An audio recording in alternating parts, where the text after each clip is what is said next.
Just getting started on today's session. Looking at a 4-hour tier 1 adventure with our new DM here, Sewer Hobo. Thank you, sir. My pleasure. And so, Excited to learn. do you have the code handy? I know our adventure is obviously you got the title there, Embers of Elmwood, but do you have the code I can write down real quick? Okay. Later it's gonna be all a bunch Uh, of Code? Yep, yeah, just that the adventure code. It should say on the title page of the PDF. I know it Like, starts with DDEX2. Let me see. We'll have it listed on the Warhorn as well. yeah, that's DDEX2-2. Okay, cool. 2-2. Thank you. Embers of Elmwood. Is a link to the Roll20 game on the Discord, or is it on the... It's in Warhorn, but I can PM or DM you a link if you want.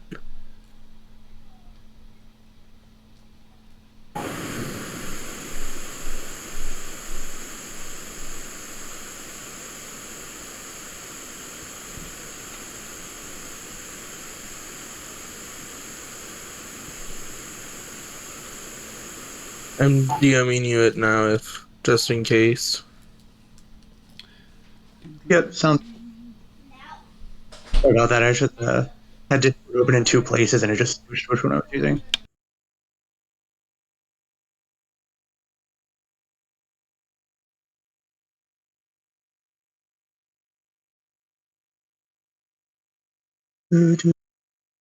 And I couldn't figure out how to do your token, so if you want to import the token and stuff, Oh yeah, no I problem. I made got it. a character sheet for you. Thank you, friend.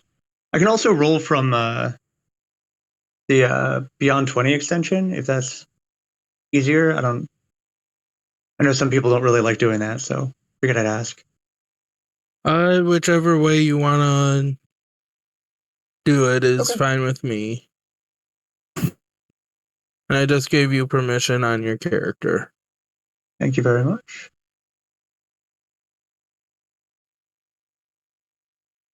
Oh yeah, I see. Okay.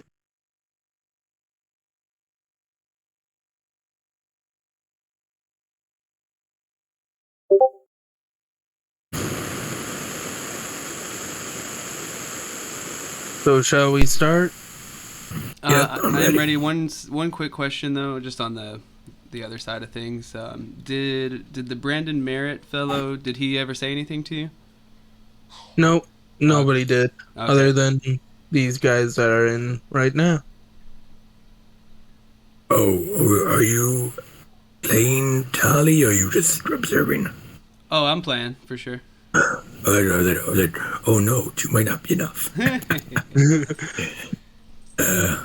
Okay, boys. So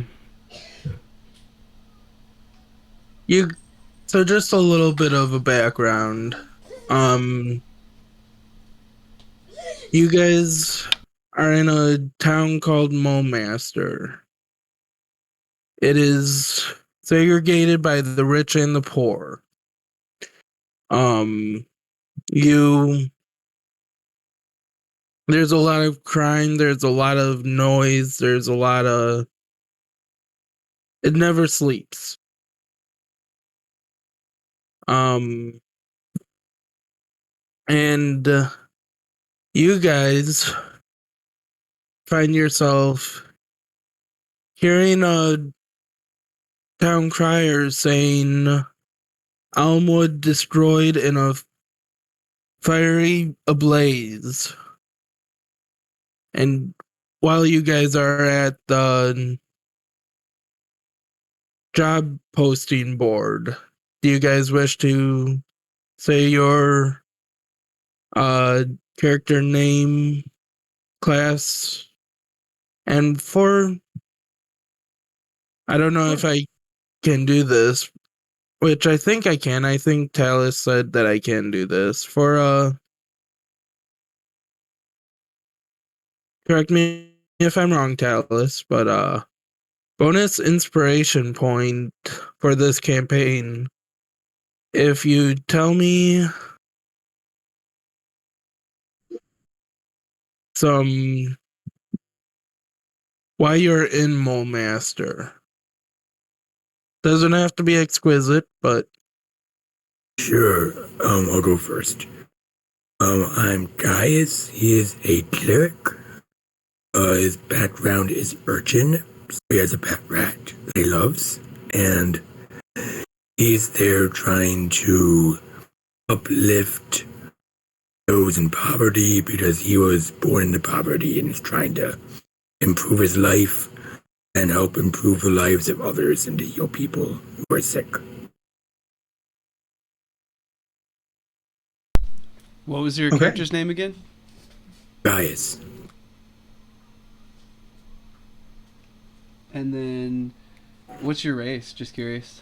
Oh, variant human. Okay. And what level are you now? 2. Nice. Okay. Cool. I always just try to take some details about my fellow players. And I guess since I'm talking, I can go ahead and go next if you're done. Yeah, sounds good to me. Okay. So what's up, y'all? Tally here, and I'll be playing Krista. She is a tiefling sorceress. I'm level 3, dealing with wild magic in my blood.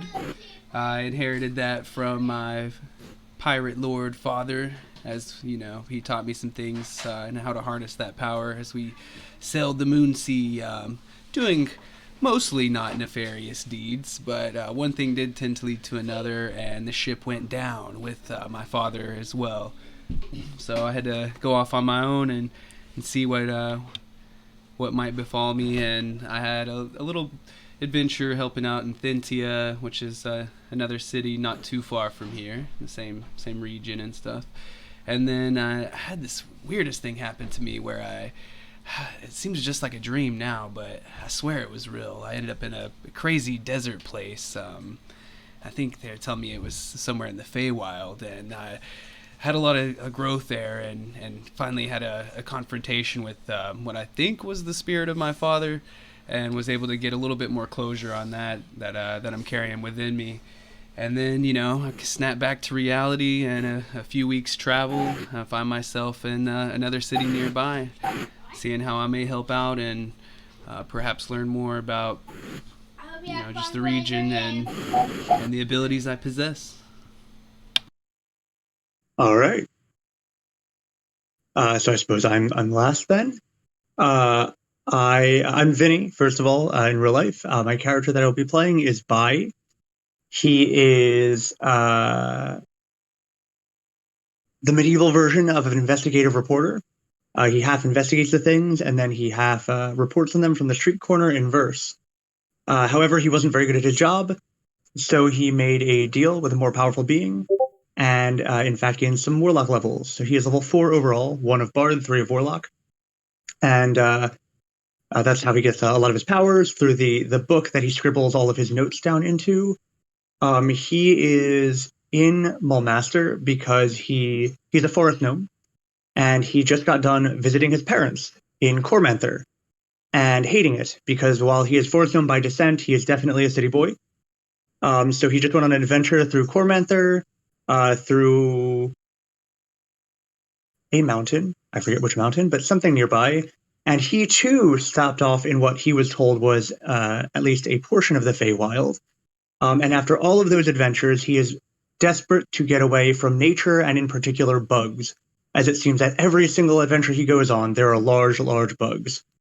And I guess notably, he doesn't wear any armor, just very fancy clothing, and he carries around with him a shimmering lute that is made of golden wood with 7 courses of spider silk strings. I think that's it. all right.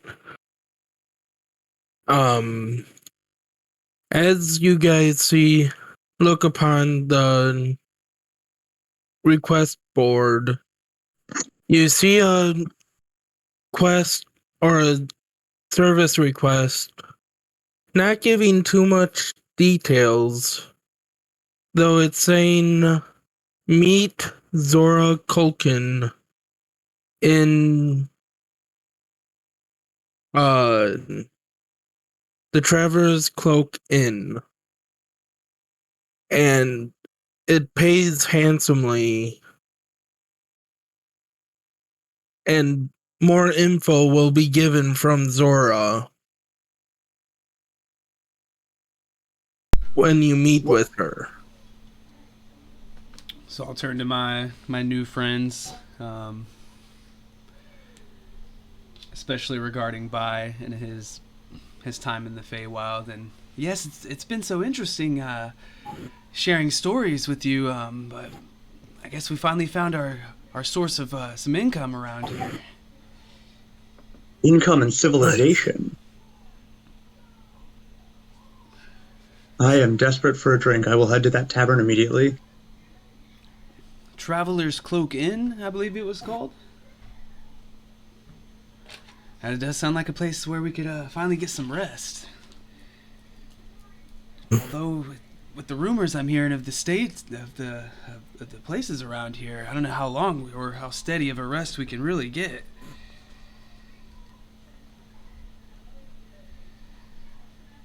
Well, it's better than nothing, right?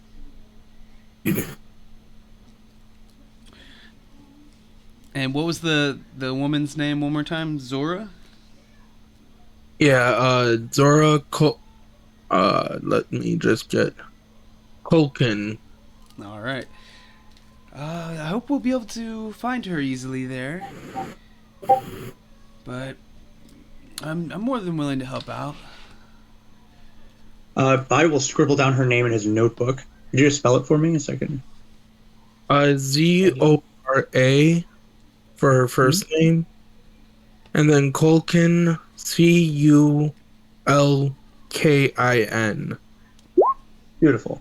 All right, now we know who we're looking for.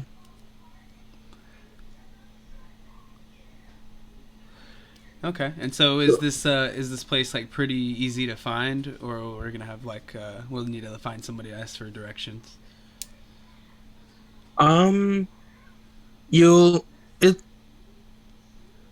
It's pretty common of a place that you ask somebody and they're easily able to point you. It's near the edge of the Noble District, and should be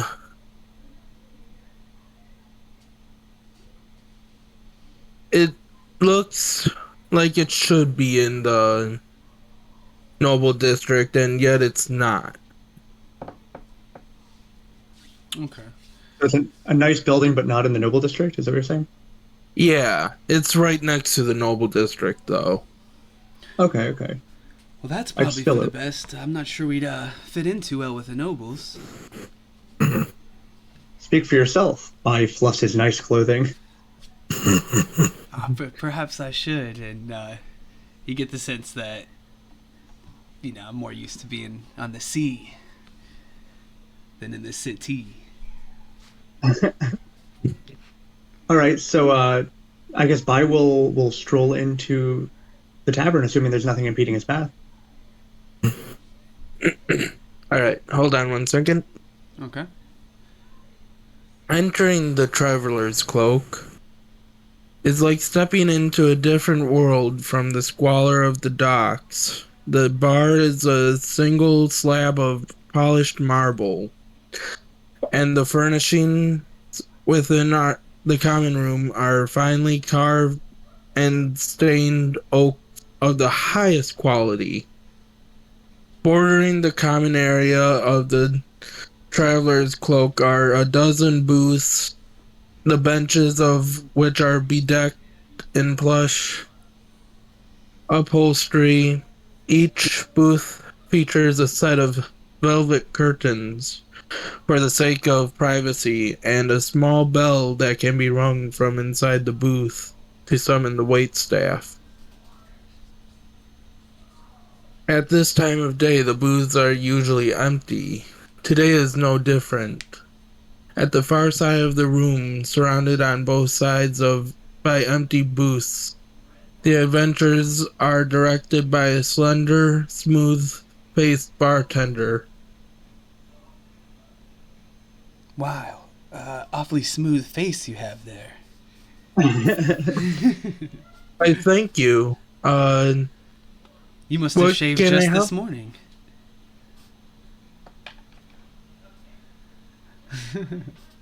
She just changes the topic and asks what Oh, a you guys woman. are My here fault. for. My mistake. All you no horns kind of look the same to me. Um, it's no problem. Just what are you guys here for? Perhaps a booth, and we've heard rumor of By a mention, woman that something to might need drink, some help, something to drink. named Zora. Oh, she's right over here, and she points to a booth, and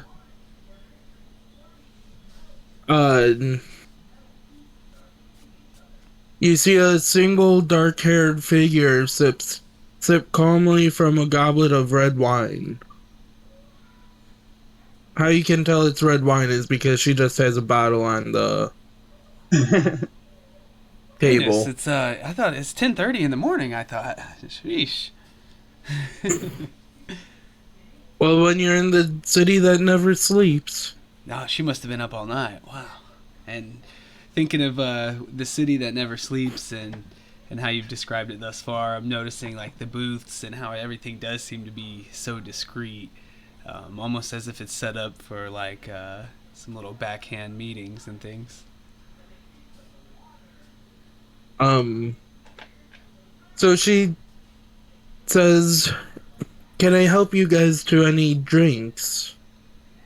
Oh well, I would love a seat. And what's that you're having there? It looks fine enough for me. I'll have a glass. Alrighty then. She calls for another bottle as this bottle's not by her own, but it's almost empty. Okay.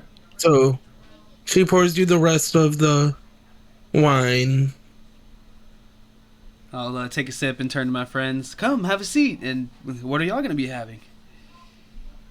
Vi hops up on the bench. I guess you guys are sitting across from each other.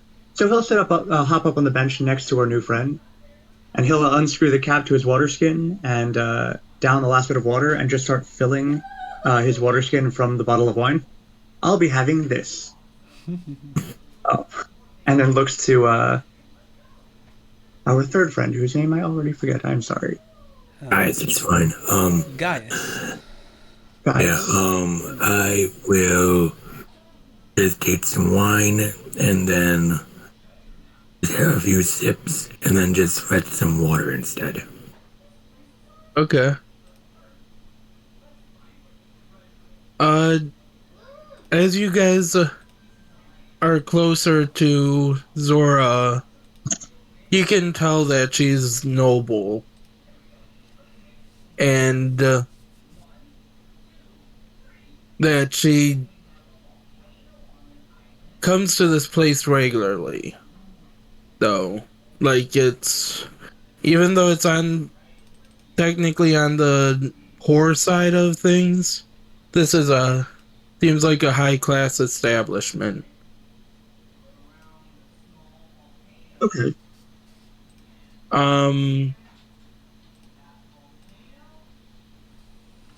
Okay, so Then, now that I think we've, at least broken the ice slightly, I'll take a deeper drink and nod thanks to Zora and yeah, I'll just ask her. So we saw your job post that there's been some trouble in the area, and I had a strange trip recently, but I'm feeling fit enough to help if you think might be the people for the job, and kind of be glancing at my friends too. I glance over. Vi is drinking deeply. Yeah, He, definitely. Um, Good for the job. don't worry, he can hold his drink as well. No concern with that. We'll get the job done. I start drinking a little deeper too. um, with, so she says, with the job, a, a woman drifted into Mulmaster Bay, and I think she's clearly burned. Um, and she was taken to the hospital, but I think our secret police, the Hawks, have taken her in under their guard. Um, she might be a key to see what happened to Elmwood.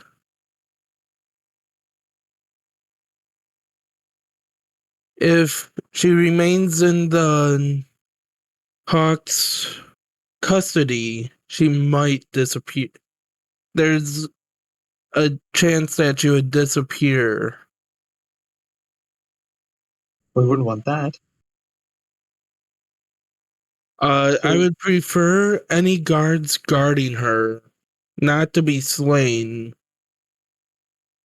Though, if nothing else, however, whatever means necessary, though I would prefer nobody be slain. Sure. Nobody hurt. We can handle that.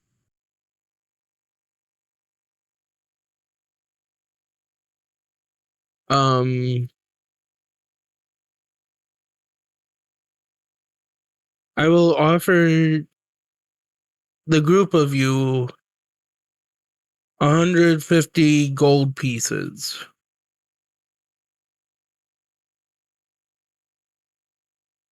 Sure, To, thanks. to bring back the lady who drifted into the bay, who is under the Hawk's custody, so that we can get more answers to what happened to Elmwood. Easy enough. And you can bring her to my living quarters. And she kind of explains that, or gives you directions to her house and where the hospital is. Okay. Is And there?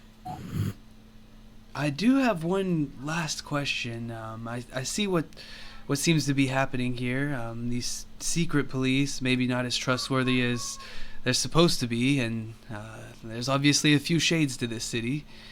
But I have to ask, who are you, and why should we do this for you?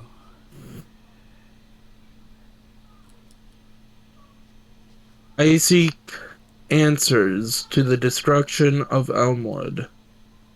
As the not only was Elmwood controlled, or not controlled, I'm forgetting the word, owned by us, it was a good source of our income, but I'm also horrified at whatever happened to Elmwood. This has to be more than just a rogue torch. I understand. And by us, do you mean Mole Master? Is the No, to my house. Or are you part of a group, or do you mean Mole Master had a sort of control over Many of the Elmwood? noble houses had control over or ownership of Elmwood, but we were a big chunk owner of Elmwood. Okay, I thank you for explaining a little further. I did not mean to pry too much, but you have sated my curiosity, and I'd be willing to help if my fellows are. Sure, let's go. Absolutely. Solve a mystery for rich people? I'm down.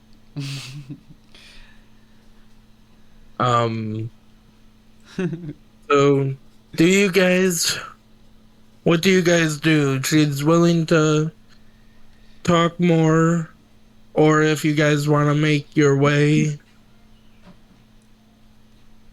I don't think she has much more information to give us. I think she is in need of information. Does she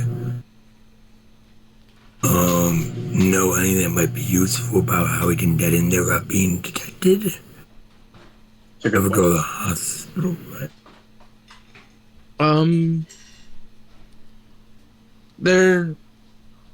There shouldn't be too much conflict. The priests there are more worried about their patients than visiting Okay, so people. not actual guards. Okay. Okay, that's good. Sure. Oh, there are guards. Sorry, I mixed that up. There are guards and priests there. Okay, guards and priests. Okay. Okay, that works. And so if everybody else is ready, as we're like exiting the place, and we're kind of outside the doors, away from her now and stuff, and kind of ready, I suppose I would turn and to my two fellows here and say, well, two destinations to check. I mean, the obvious one there is the hospital. Do you think we should perhaps pass by? What was it? Was it her room itself? It's her manor. And that But she instructed you to bring the refugee to her house. Okay, I misunderstood. Okay, well, yeah, it seems like a pretty singular destination then. I'm ready to go when you guys are. Absolutely. So, while traveling, it's about halfway, or it's across town. Like, you guys traveled a little bit. Though you guys make it unimpeded. Do you guys see this black box on the screen? Yep. Yeah, in the middle. Yeah. Oh, yeah, I see it. Let's move over there. Yeah. So you guys see, as you're coming in, two guards on the outside. And then as you guys step in, you guys see two more guards and a bunch of priests. Okay. I didn't add tokens for the patients, but there's a lot of beds, and probably there's about 8-10 beds, and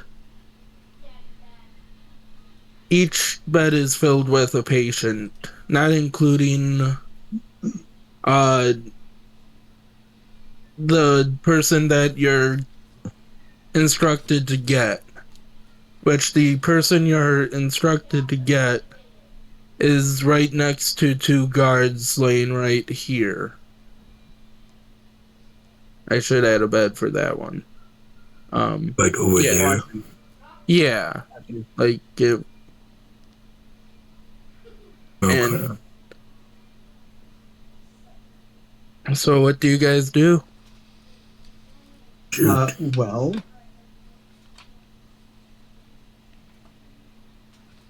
if no one is opposed, does anyone look like they're in charge? Like anyone in particular look important?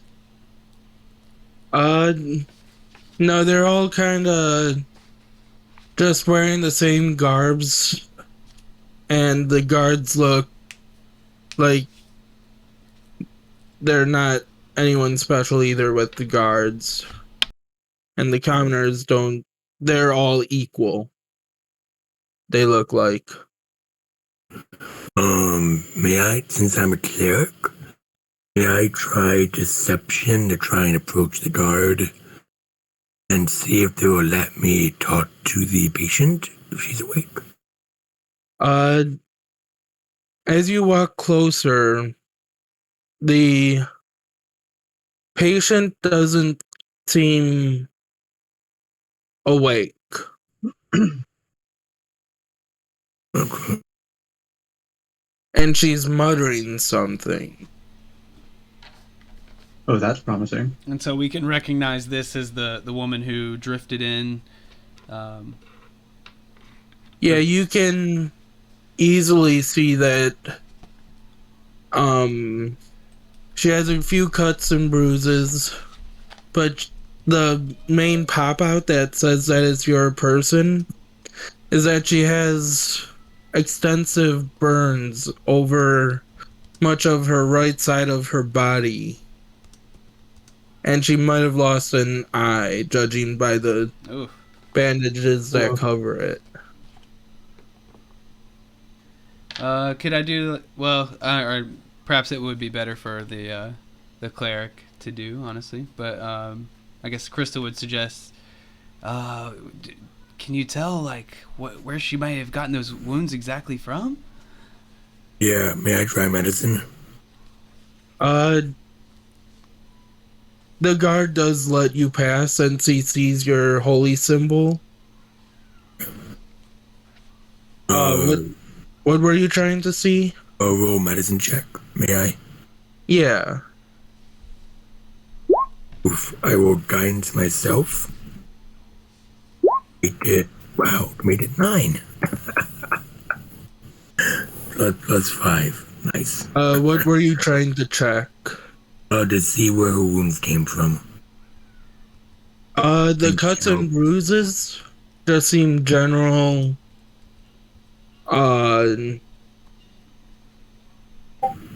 general wear and tear from her journey. Okay. Though, judging her burns and the news of Elmwood, you feel like she got them while at Elmwood. Okay. Checks out.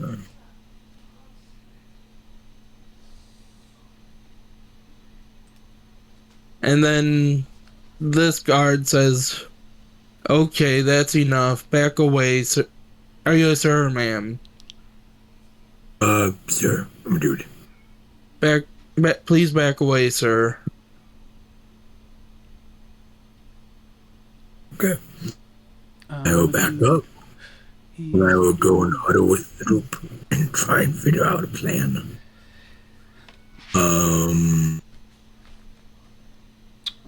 I guess I'll turn to this fellow behind me, this priest, and if he seems willing enough to listen for a quick moment, I'll try to do it low enough. Well, first I'll just ask him outright. I'll just say like tap him and say, "Oh, excuse me, sir. We were inquiring on the state of this woman over here, and wondering if there's anything you could tell us about her case." She has suffered many burns. And he kind of looks nervously at one of the guards and kind of just says, "I'm sorry, that's all I can say." And do you know when she will be released from this facility? At this state, no, I cannot tell, no. Okay, I only ask because she's a dear friend of ours, and we had some business to take care of with her, and I'm afraid, she may end up needing to come a little earlier than you may think. But we have, my friend here is one of the most renowned priests in all the land, and her family is quite wealthy and has charged us with taking her on fairly soon. I'm afraid. May I try deception and say, I'm her personal doctor, and you may not know her personal cleric. And you might not know this, but she has a special hereditary condition, which is quite rare. And if it's not treated successfully, she may die. And, it's not called for generic cleric school, so it requires specialized treatment. And if you'll allow it, I would give him advantage if he has to roll with help. He does not. Flat refusal. He kind of says, "Come with me real quick, away from the guards." Oh, okay, nice. Then sure. Oh, he is walking this way. Oh, because okay. there's guards outside that door. Okay, fair enough. I'll kind of stand over here with Bai in case we in between him and the guards. Yes, I was just going to stand back and observe and keep Frosty. Let me He know goes. I need to cast friends. I can do that. He goes. Look, I know what fate befalls her, whether she stays with the guards or not. I am willing to help, but my first loyalty is for the patients. Please don't let any harm come to my fellow priests or our patients, but we are all willing to help in any way you guys need. I will ask. This might need medicine. I'm not sure, but I will ask. Do you have any sort of tonic or any sort of that may give her the appearance of death, will not actually kill her, that we may carry her out as they assume she has died? All we have are healing herbs, I'm sorry. Okay, well, so we can't. If need be, get this. and you guys get her out of here safe, we can offer a stretcher. Okay. Well, that's better than nothing. Yeah, let's see. How do we do this? As you guys are spending time in here, one guard is that's leaning on the wall kind of just starts to nod off a little bit. Oh, nice. Like and the other guard just walks up to him, hits him, and then whispers something and goes back to his post, kind of shuffling a deck of cards. They do not seem interested in their post at all. Okay. Well, how about I offer to do some card tricks for the guard with the cards, and I'll distract them. And they should easily lose focus, and you guys can sort of shuffle her out of here. That would work, yeah. Make a performance check. I will guidance you. Okay. So that'll be performance. Let's see if we can pull Oh this. boy. What's the What? Why did it roll a toy? Okay, whatever. let's take the first one. Yeah. The first one was anyway. the first rolled, so 21 and it was plus guidance, but you don't need it. Okay. Man, he's doing some things with those cards. You just start magicking the shit out of these people, and sorry, I meant to grab the guard. They seem easily distracted. Okay. I just want to point out I'm like a 2 foot tall gnome. So that you guys are actually looking down at my magic tricks? And up at certain points when you kind of flick the cards up, He's and they're Fair. just Gambit. applauding. You get a couple of copper too. They throw a couple copper at you. Oh, look at that! Look at that! Okay. So should we try to Don't stealth? forget when Yeah, we have those guys out there too. Should we try to? Because I'll talk. As we're kind of going in here, I know time's short. To Gaius, but Krista, I'll whisper. I'm not terribly the best at hiding to the shadows. Can't say there's a whole lot of places to hide on the open sea. We could try that if you want, or I could throw some oil down at their feet, which it might make it a little harder for us, but it would make it harder for them too. What do you think we should do?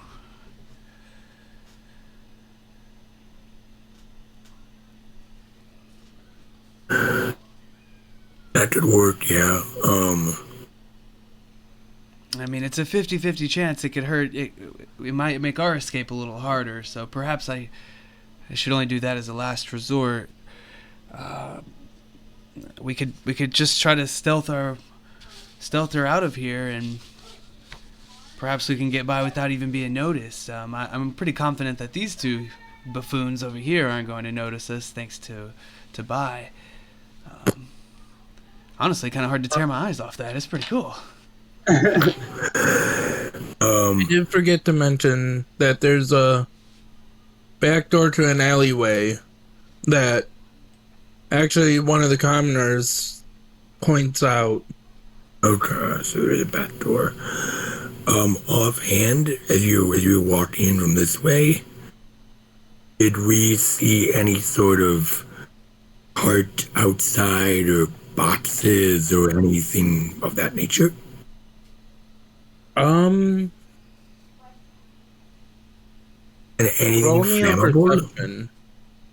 Anything flammable? Oh, anything flammable. Yes.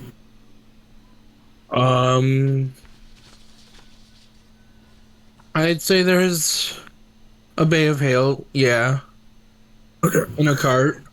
I will then say, I do know the way of how to, is that actually a flame? I think so.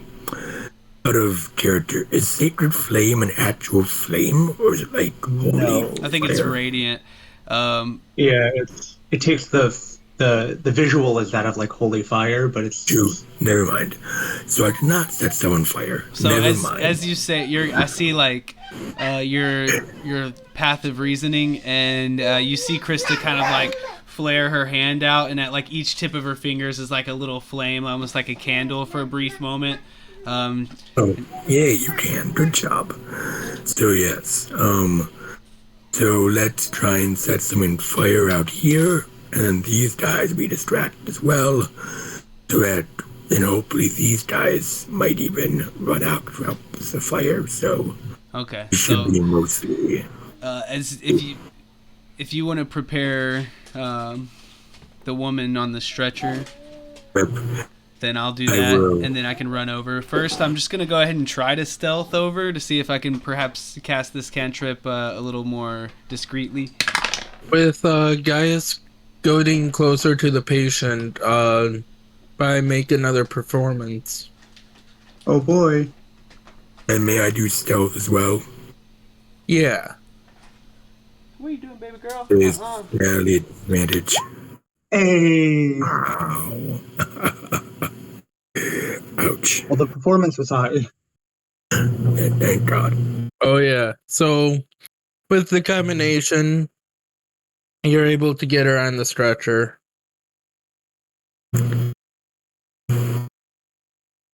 Okay, so I'm not sure how good my stealth will do, honestly, unless they're just, really low perception. But I got an 11 total, and so with that, They're currently distracted by sorry, by still. no. There's like a little thing of shelves here that has like craft supplies, and it's her favorite place to go. No. Okay, and so I'm gonna be casting a firebolt, so nothing crazy, but I gotta roll to. I'm rolling to hit, and then there would be an AC for wood, a wooden object or whatever, or hay or something, but it'd probably be quite low. And honestly, I did roll pretty high, so if it would probably be like 8 or something, and I rolled a 19, so I think I probably would hit, and then it's just going to be. I mean, I could just like disintegrate the thing, I suppose, but hopefully some of it'll be left to catch on fire. It would do 6 fire damage to like the hay and kind of wood or whatever that might be stacked nearby in the street there. I'd say it doesn't catch on fire right away, but as time goes, it kind of grows and grows into a roaring flame. Okay. And these 2 guards go, "What the hell?" And they go, "Hey, get over here, there's a fire." As he calls out, these 2 go, "Damn," and go over to the fire. Nice. And then, since she's all prepped and ready, I will then carry her out. You need 2 people for that. Okay, yeah. so as it was starting, since you said it took a good, I don't know how many seconds to catch, in that time I would jog back over and be ready to help. Yeah. Okay. And then that should be just enough time as we're hoisting her up, to look up towards and be like, "Thanks for the cover there. You ready to get out of here?" Absolutely. Are you guys going out the front or the side? Side, and then we can go around the back. Absolutely. You can go like this way.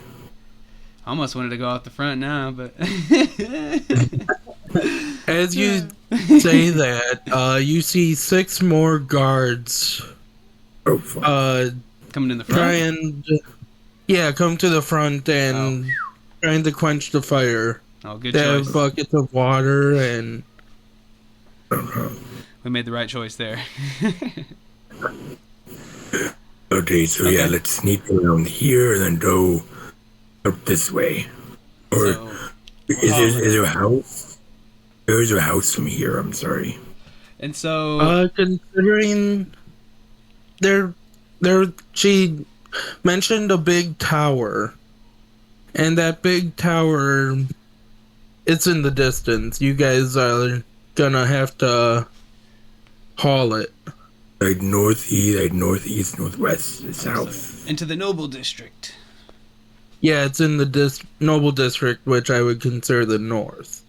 North, okay, yeah, North let's side. go. Like, yeah, let's go We're this going way to the then. north side, y'all. Okay, cool. Are you guys just gonna carry this girl on a stretcher, or are you gonna try and be sneaky about it? Actually, I think- better idea. I am going to. As well, I will healing word her if possible. Okay. Roll some dice. So maybe we could look for a little alley in a corner of one of the streets nearby and kind of duck in for a Yeah. sec. Yeah. Then I will. She wakes up actually. Though she is still very weak and disoriented, it seems like you're gonna have to give her some assistance around town. Okay, but is she at least walking on her own, or is she still? You probably need to give her a shoulder. That's fine. That's less conspicuous. Then I will dump the stretcher in the alley or whatnot, and then I will then just. Me being the cleric, I will have her lean on me as I walk behind the people. Okay. All right. I'll Sounds good. I'll take the back position as we get ready to go to hit the next spot, and I'll be kind of watching our tail. So you said though it seems like she needs some help recovering. Yeah, she has. Your spell took full effect. Though this is because of the trauma, that's the reason why she needs the assistants. And just based off of what you're saying, this seems like it's pretty urgent. Like her life may depend on it and stuff. Yeah. Okay, so this is like turning to probably to Gaius being the probably most medicinally inclined, or however you want to say it. And I'll look, and I'm no expert, but she looks like she may still be in trouble. What do you think we could do for her? And are you able to speak with her? Yeah, I will try and see if there's anything else she might need beyond simple healing. Or would that be medicine, or would it be talking to her? Well, as you're talking to her, all you hear is a little bit of a whisper of fire and ash. Doesn't sound good. Krista Make takes a a couple medicine steps check back. She's for like, the other one. not me, I hope. what was that? Yeah. Make a medicine check for checking on her condition.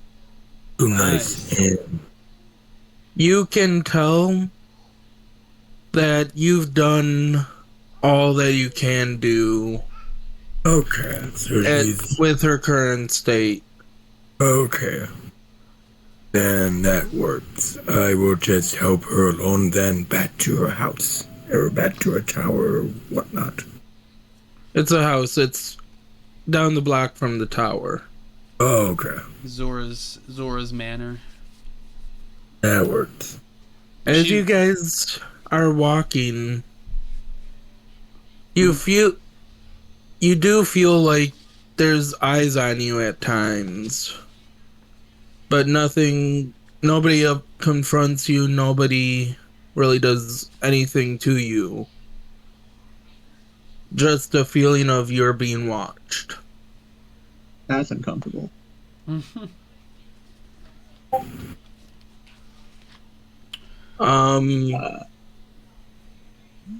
so she would have given us pretty clear directions earlier of where her house was. Yeah. Yeah. So you don't need to roll any checks or anything. Okay. And yeah, I guess we're probably not the most normal looking of group, but yeah, you say we're kind of being watched a little bit, Yeah, you got that feeling. And if you do look around, you can see somebody looking at you and then like, oh shit, I got caught, and look away. Doesn't actually say, oh shit, I got caught, just like that look of, oh shoot. I guess, as we're noticing that, I would kind of remark to my friends here, looks like people are watching here, and word may travel fast in a city like this. We may want to stay guarded, friends. Absolutely. Not much use in holding our friend up here, but I can keep an eye on things. He pulls a pair of spectacles out of his pocket and puts it on his nose. This should help too.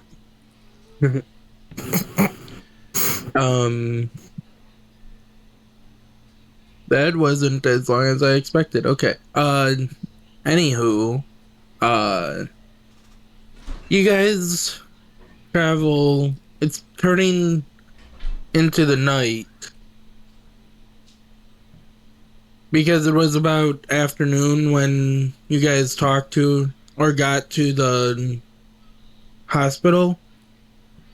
So now you're getting to the manor, and after that whole ordeal, it's turning night. Just a little bit of day drinking, not too early, so that's kind of comforting. Yeah. Despite the dim light of the evening and your unfamiliarity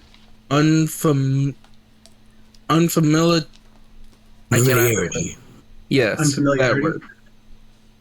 With the neighborhood, you can easily find Culkin Manor.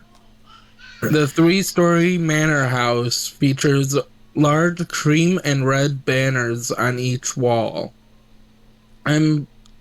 emblazoned with the crest of the house Culkin. As you set foot on the Culkin grounds, you notice that the interior of the manor house is well lit. A pair of guards at the front of the house nod and open the heavy oak doors for you, stepping aside to let you pass. You are obviously expected. Nice. I whistles and says, "Ooh, I could get used to this." As you guys enter, you guys are met by a dude dressed in butler attire, and he says, "Welcome," bows slightly. I hear you guys are expected. Please follow me. Why, thank you. Krista I follows, bow but deeply. shifts a little bit uncomfortably. Vi is basically skipping. He's so excited. So you guys have a little banter if you want, or it can just be a little awkward walk, but D&D, the home of awkward walks. and skipping, because one of the characters are skipping. Oh yeah, uncomfortable walks and uncomfortable skips. You know, I think could get used to this as well, but wow, it is so much. I wonder how many ships you'd have to plunder to acquire enough wealth for a manor such as this. Just one really rich one. That's true. Starts to look around. As you guys reach the library,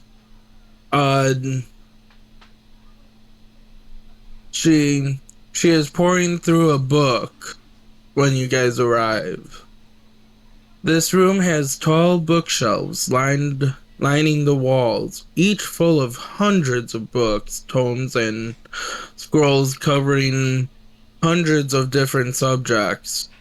An oversized chair sits on the corner beside a table set with an ornate oil lamp.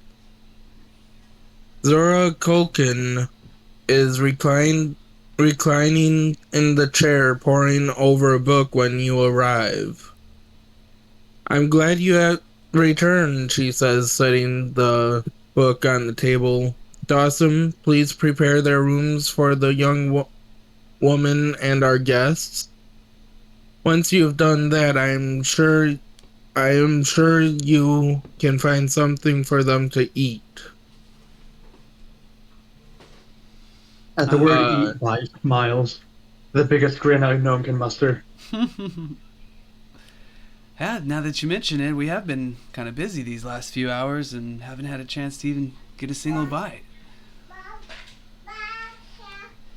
I would like to offer you guys a place to spend for the night, as she may need some protecting, and you guys are great company. That would be wonderful. And calm down, Bai. Don't be too excited. Too late. As of course, if you stay a night and if you offer to protect, or if you would like to protect the lady, there would be some extra pay. I mean, sounds like it should be easy enough. I hope we didn't leave too much of a trail coming here, so hopefully there wouldn't be too much of a disturbance at all. And Dawson comes back with a bunch of meats, fruits, vegetables, ale, wine, Even a bottle of chilled cow's milk, which is a rarity for Mole Master. Well, I will partake in the chilled cow's milk as it seems quite exquisite. I think I would like to try that as well. I've heard about that on the high seas, but you don't want to hear about what we have to eat there. I'll have some milk too, and I'll give some to my rat friend.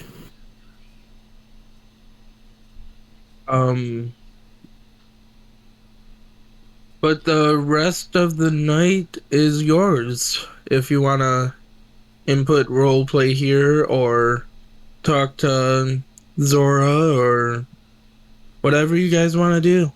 Let's see. Well, whatever it is we do, Bai occasionally has to excuse himself, as he is evidently finding out that he is in fact lactose intolerant. Oh no!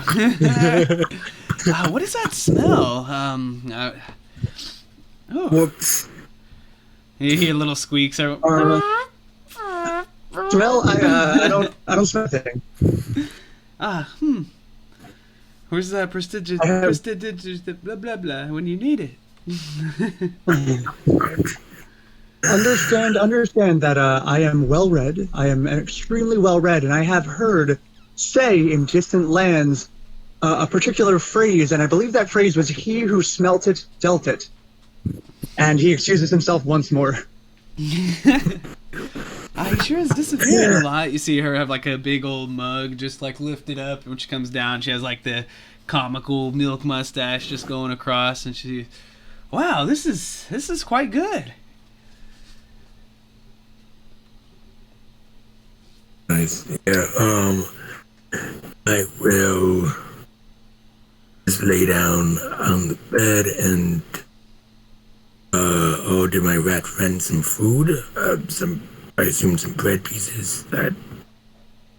And then I will try to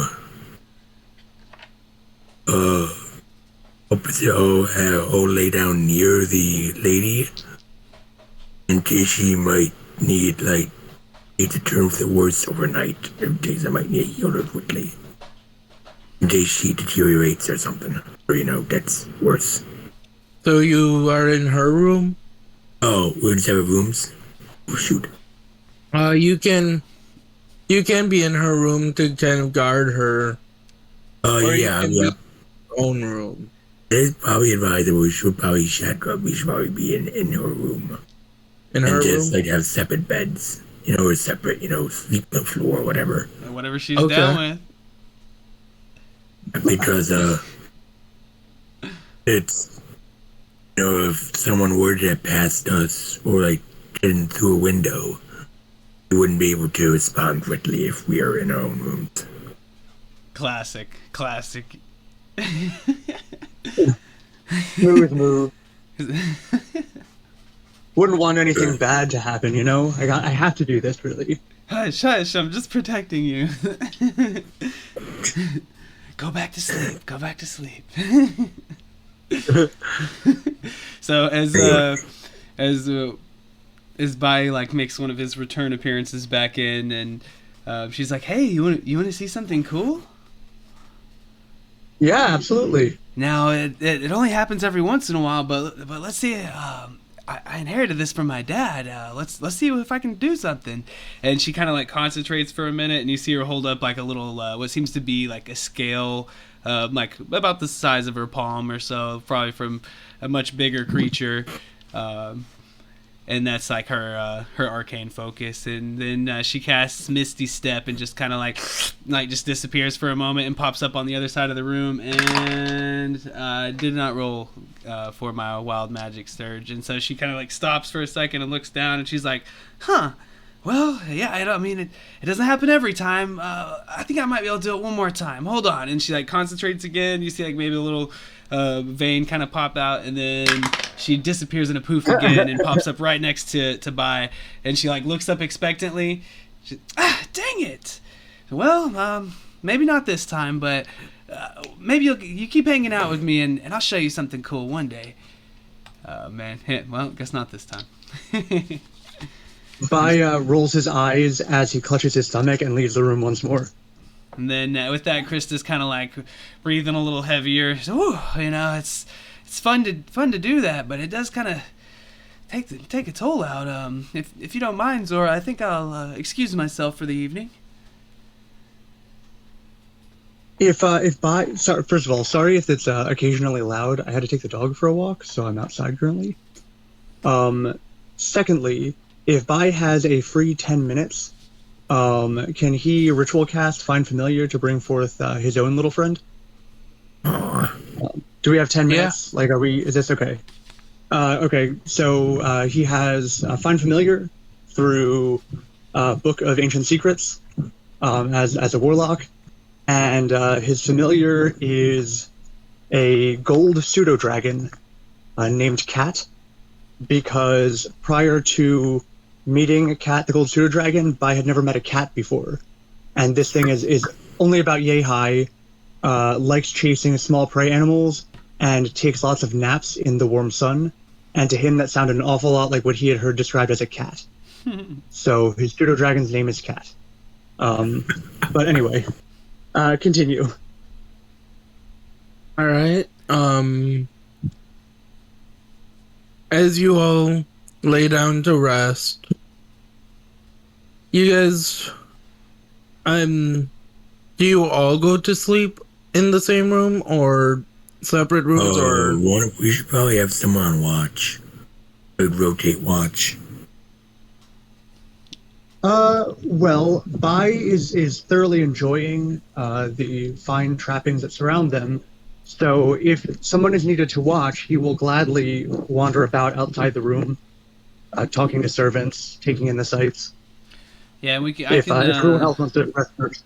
Him and I can share a room, and then I'd relieve him for a short time there somewhere along the way. Okay, so are you in the room with the refugee, I'll call her? I am. And they might want to come check in every hour or so just to make sure everyone's fine. Yeah.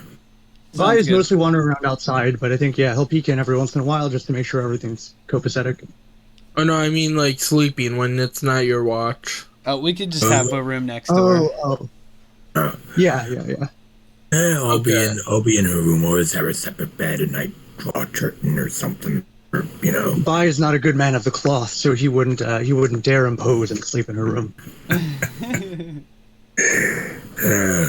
Krista's just going with the flow. She's. Whoops, didn't reveal that area good. She's not expecting too much danger, but when did bad things ever happen to adventuring parties? What, in the night? While we're sleeping? Never. Oop. If someone could be so kind as to move my token, I suppose the DM would have to unless he gives permissions. I just cannot do that at the moment. No worries, we actually aren't in a room, we are. Okay. So, I do not know how to put your guys' tokens on here. You go click the journal characters, and then drag and drop. Oh, okay. Oh, let's see, so that's him, and they'll be over here, and the lady will probably sleeping. So what I would do, Sewer, is I would just resize him. I end up rejoining as just a player now, so I can't do it myself. But you could just kind of shrink our tokens down just a little bit so they fit the squares. Right. And, I don't have a token for Cat, so whatever you deem appropriate. Okay. But you said you couldn't get your token, right?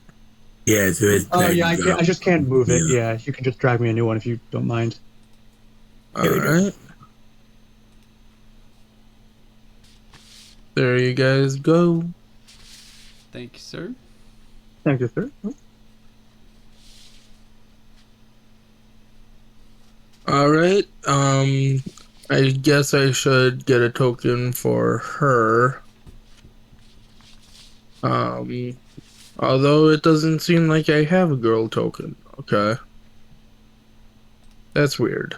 So just for a quick stand-in, and maybe even for him for his familiar, you can always just go to that art library screen and search, and then kind of scroll to where it's like from the web, and you might see something. Like you could put in, I mean, even for him, it'd be kind of funny if you put in cat, and there might be like a little cat you could throw out there for him that could kind of stand in, and then same for the girl, you can just look up something, something quick.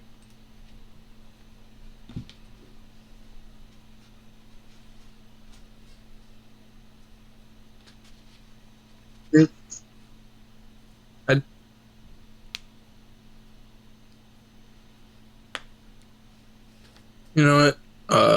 This will be the girl.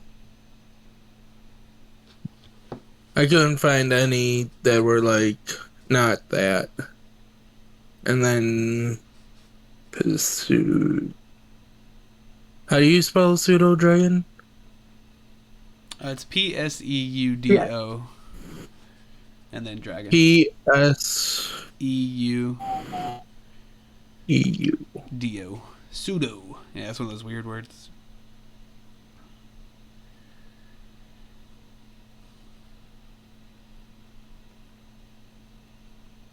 And you said it was gold? Correct. I do not have access to a pseudo dragon. Yeah. Oh, gotcha. You could just if you can find a dragon token and make it very, very small. Yeah, it's just about to do that.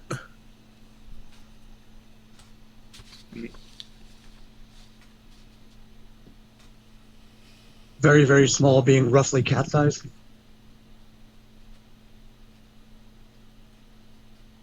That's pretty big. There you go.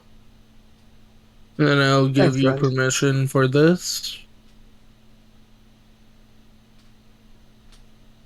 I don't want it to represent controlled by.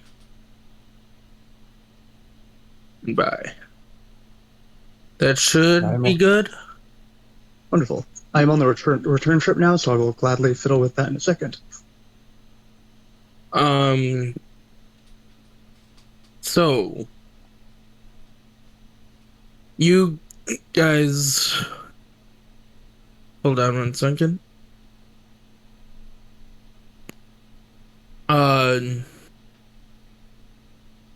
As you guys are, who's second watch? It looked like primarily our lovely- friend Bai was. Oh, I think Okay. it's second watch. Oh, second watch, I guess, would be me. That's fine. Okay, Krista, what are you doing? So Like, are you roaming yeah, I'll come out of the doorway there if that's okay. All right. The night silence is shattered by a loud crash elsewhere in the manor. The sounds of shouting and clomping boots can be heard reverberating through the home. I assume I heard that as well, or not? You guys were woken up. Okay, so Okay. yeah, we turn back, group up with Bai there, and you heard that. I will shout. I assume they can hear me shout. I would say, quick, get in here, then bar the door. I wakes up mid snore and says, heard what? There's some sort of disturbance here. I hear shouting and heavy boots. I fear it could be the guards. Oh boy, I guess you better go check that one out. As he turns back over and puts the pillow tighter under his head. Oh. I guess we'll let you know if we need you. And she kind of runs out a little frazzled and around the corner and into here. And Gaius! Oh, I see you heard it as well. She's okay? Yes, I will try to, I assume with his help, with her help, try to lift the bed, and then we'll wake her up, get her out of bed, and lift the bed, and then brace it against the door.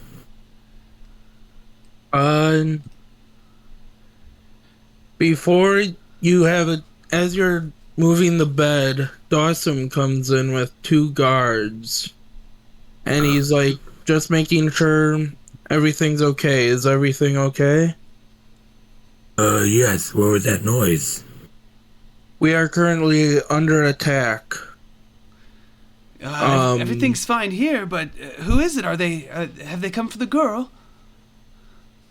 We believe so. There'll be extra pay if you help us fend off these intruders. She pulls her large scale out. I would love nothing more. At the word pay, almost as if by magic, Vi appears in the doorway ready to go. Is there a and window you to guys this are room? not long rested. I figured. We are not. Yeah. Okay, understood. Is there a window to There's this? Oh, sorry. there is a window right here and right here. Oops. Okay, so Okay. Krista will come up to the window and just kind of take a peek out to see what she might see. And as she does, you see her like with her scale in one hand and the other, she kind of reaches in and pulls out like a small pearl.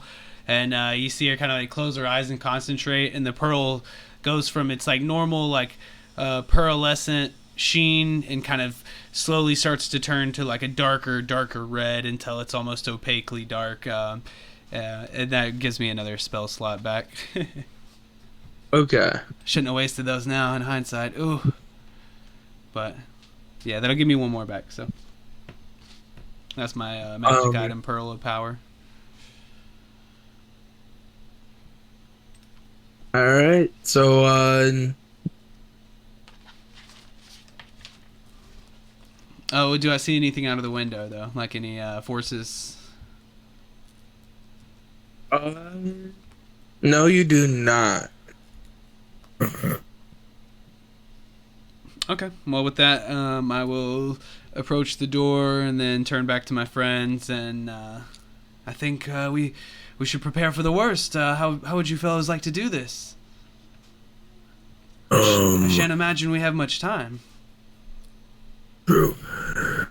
I would probably suggest one of us stay with the girl.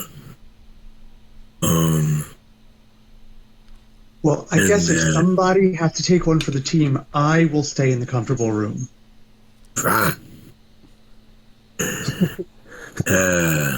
So we could move her over to the other room with Bai, and then if they know she was in here, that might be one way to confuse them to begin, and then True, that'd be useful. perhaps we shouldn't go too far, just the two of us, but we could scout ahead a little ways. True. I will try and open the door and see if I see anything. So yeah, is it like a hall or something out here that we could see? Oh yeah, I forgot to reveal that area. As you guys step out,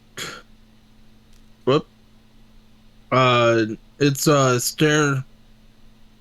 It's an open stairway, so you guys can look down Okay. over the railing, and then there's the stairway. And you guys said that the girl is in this room? Yep, yeah. Yeah, we just switched Okay. the room. And with that, I am back at my laptop, so I can now move by appropriately. Let's see. Did the guards say where the intruders were at, or just that they're there? That they're there. You suspect that they would be going into the library to scour any knowledge that they can find, like, or steal. Okay. Wait, what is it? And Wait. Right. Continue. Sorry, I didn't mean to cut you off. what floor is that? Red Arts. And what floor are we? Are we on the second floor or third floor? You're on the They only gave me a map for the second and first floor. Okay, So second floor. suspect that you look on the first floor and it's attic. So here's floor 1. Are you guys going to floor 1? I should ask. Oh, I was going to say, Edward was asking, is the library on the floor on or on the floor below us? The floor below. Okay, guys, we know that's where they're probably going first. Us two would probably go down there, yeah. I'll try and You guys know the layout of the land because of the night before. I'll try and stealth. We got the tour and whatnot. Oh, not bad. Alright. Yeah, I'll try and stealthily walk down. Do you want to try stealth as well, or no? Yeah. So I got a 14 on stealth, and I'll trail behind him. Alright.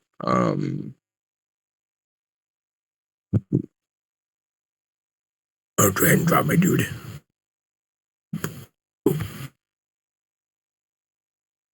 Oops. Sorry. Whoop. We're both doing it. Sorry about that. I didn't know you had access to that. I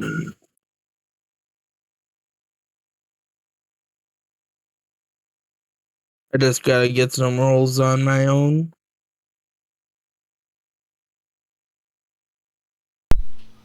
Okay. That can't be good.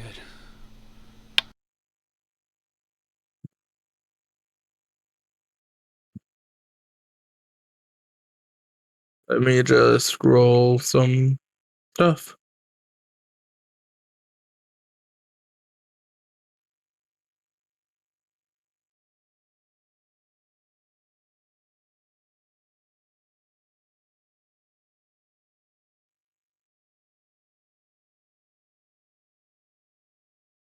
All right.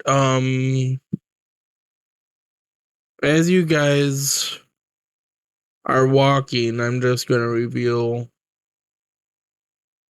the main center area for right now.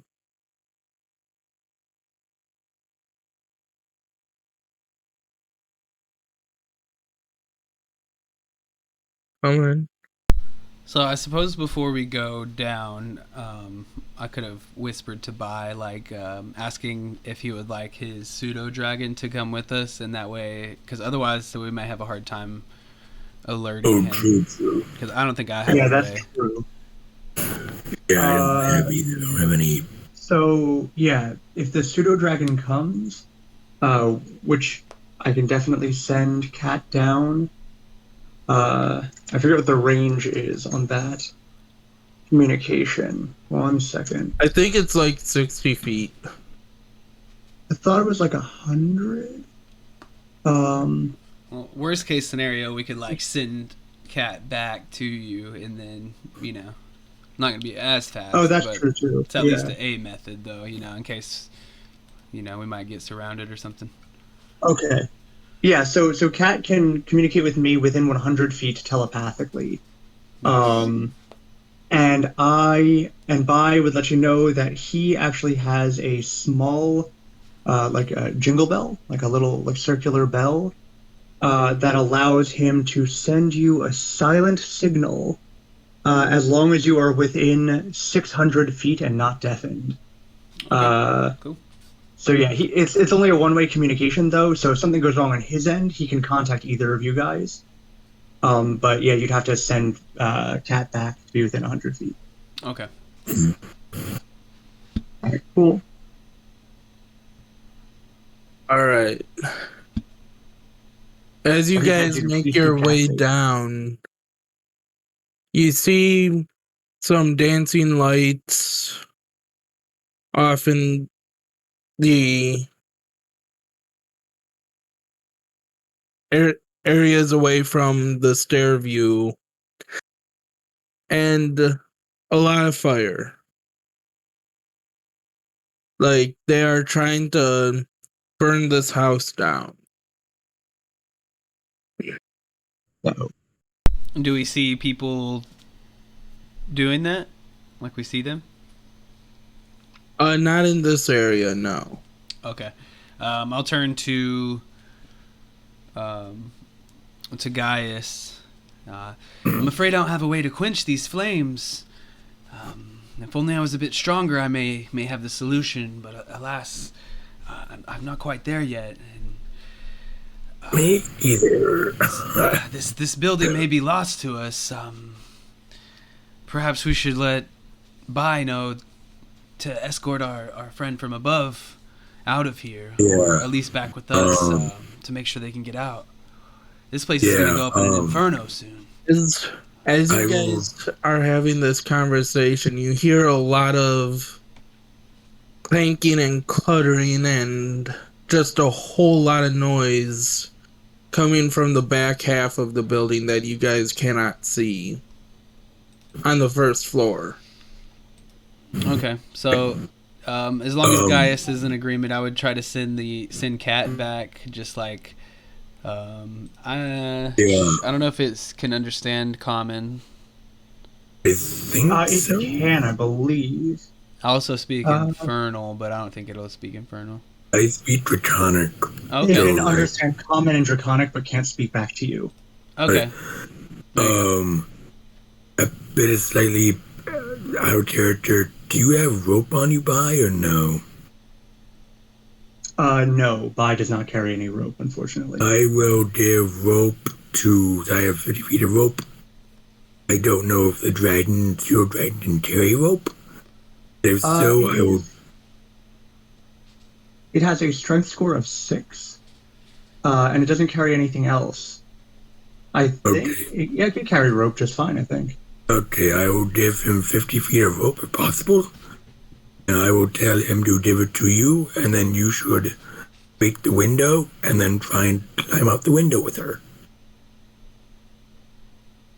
All right. So you guys send Cat back. Okay. Cat relays this information. Yeah, let her know, or him or her, I guess, to tell you to, or just to let you know that, yeah, this place is going ablaze. There may not be much we can do to save it, but we'll try to find Zora. All right. Cat scuttles back, hands her up to Bai, communicates the message. Bai shrugs and lowers the rope, ties the rope to something in the room. Is there anything near the window that is like sturdy and not going to just break when we climb down? I assume bedpost should be fine. Yeah, there is a bedpost, though. These are like sturdily built beds. Yeah, it's definitely a noble person's house where even the guest room beds are pretty damn nice. Gotcha. Okay. So now All right. you have So to, Bai. you have to get out of their window with her as well. So. And is she still too weak to do stuff herself? Yes. All right. Well, so Bai does have a trick up his sleeve. Bai will pull out the shimmering goldenwood lute, and he will play her a song. And that song will be a song about levitation. And he is going to cast the levitate spell on using his it's a reskinned DOS lute. He's going to cast levitate from the lute on the woman. Nice. And assuming she doesn't actively attempt to resist it. He does not. Okay, so one creature or loose object of your choice. Oh, here we go. Display in virtual tabletop.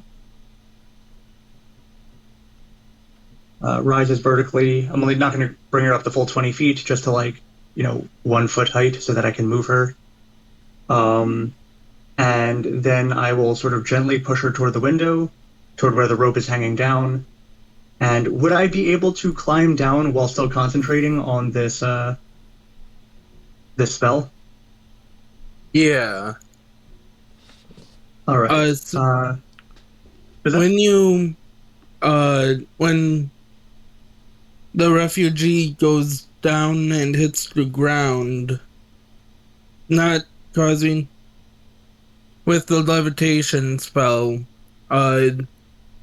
she miraculously combusts in a flame, and there's only cinders to where she was. What in the world? Oh no! What did that loot do? Cat. I looks at Cat and puts a finger in front of his mouth and just shushes him. You tell no one.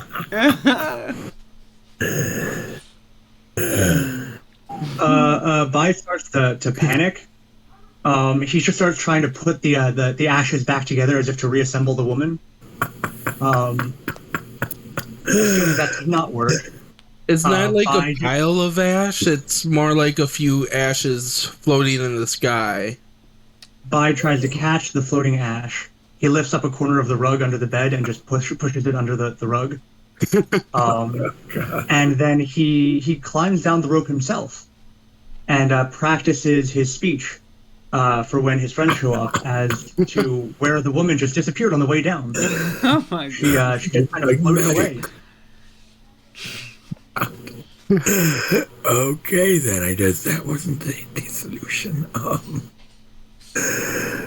jeez. So meanwhile, we know nothing, and I would turn to Gaius and I'd be like, "Shall we investigate what's going on further in? Zora may need our help." Yeah, I'm gonna slowly. Where is her room? I see what might be a door right there, right? With all the other rooms. Wait, so if I'm down on the ground, sorry, real quick, if I'm down on the ground, will it be easy? Would it be easy for Bai to catch up to the rest of the party from where he is, or should he? Are they being swarmed, and should he just wait in hiding? That is up to you. You think you can either wrap around front or back? All right. Well, I'm just gonna leave it at one final action, and then I'll let you guys describe what you're doing. But Bai is going to quietly and sadly sing a song of invisibility to himself, using the same Das lute. And he'll turn himself invisible, and he's going to attempt to go into the house and get to his friends. But we can handle that after we figure out what they're doing first. I don't want to take away from. Are you making for the front or the back? I'd like. Where were they attacking from? You just heard general noise from up there, but now that you're outside, you hear a little bit more noise from the back. Hear more noise from the back. In that case, Bai will cast the invisibility on himself, and he will move towards the front to try and get in. Okay. And yeah, I don't know if you guys want to continue then, and we'll. Yeah, because that would have been a few actions, so at least I could get 20. Yeah, exactly. Seconds. Yeah. Right. So well, I'm definitely down to head back into this room back here. That's actually the back door. But as you... Oh, okay. Well, then shoot. As you enter that room, first off... Oh, shoot, I didn't roll for these ones. But you're walking in the room. So we should still be somewhat... I had a 14, I think, for my stealth. I don't remember exactly what you had. I had 17. I was not allowed to use disadvantage. So that may just go against passive perception, or I'm not sure how you want to do it, but I think we might be stealth. Maybe. So you see, as you're entering...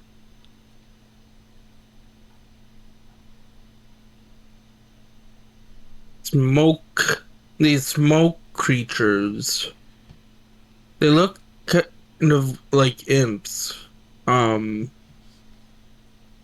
And this one, wait, why isn't it marking? This one and this one, notice your arrival. Roll initiative. Oh, Oh, sure. snap. I do have the turn order Oh, up. man. How do I roll for these on Roll20? So if you don't have it, if you just have the tokens, you can right click them and hit add turn, and it'll add it to the turn order. I should be able to pull mine up. Give me 1 second. Ah.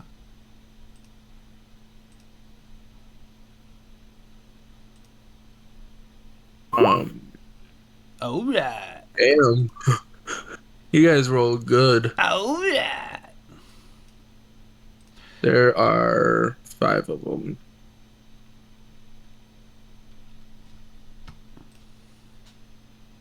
So you can always like do things in the way that you feel is best, of course. But like how I'll usually divide up my initiative per creature is I'll do like an initiative per type of creature. That way you're not rolling like, 5 different times for one type of creature. And if you want to do it like that, of course, you feel free. But to me, it just makes it a little more simplified where it's like if I have like a soldier, I'll roll his own initiative. And then if there's like a mastiff or something by his side, I'll roll its own initiative. But if there's like 4 or 5 guards, I'll just roll one initiative for the guards and let them all go in the same time. But just throwing that out there as a tip. Take it or leave it, of course. Yeah, I'll do that next time, but I have D&D Beyond up for my dice rolls. Okay. And then whenever you do have them all in, you might already know, but at the bottom there should be like a little settings gear, and if you hit it, you can do sort like by ascending or probably descending, I think is what would make sense. I think we're missing one person. You're missing me because I'm not there. Oh, yeah. I would like you to roll initiative, too. Oh, okay, that I can do. I don't have a token to click, so let me just drag myself. Oh, yeah, sorry about that. Let me add No, you. it's okay. Real quick. I gotcha. Okay. Boop. And then... Oh man. I'm just gonna fix your positioning and, Oh, did I make it back? Okay. this is just for when you do make it back. Oh, okay. But right, I'm gonna have actually, roll you... 20.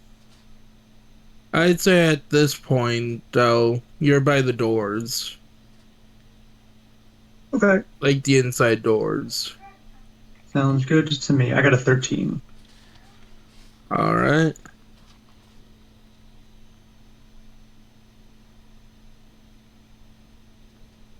So, Krista, All right. you see Oh, two of these creatures turn back to you, and they make some kind of verbal language. You think they called you out, though. Oh, ooh.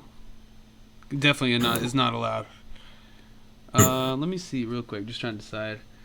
I guess it's probably gonna be the best thing to do. So I am going to, as I like open the door up, so we can see them and they can see us and such.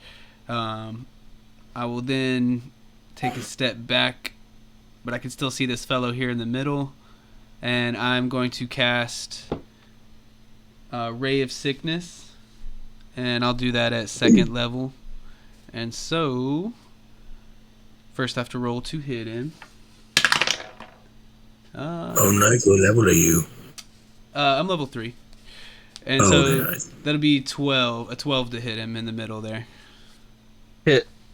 Oh, whew. I know that was a close one. Or I guess I don't know, really, honestly, but I figured with the 12, it's always one side of it or the other. But okay, so with that, he needs to make me a Constitution saving throw with the DC being 13. And he will also take 3d8 poison if he isn't immune or anything. Just trying to find his stats real quick. There we go. Mm-hmm. Constitution. Oh my gosh, I got 2 max on that. Wow. And then 1 not max, but that's pretty good. So if poison's all good for him. That's going to be 22 poison damage, and then he'll also have to make me that Constitution saving throw. 22 damage, you said? That's right, baby. 22 poison. Yeah, second level spell. Pew! You actually- hit, and he does make his Constitution saving throw. Okay, so he is not poisoned, but he took a big old But nasty, fat green It doesn't ray. even matter because he's dead. All right, yeah. So you see Krista kind of throw her arms back and then raise the scale up and kind of close her eyes as her other hand kind of shoots forward, and out of it a large, like, sickly green ray just like hits the I'm guessing the smoke guy, like right in the center, and yeah, he would just disappear You into just smoke. kind of your ray actually kind of goes through him, has full effect, and kind of hits right here. A putrid smell fills the room. Oh, Especially also with I do. the- My bad. I gotta. Oh no. So no wild magic this time. Oh. All right. That'll be it for Krista then. I guess actually I'll just take another step back. It's fine. Okay. Gaius. I will just do a guiding bolt on this one. Alright. I rolled a hit. You hit, taking 17 points of damage. Nice. And I will step back. And I am done.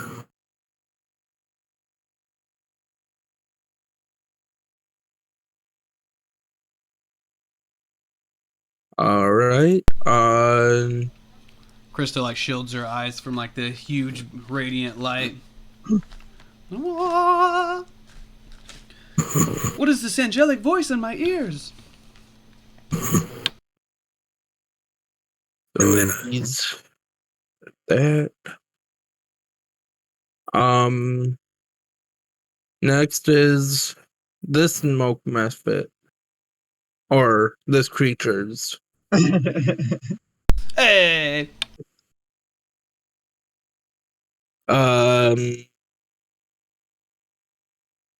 He will kind of much movement.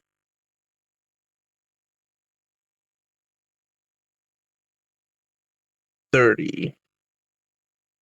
You will go 5, 10, 15, 20, 25,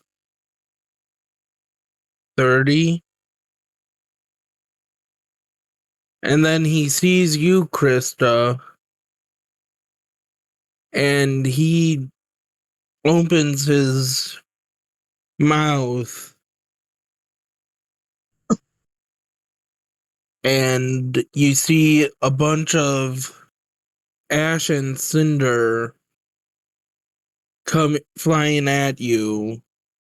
Make a dexterity saving throw. Looks like I got my first 20 of the game, baby. Nice. It kind of flies into your eyes, and a few blinks, and you avoid the blinded effect. Okay. And then that's its turn. So next is this method's turn.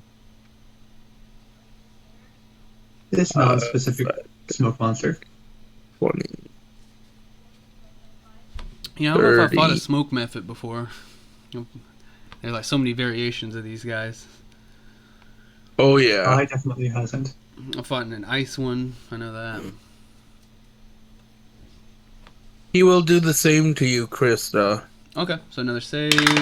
This one not as good. Was it Dex or Con? Dex. So a 12 this time. This one gets a little harder to resist. You have to wipe your eyes this time, but you resist it. So as the smoke kind of like goes from around her, she kind of comes back into view, and she's like covering her eyes and coughing. I thought I'd be used to it after the sailor's pipes, but this is much worse. Next is this this indescript smoke monster's turn. 2, She's trying to 3, smoke me 4. Wait, what? 5, 10, 15. They're hotboxing in that room. I was gonna say hotbox methods. 15, 20. She's like, no, don't kill him. Give it a couple more hits. This one will go right here. And he'll do it actually. Wait. Yeah. He'll do this one to you, Gaius. Or Gaius, I mean. Let's say which one, I'm sorry. A dex saving throw. Seeing that his friends were unsuccessful getting 13. Krista, and he was also unsuccessful. Nice. Good thing they're not good at their job, because we'd be in trouble otherwise. Or you guys are just getting really high rolls. Or you're just getting really high. A little bit of both right now. I'm a little scared though. If we're burning them out now, we may need these good rolls later. That's true. Next is Bai. Alright, so Bai bursts through the door. He hears the commotion. As you see nothing come through the door. What was that? Oh yeah, true. I'm invisible. That's right. I forgot. Alright. So he will go. These are each 5-foot squares, correct? Yeah. Okay. Alright.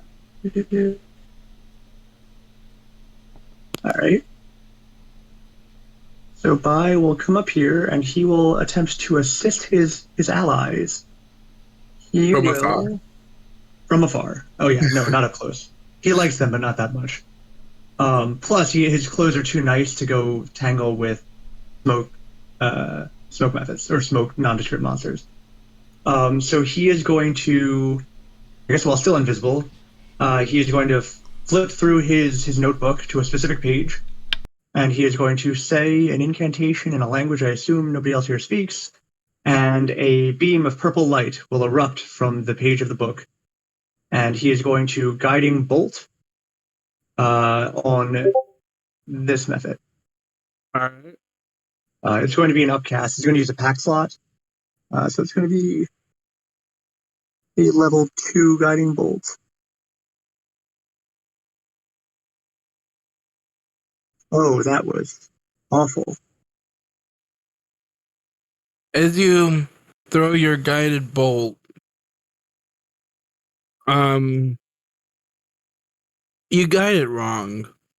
And it actually crashes right above the back door. Unfortunate. Ouch. As one final feature of his turn, Bai is going to, well, now that he's no longer invisible, as he just said those words to his spell, he's going to greet his friends, and he is going to throw, I mean, that's a long hallway. Okay. He's going to throw words of encouragement to Krista in the form of bardic inspiration. All right. Nice. And that's What did he say? He said, don't worry about it.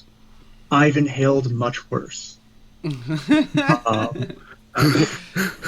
And that's the end of his turn. She just has a quick second. I've heard about the gnomish strain.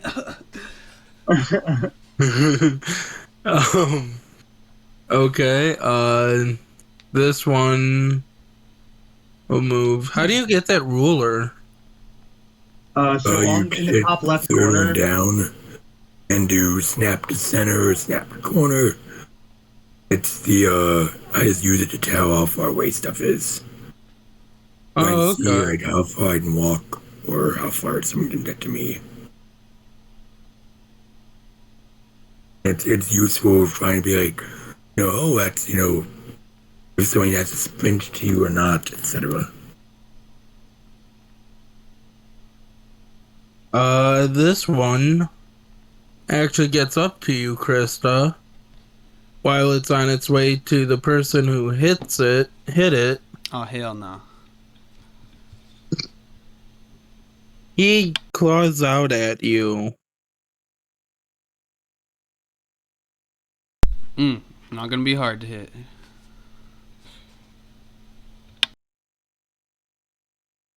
He gets a 18 to hit. Oh yeah, that hits. That hits. You take a whopping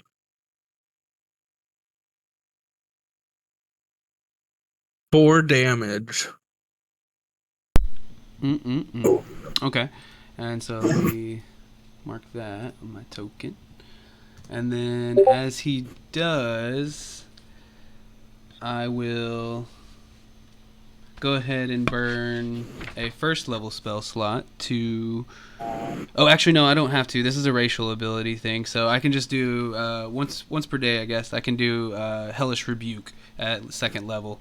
So I'm going to do that. Nice. I thought I fixed this earlier. Sorry, I had added that spell Or to my do list. you roll?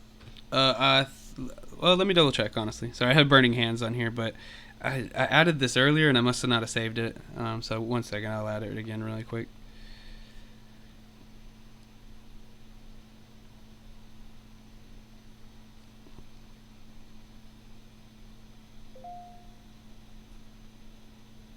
Okay, I got it there now. Alright, so let's see. At 2nd level, I need them to make a dexterity saving throw, DC 13. Okay. You hit it with full force. Okay, and so that will be quite a bit of fire damage. Let's see how much exactly.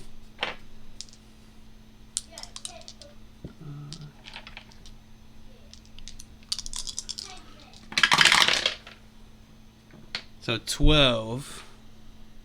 Yep, 12 fire damage total. Even though you know that it hit, no damage went through. Okay, noted. Oh. Good thing I didn't burn a spell slot on that. Truly.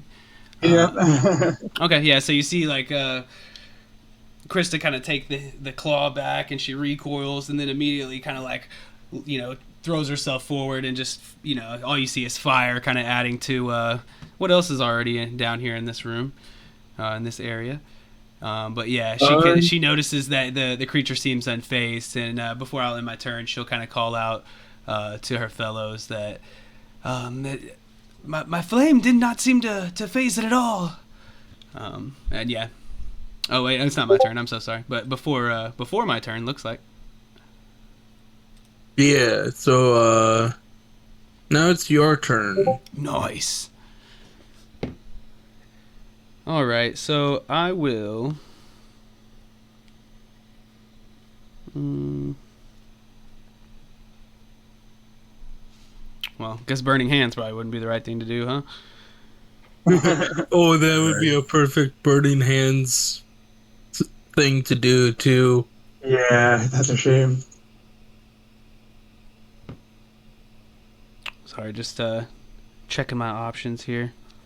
Okay, so I'm going to reach forward with my free hand and try to get some kind of grasp on this creature. Although I know it's probably pretty intangible, but I'm gonna use the cantrip Shocking Grasp, and looks like I'm gonna try to get a hold of something with a 19.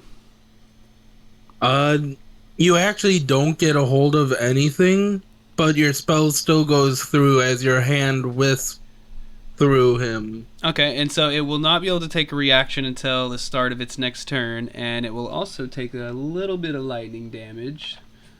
This is on the one that hit you? Yeah, this is the one right in front of me. So it's going to take 7 lightning damage. And then if he's all still alive and wanting to chase me down, he will... so the Bardic Inspiration I can just add to my hit, correct? Bye? I believe so, yeah. Okay, or like a save or something like that, I think maybe. But, Yeah, it's pretty much anything. It's ability check, attack roll, or saving throw. Okay. Just not damage. Alrighty, so I'll still hold on to that, I guess, for now. And then, so I guess he did die. Yep, and there's a puff of smoke obscuring where he was. Okay. Gotcha. And so I will perhaps use that to my advantage slightly by just jogging over here to be a little bit more out of the way. Yeah, with that, that'll be my turn. All right. Gaius. Okay, I'm gonna move up. I'll try and do a melee spell attack with inflict wounds. All right. Oh, that's right. I don't mean that. As you try and hit it, you kind of stumble a little bit, and you whiff on him.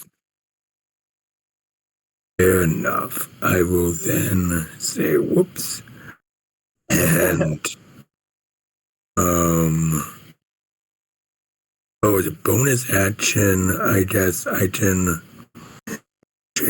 channel divinity at one spell slot as a bonus action. So I'll do that right now as a bonus action. Then I will end my turn. What does your channel divinity do? I get one spell slot back once a day, I believe. Oh, that's nice. All right. And then I am done. Actually, I'm going to be right back for 2 minutes. I'll be back for next turn, hopefully. But I am done.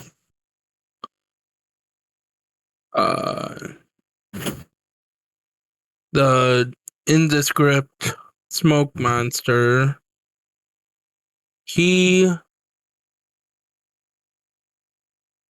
kind of seeing you on the edge of his fallen buddy's cloud will go to you, Chris. Actually, being shot at.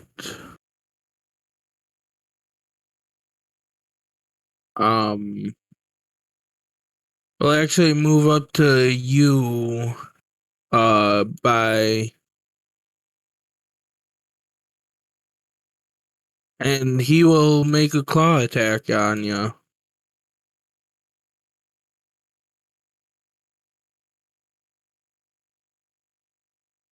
I'm guessing 21 hits.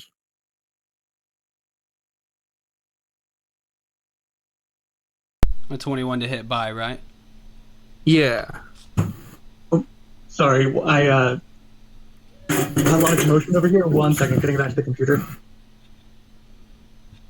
Okay, I am back. His AC is on his title there, though. It's 14. So if you said it was a 21, then that'll probably hit him unless he's got something else to do.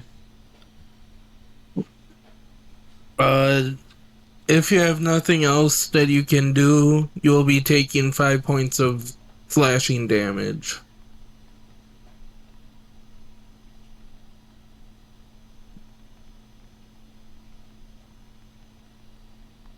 Hi, so sorry about that. I am back. So it was a 21 to hit, and it hit me at 14 AC. And what happens to me? 5 points of damage. Was it 9 points, you said? 5. Oh, 5. Oh, okay. I might have accidentally said 9. And that's that Mephit's turn. Going to the next. This one, seeing you kill its buddy, will go up to you, Krista. And it's still out for blood once you did that. Who? Poor little me. I didn't do that. He came right for me. Does a 12 hit? That does hit me. Yep. Of course. He kind of chuckles. As he connects and hits you. What are you laughing? 5 points of damage. Uh-oh. Alright, still in there. Looking a little bloodied, but Krista's still pretty confident in herself.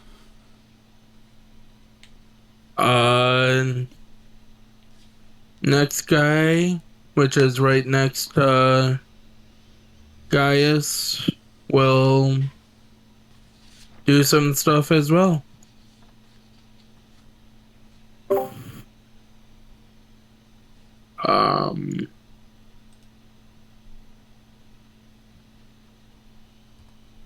Does 11? Nope. 11, he.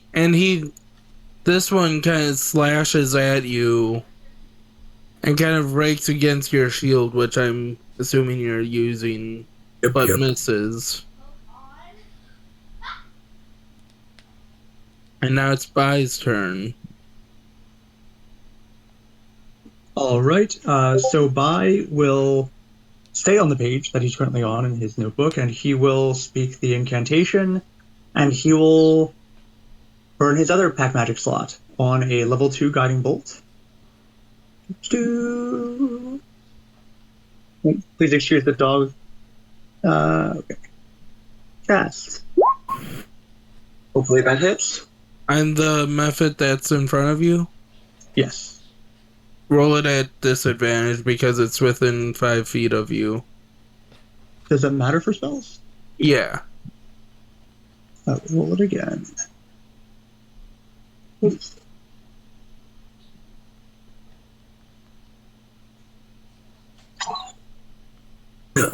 Nice. A 16 was the lower. Alright, you hit. This time, kind of just like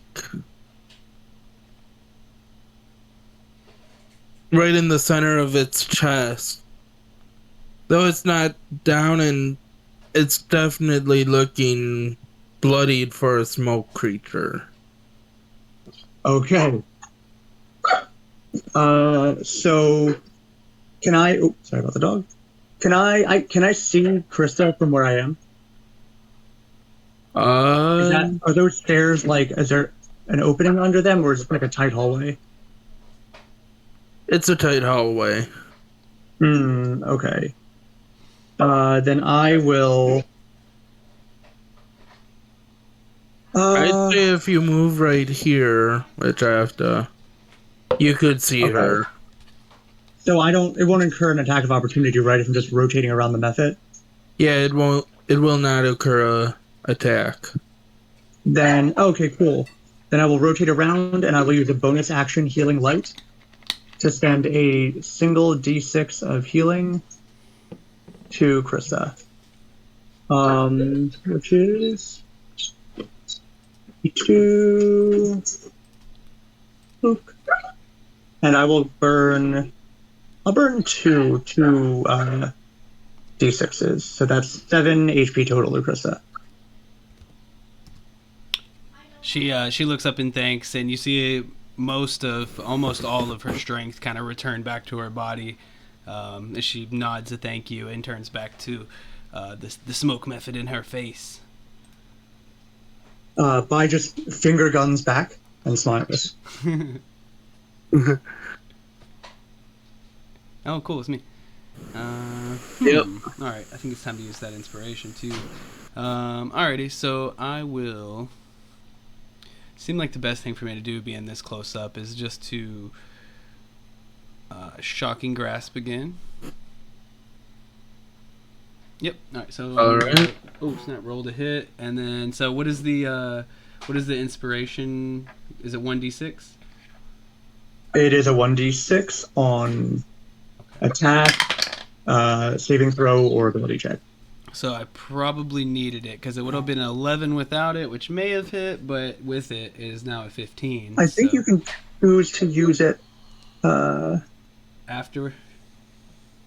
once in the next 10 minutes. Can roll the die and add the number. The creature can wait until after it rolls the d20 before deciding to use the inspiration die, but must decide before the DM says whether the roll succeeds or fails.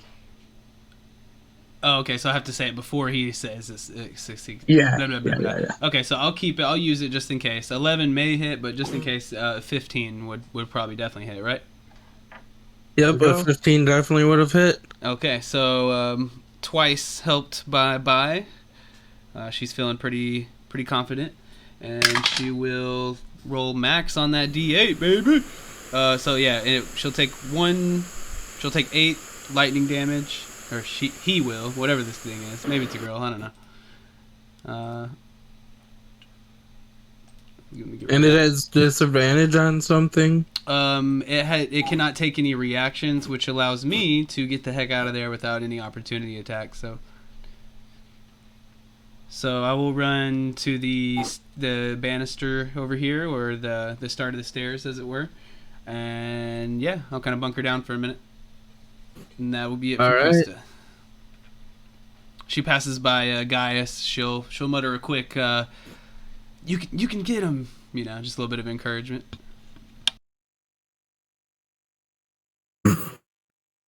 And Gaius, that's it for me. this is your what? My apologies. Yes, I will then just try and do.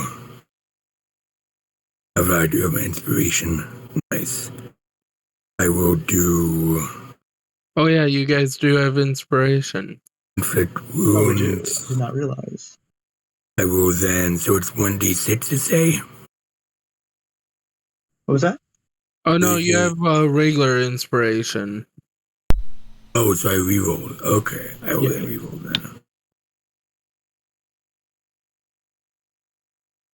then. Much better. 22 hits, and you Why do the 10 26? damage. That's sad. I really wish we had the 26 damage. Okay, does he... Oh wait, yeah, never mind. Because I got a little mixed up. It should have been the 26 damage. Awesome, that works. Thank you. Which means this guy, as you reach out and try and grab him, he just kind of compulses with pain and then just leaves a little puff of smoke. Nice. That's will obscuring then your view. move.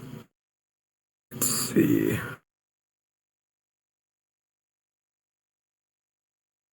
Yeah. I will then move back to here. That'll be done. Alright. This one that kind of made itself a buddy of yours. Oh boy. Willing buddy or not, will attack you with his claw and get a 12 to hit, which I think misses. It does in fact miss.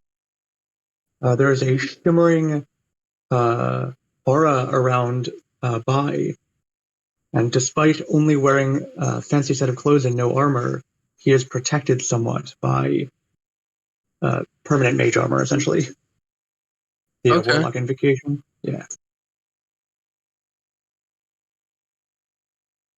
Next is this smoke creature, 5, 10, 15, 20, who's up to Krista and getting a taste of Krista blood. He will slash at her. Oh wait, hold on. Before he slashes at her. Now he will slash at her. That hot boiling tiefling blood. 21 to hit.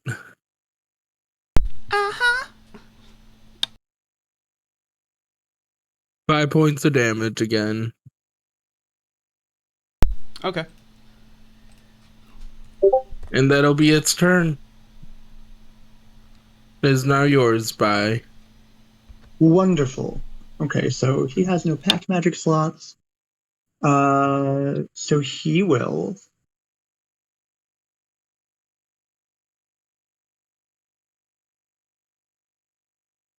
He is going to use.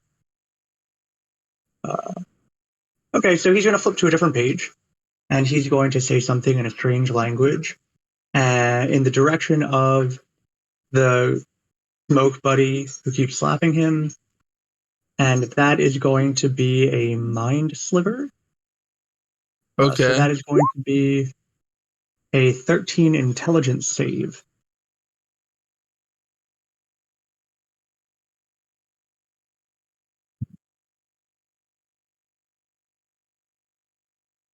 It saves. Unfortunate. So with that, Vi is going to quiver and beg for mercy and end his turn. All right, Krista.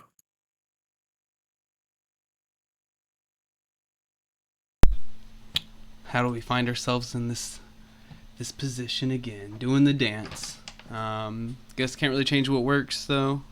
Not like a dagger would do me much better than my shocking grasp. So yeah, I'll try to do a repeat. Looks like I'll probably hit with the 21. Definitely. And then we'll see that rolled only 1 lightning damage to him, so probably not gonna get that kill, but yeah, I'll take the 1 lightning damage to him. And then since he is not able, let me see, does he have to do a save? No, he doesn't have to do a save. He just can't take reactions. So again, I will kind of hightail it out of there. So let's see. And I'll be back at the front of the stairs. We just like are kind of running, running away from these guys. I pass by Gaius, and I'm like, he's probably getting kind of low. And then that'll be it for me. Okay, I will then. This one has taken damage. Yep. So then I will do Toll the Dead. Wisdom save. Yeah, so 13. 4 or 5. He takes 5 points of damage. Nice. Oh shoot, still around. I will then say, hey, look, your turn to be attacked. And I will walk away. And then I end my turn. The one downside of 3 spellcasters and no frontline people. Well, you're kind of the frontline person with 18 AC. Yeah. That's True, I guess. But I'm trying to hide behind you with my 11 AC. My robe's all aflutter. The Mephit's turn. Man, I really wish I could recharge these spells, but he'll just attack his little buddy that's trying to attack him and fails. He glinces off of that armor, that ethereal armor. It does not make Vi any more comfortable. He is still quivering. The next smoke method, or the smoke creature.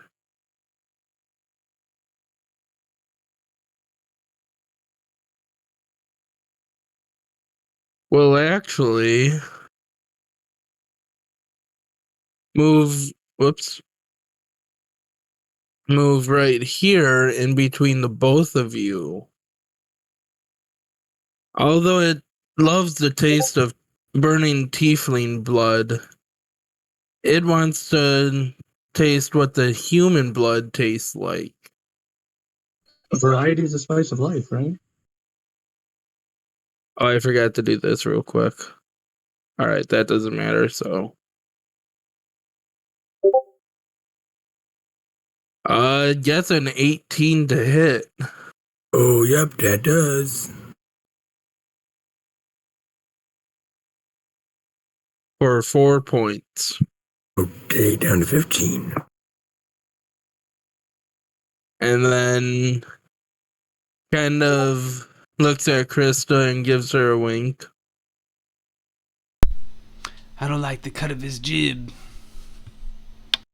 Bai's turn. Bai is going to once more incant in the direction of his own personal dust bunny. And he is going to be a 13 intelligence save for theoretically 4 damage. It will be a save. Unbelievable. Bai's not even quivering anymore, he's just insulted. And he is going to end his turn. All right, Krista. My goodness, this thing was not giving me any space at all. And so with that, I'm just gonna. I need another spell, but yeah, Shocking Grasp is gonna have to do for now. Ooh, snap! I'm gonna use my inspiration because I don't think a 7 is gonna hit. So let's try. Ooh, crap! I'm using that inspiration. Let's try for a 9 instead. Then.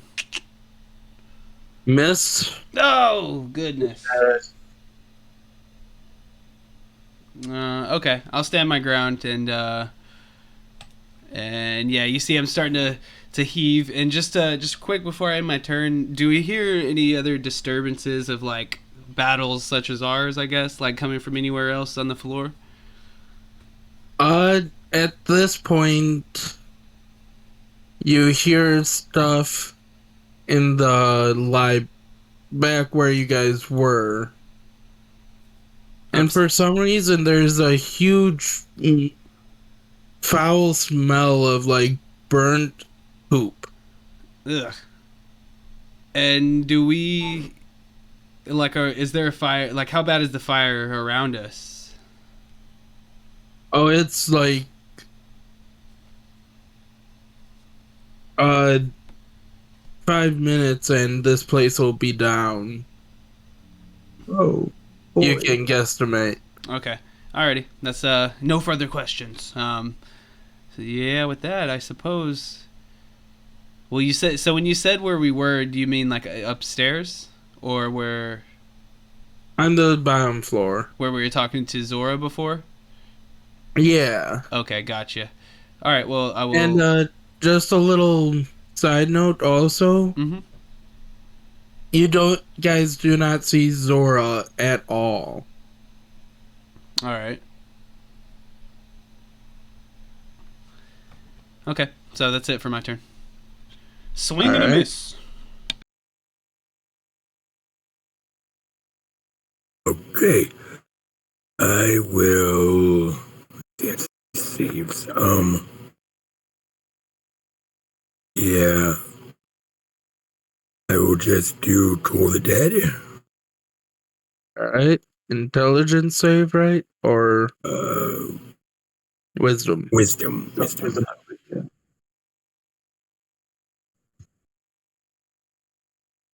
I hate that I'm rolling so good, guys. Save. Okay. I will just end my turn. Your buddy's turn.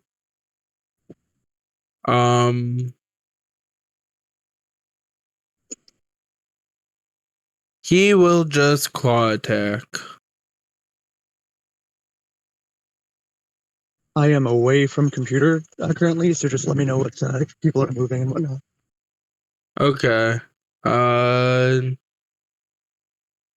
He hits for 3 damage. Oh, wait. Yeah, he hits for 3 damage. What was the attack roll? The attack roll was 18 to hit. Me or? Oh, it's for this method. Okay. Which one is that? Bai's method? Yeah, but I just got hit for Okay. 5 damage. Ooh, 5 damage. All right. He's feeling weak. He's looking vulnerable.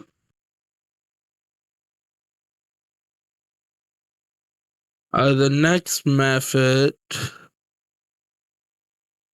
I will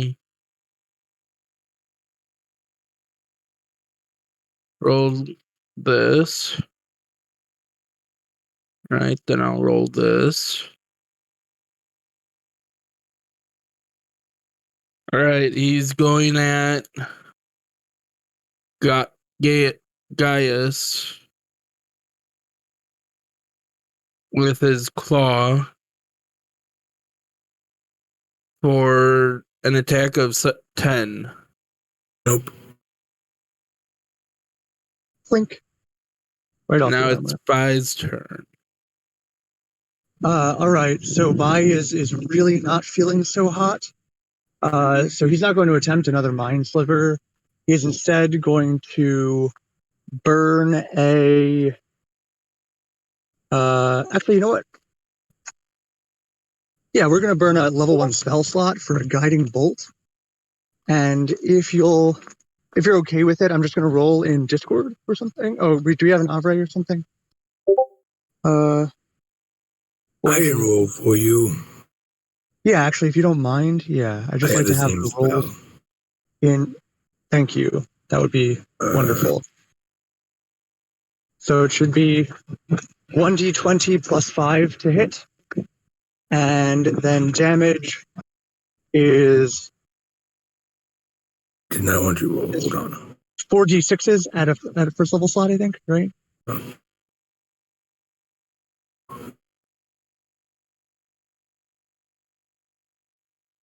It would be 20 or would be a disadvantage though, right?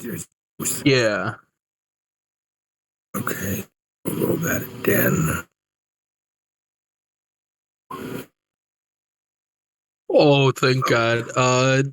You hit, and Beautiful. as you're kind of cowering, you just feel some ashes on you and a puff of smoke Thank God. as the character died. Or the smoke creature just turns into smoke. Right now. Beautiful. Bai brushes the smoke away from his face with one hand and lets out a little whoop as he fist pumps into the air with the other. With that, he is going to use one of his 2 remaining healing lights on himself and bathe himself in warm lavender light. Would somebody be so kind as to roll me a 1d6 with no modifier? Sure. 2. Thank you again. How much was it? 2. 2. Thank you. And that will be the conclusion of my turn, as Bai will just flump against the wall in this hallway and take a breather. All right. Krista. I don't know if I'm going to be pulling 20 radiant damage out. Shazam! That was nice. I mean, but I think I probably will at least hit this time with the 15 on my shocking grasp. yep. And then looking at that D8, looks like 5 lightning damage. He's looking hurt. Okay. And then I will, since he can't hit me with an opportunity attack or anything, I will open the door behind me and go in this room. All right. Hoping to As you enter that room, Oh gosh, I'm nervous. there's a beholder. Ah! Nah, there's nothing in there. Okay. But there is a hallway right here connecting the 2 rooms.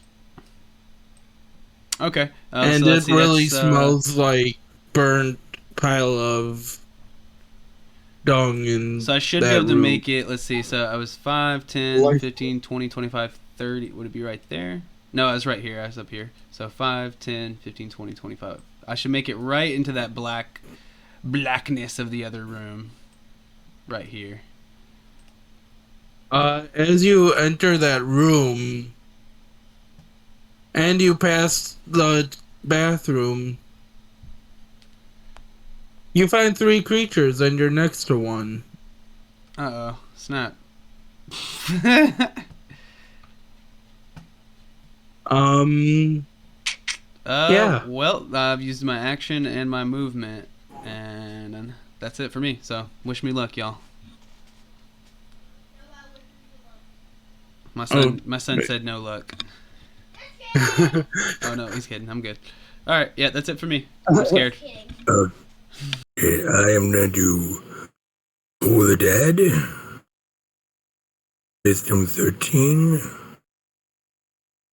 Hopefully.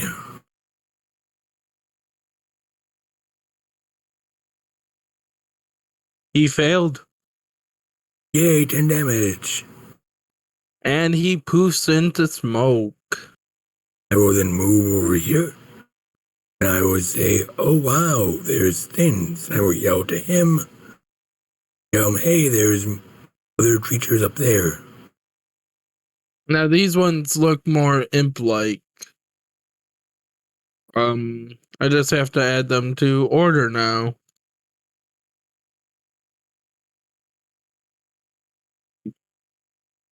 I was really hoping this wasn't gonna happen this soon. Yeah, I knew I might potentially be running in on something, but I was kind of hoping for maybe either. I don't know, maybe not something bad, I guess. But yeah, sorry, y'all. Sorry. Went from the oven to the frying pan.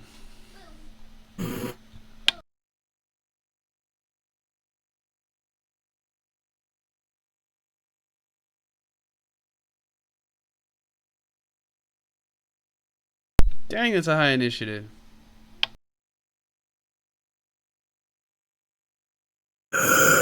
But keeping the current initiative, I'll say that they don't notice you guys quite yet. Not saying that you guys get a surprise round, but it is Bai's turn.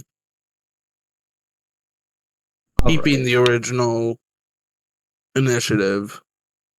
Gotcha. Oh, okay. I see where we are. So we opened this. Are both doors to that room open? One is kind of cracked on, like, right here. I see. But I hear where the commotion is coming from, right? Yeah. I shouted to you that they're in that room. Okay. So let me just fix my health here.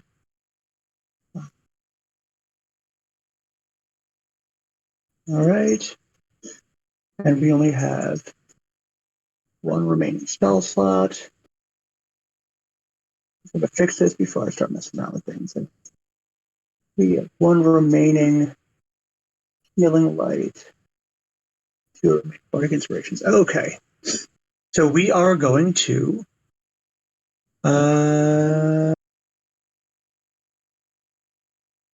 is the door cracked enough that I might see through it, or is it pretty close to closed? It is cracked enough for you to see through it. So if I stand like here, say, can I hit the far one? Or like this one right here? Okay.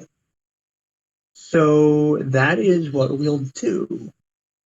Are these guys made of smoke as well? What are these guys? Are they fleshy? They look fiery.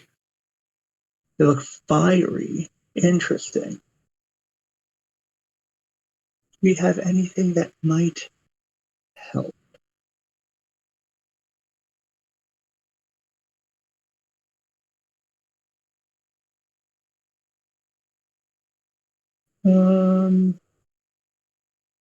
Let's make this last one count, shall we?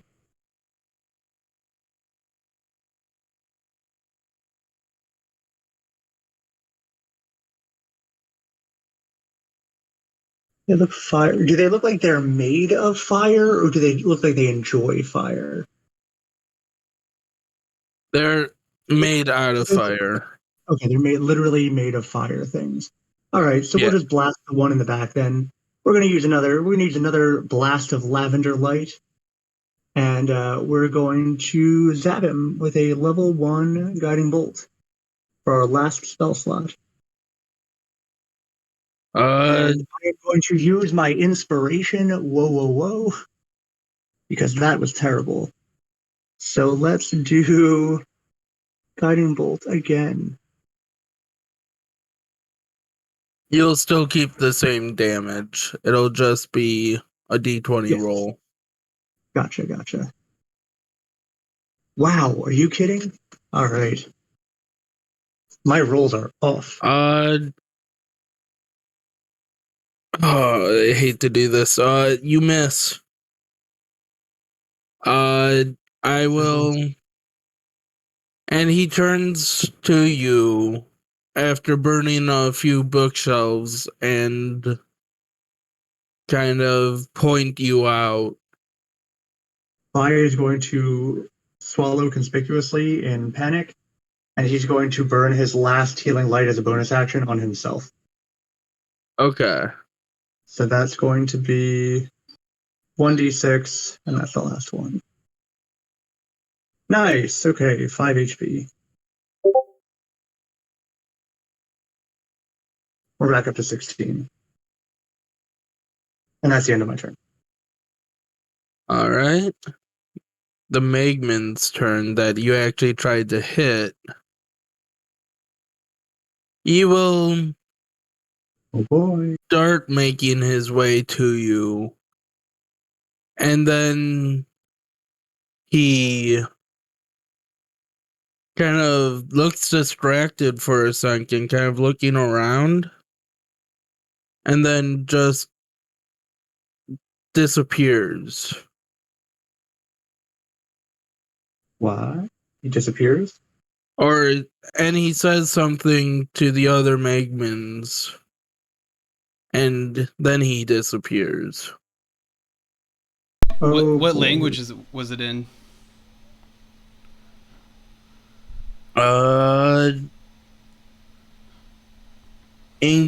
Ignan. Okay. In what? Sorry, what was that? Lingnan or Ignan? Is it Ignan? I think I've seen that. Oh yeah, that's the fire-based dialect of Primordial. Fun note, I actually speak Primordial. So can I understand what it is he said? You hear the premise of work here's done, Master wants us back. And then he just disappears in a fiery, ashy fashion.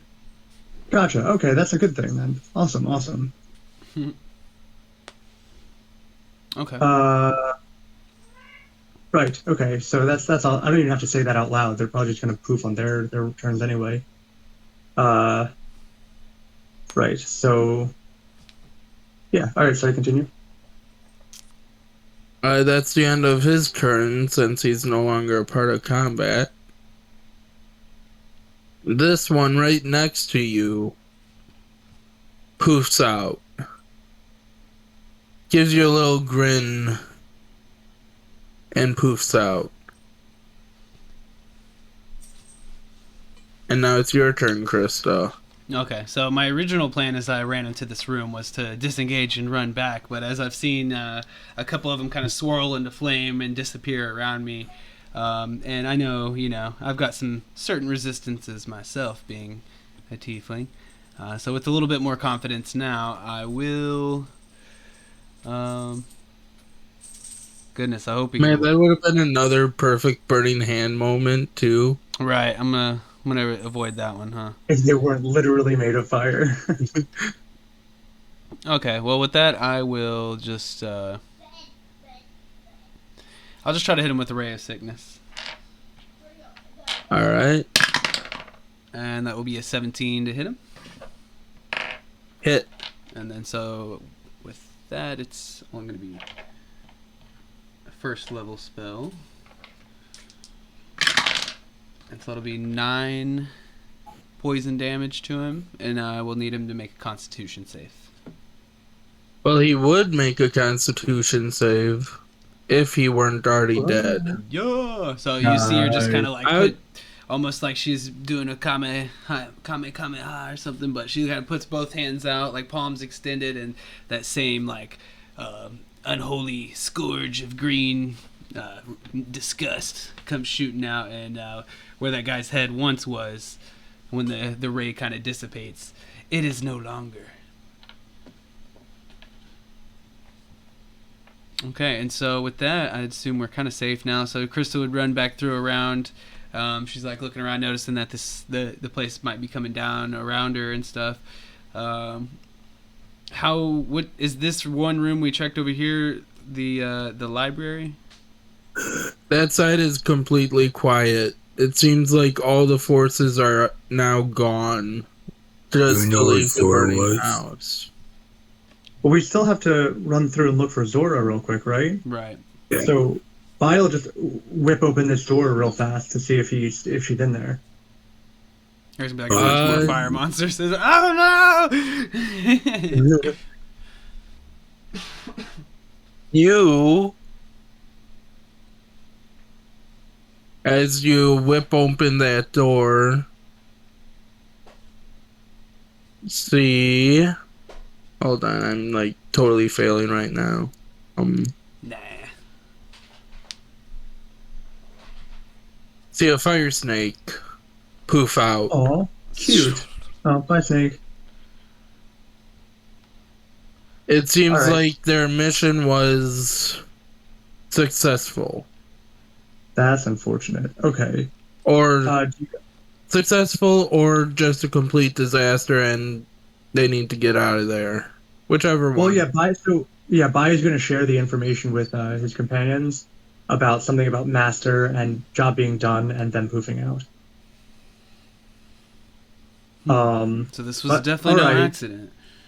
And you guys do know where Zora's room is, which is on the second floor. Okay, let's go up and see if we can get her out of here before this place is coming down on us. Right. So, oddly enough, when you guys go into her quarters, let me reveal that area real quick.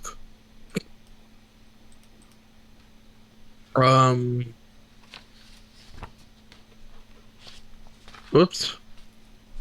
She is still sound asleep. Can I do a quick Arcana check to see if it seems like she's under a spell?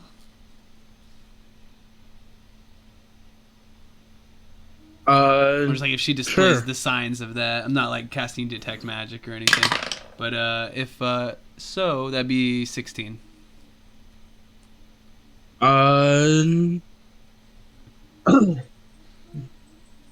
No Arcana detected.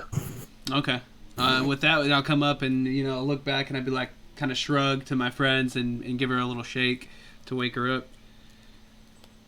She does not wake up. Oh boy! But you can slightly hear her snoring. Oh gosh! Woo! I thought she was gonna be dead. All right. Well, so in the interest of time, because this place is coming down around us, Bai is going to whip out his loot again, and he is going to expend another charge of that DOS loot, and he is going to levitate their friend out of her bed and just kind of gently tap her along as they run away out of the burning building. Okay, I'm with that. With how the levitate went last time, you're gonna use levitate again? Yeah, well, you know what? He figured that was a fluke, and it wouldn't be so bad this time. Okay, which it was a fluke. And we know nothing about that, so we're like, yeah, good. Oh, good thinking again. She must be down there waiting for us. And Bai just like nods enthusiastically and says, "Yeah, it works every time." All right, cool. So we have our friend. She's levitating and snoring, and we bring her downstairs. Okay. And then, as you guys make it out, and you guys hear Zora make a really big snore, and the house falls down.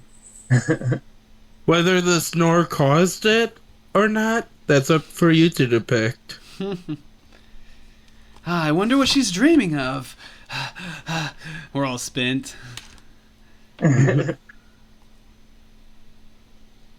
All right. Let me just hide these real quick. So yeah, if we could find like a safe spot nearby to kind of hole up for the moment. Which is easily done.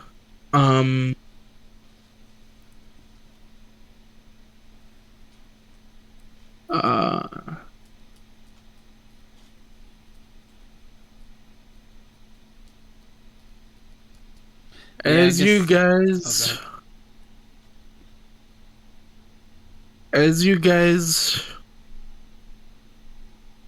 rest,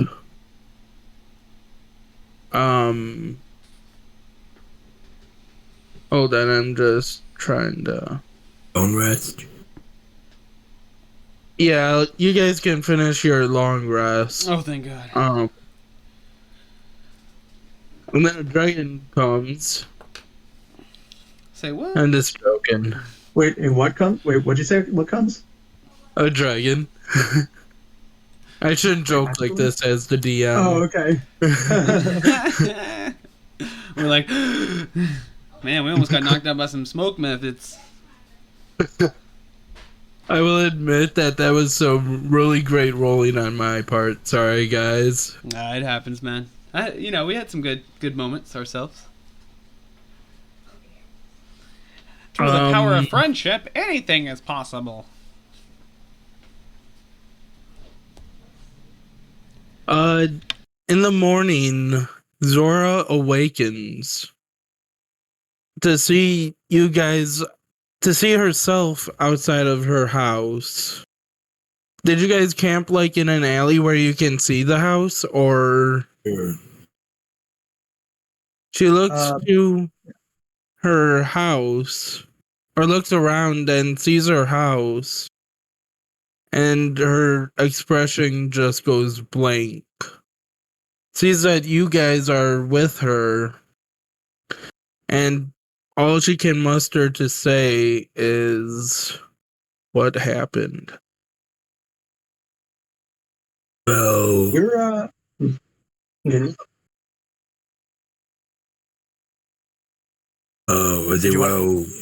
the house was attacked. We tried to get the woman out, but we don't know what happened to her. I then turned by and say, so what happened to her? Well, you see, so we were escaping, and I valiantly charged back in to help you guys because I didn't want to leave you there in the burning house, and I think she just ran away for safety.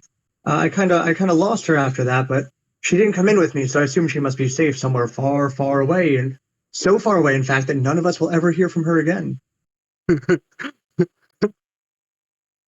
And he looks Zora dead in the eyes, and just nods his head, as if to get her to nod her head as well.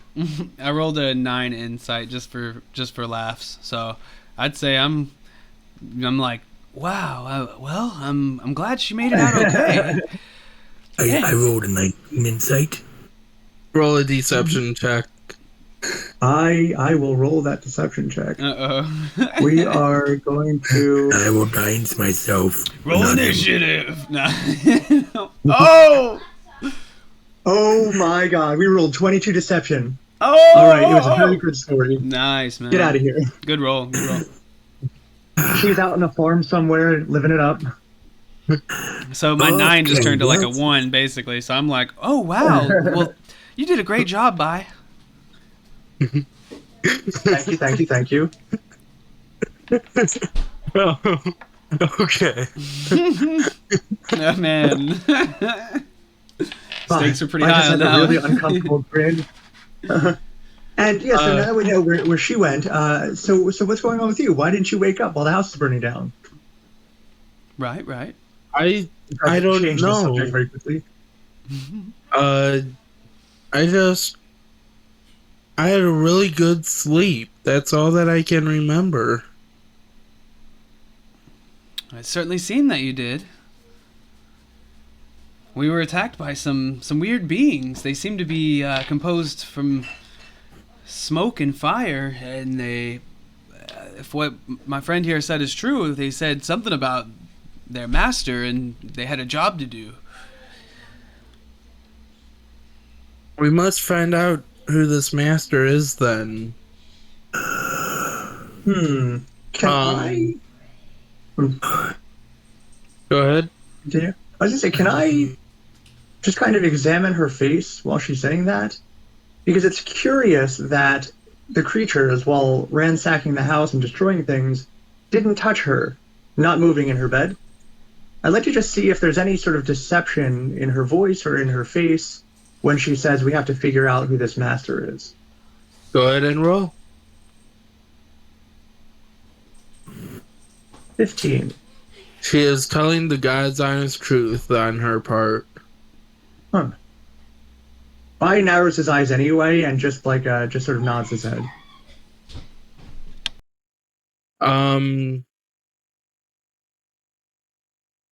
She kind of goes around the house just looking, and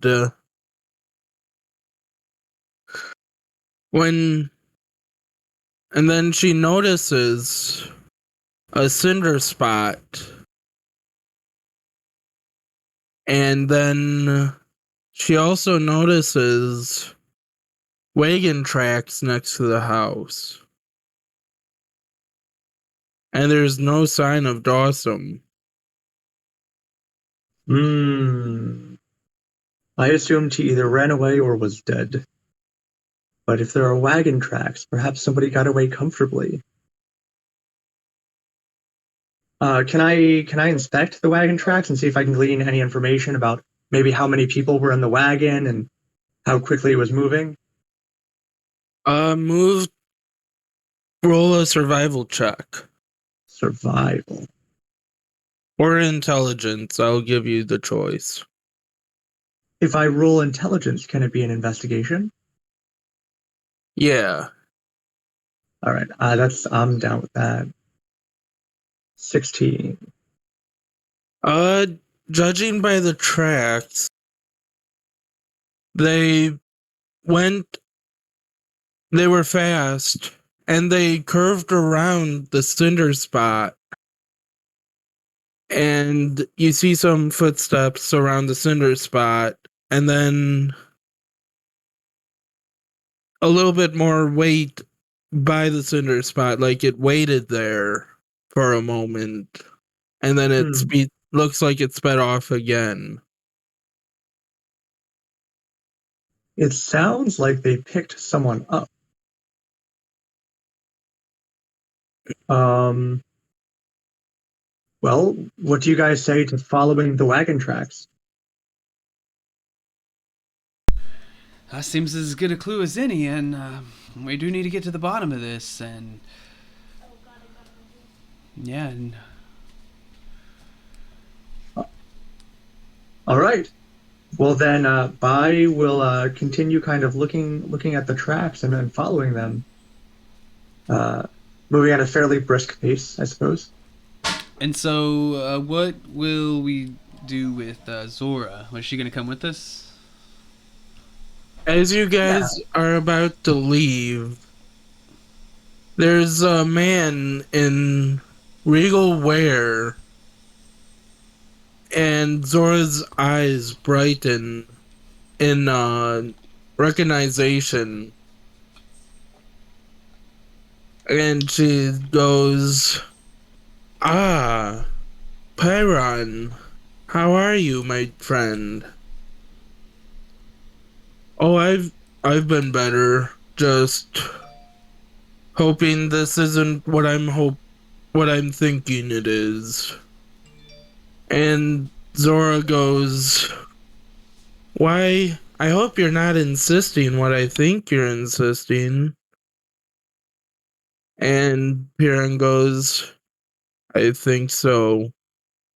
We're dealing with the fire cult." Can somebody explain what the fire cult is to those of us not in the know? I rolled a history just to see if I've heard anything. I've been in the Moonsea region. That's where I'm from and stuff. Maybe I've heard of them. I rolled a 19.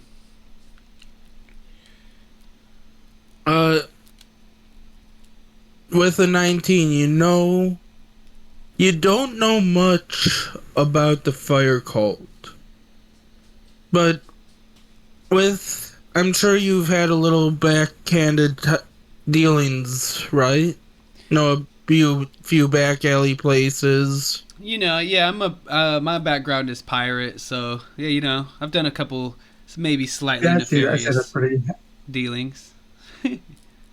So, in a couple of those back alley places, you've been approached by some people asking you if you wanted to join a greater purpose.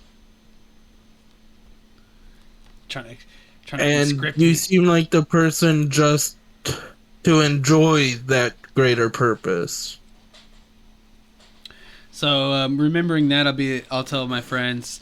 I think I've even been maybe tried to be approached by these people a time or two, but my father was always close at hand, and he told me to never deal with folk of that sort. So I tried never to make eye contact. Sound like decent enough folk. Yeah, I'm sure they had nothing to do with this. Are they going to continue talking about the fire cult, or have they? Pyron goes and says, if the fire cult is near, we will definitely need some help stopping it from some undisclosed characters that have no tidings with Mole Master. As he looks towards you guys.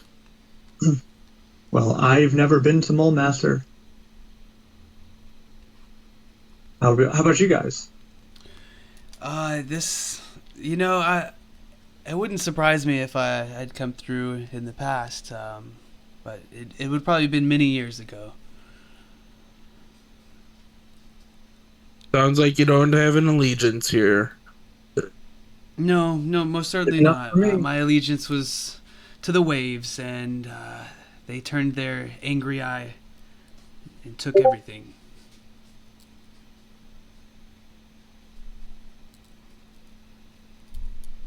So I gotta say, we found, by here, he found some tracks that were kind of suspicious.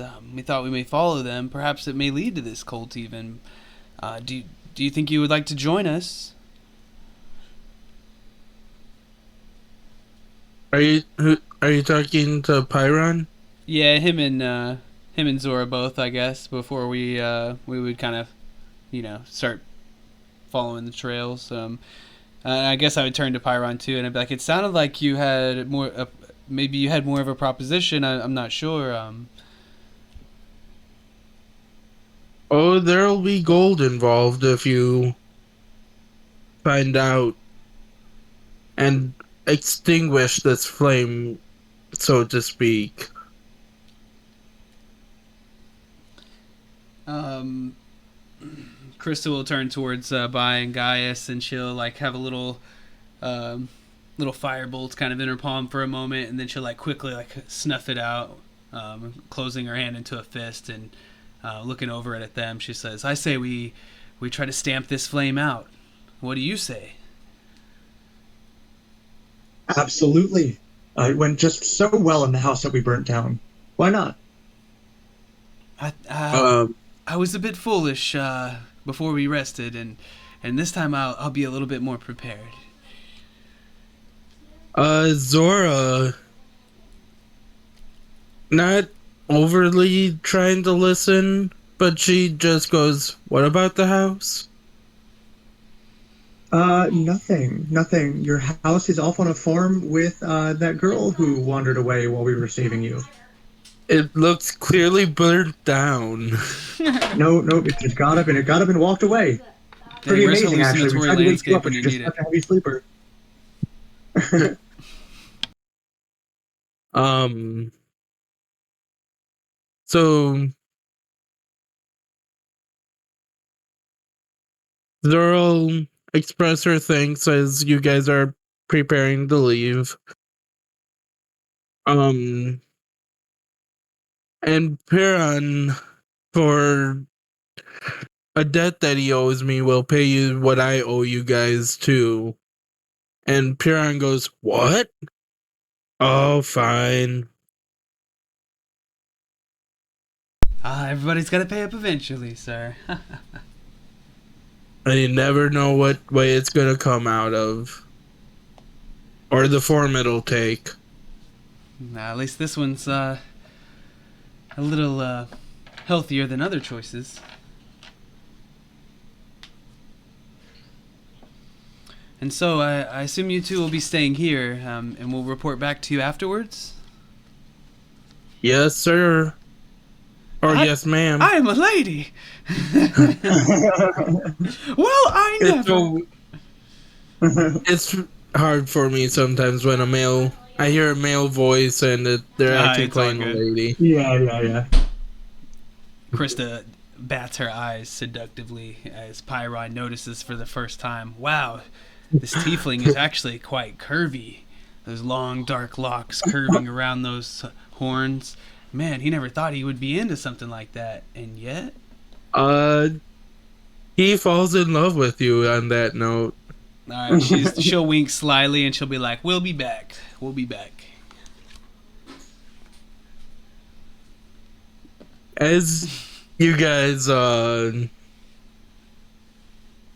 head off in the direction of the tracks, there's not much happens during the travel in the city. Except when you hit the Zent Ghetto.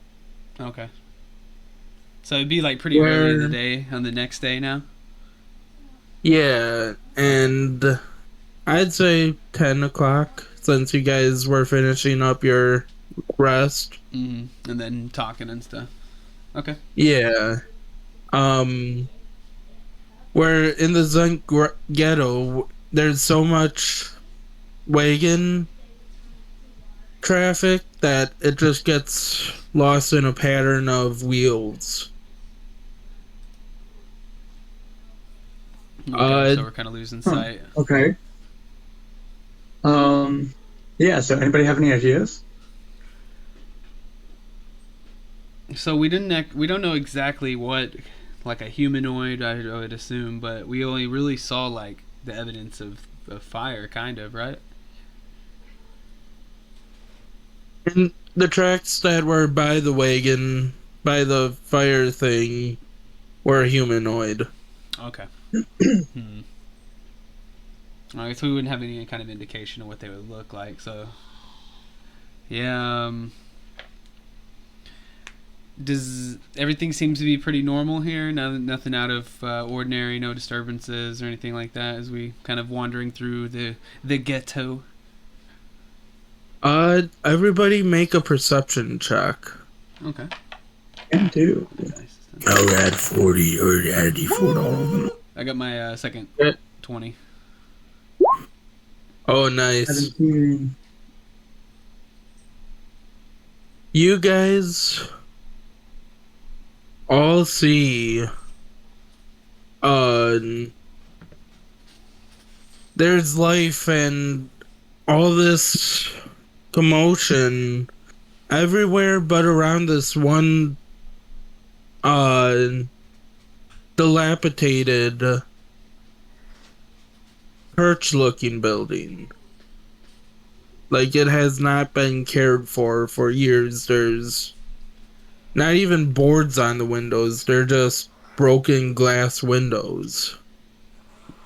Huh. All right. So, shall we move towards that? That's curious. It's looking a little bit Shall we move suspicious over there, guys. I think you see it too. Well, what do you say? Should we approach with a little caution, or perhaps just go in there fire ablazing?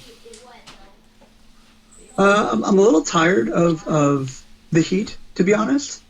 How about we just walk up and enjoy the natural Maybe a bunch of mess on my weather? face, so put it down.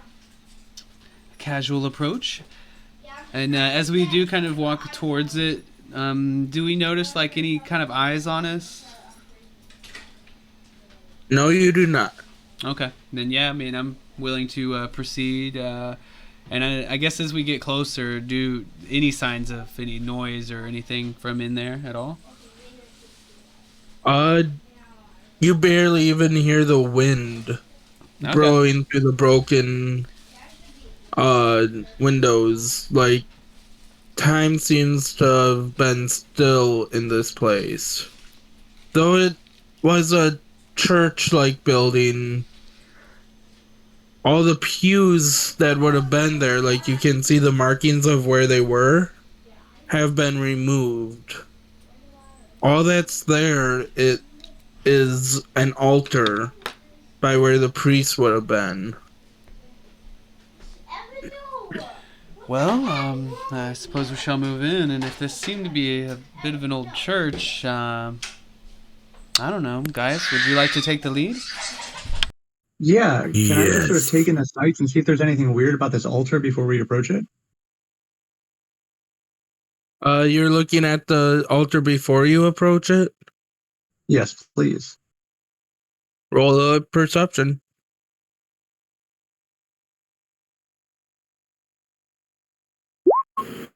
Well, that's not great. It's an altar.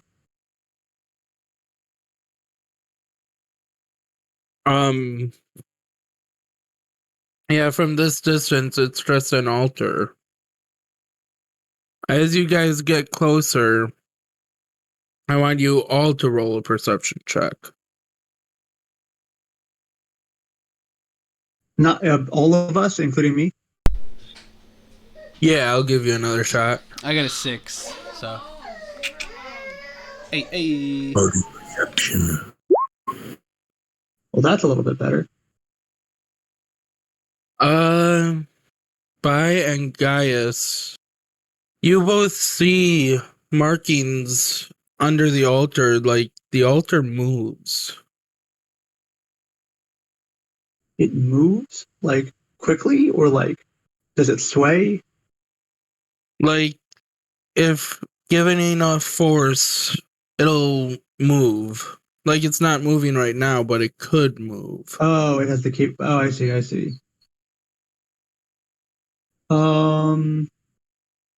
All right. Well, does it by gestures to his friends, like toward the altar? Does anyone want to do the honors?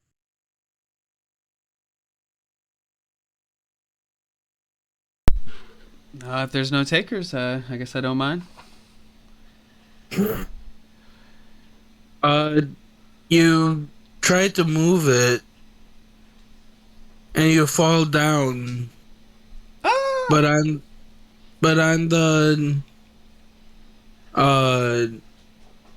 priest side of the altar, you can see a latch, a pull chain.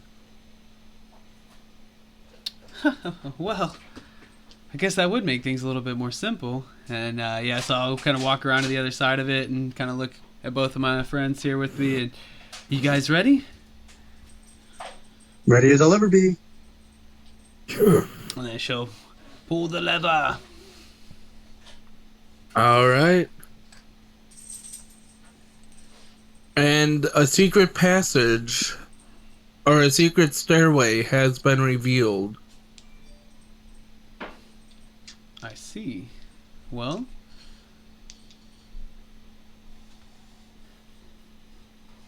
Is it dark down there, or does it just look lived in? dark as hell.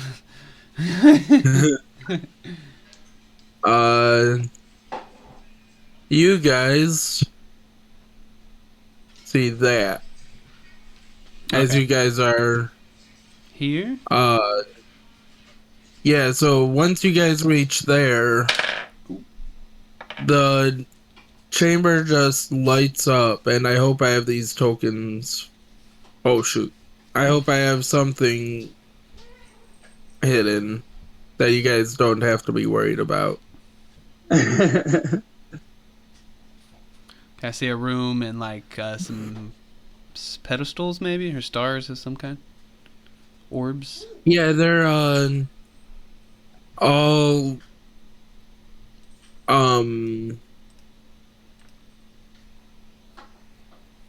braziers Oh, that light gotcha. up when you enter the room. Okay.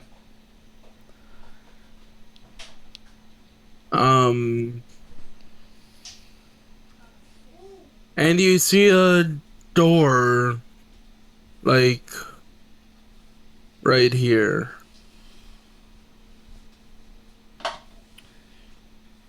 All right, so I'll move But there's in. nothing.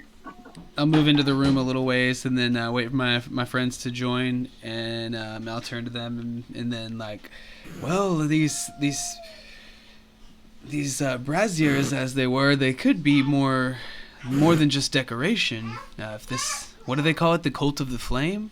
This could be a sign. Perhaps this is their base here. I think that sounds reasonable. We should probably proceed with caution. I agree. Bai, do you have your character on there? Oh, I do not. Sorry. I forgot that I was the one doing that. My apologies. Can we? Oh, there we go. Resize it. Thank you. There we go. So if we can. So there's a closed door right there. Though it Can we looks listen to the shimmery. It looks shimmery. I was about to see if it was unlocked, but I'm trying to think. Well, can I? Okay. And I forgot to mention, once you guys entered the room, you guys can hear a grinding of stone from where you came. Maybe the altar closed on you. Wonderful. Looks like there's only All right, one way to well- go but forward. If everyone would be so kind as to stand against this back wall here, I will use Mage Hand to attempt to open the door from safety. I think I may be able to give you a hand with that. And yeah, I'll throw a hand All out right, there all right. too. All right, so we'll try to open that door. A low, gravelly voice echoes throughout the chamber, speaking in common as you guys touch the door. Who watches the world burn? Well, us, if you stick us in a house that's burning down. Is there any response? Yeah, Elmwood? And there's a few people. Nero? Who watches the world burn? As he perceives that you guys already answered, you see puffs of smoke coming from the braziers. I don't think we gave the right answer, friends. And I start trying to blow them out from across the room.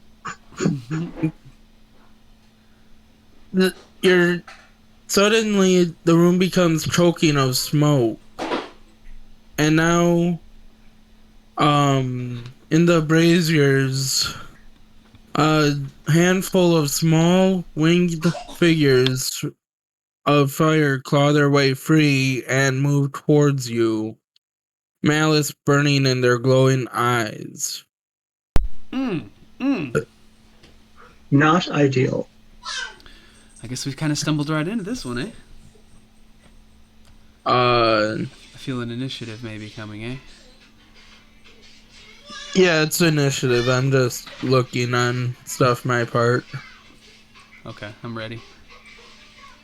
Lordy, lordy. Let me just pull up the turn order for you. How do I clear that? Ah, that's how. Okay. Uh,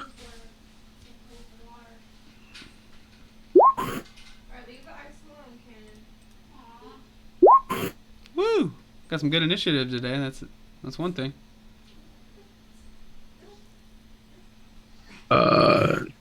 so this one pops out. Mm. I'm just gonna. This one pops out.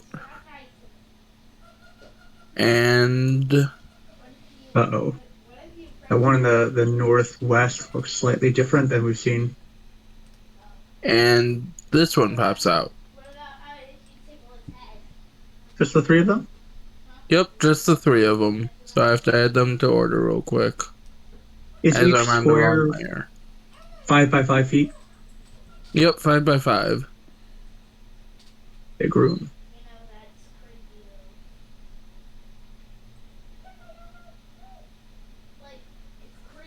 Uh,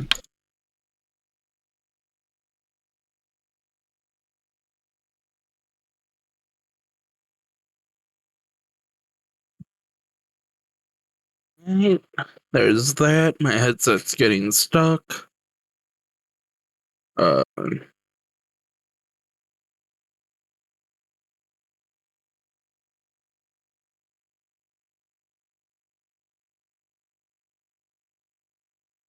plus one to those.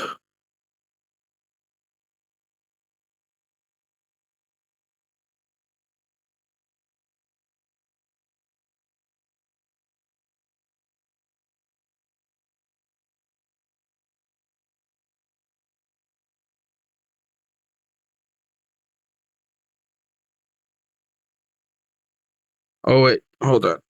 That's just for that one. Uh, then I hate how these are sometimes. Flipping pages. Yeah, you'll probably just start to develop like little ways you can do things as you go.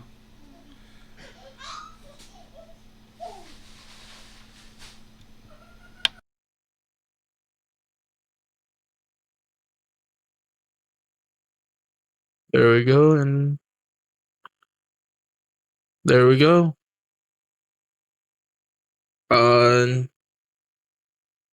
The smoky one goes first. Uh, whoops, not meaning to move you. Just trying to clear my view a little bit.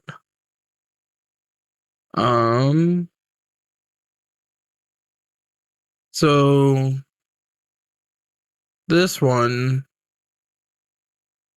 goes over to the one closest to him. Right. Whoop. Right here. And he will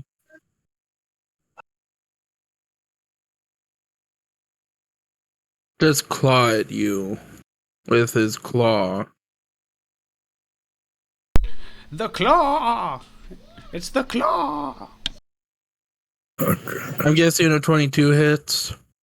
Oh yeah, that's double my AC.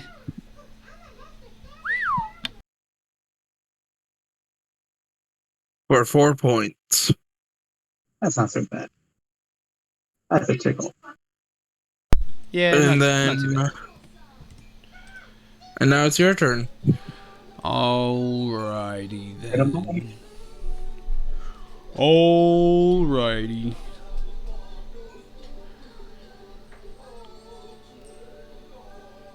Okay, just double checking what I can do.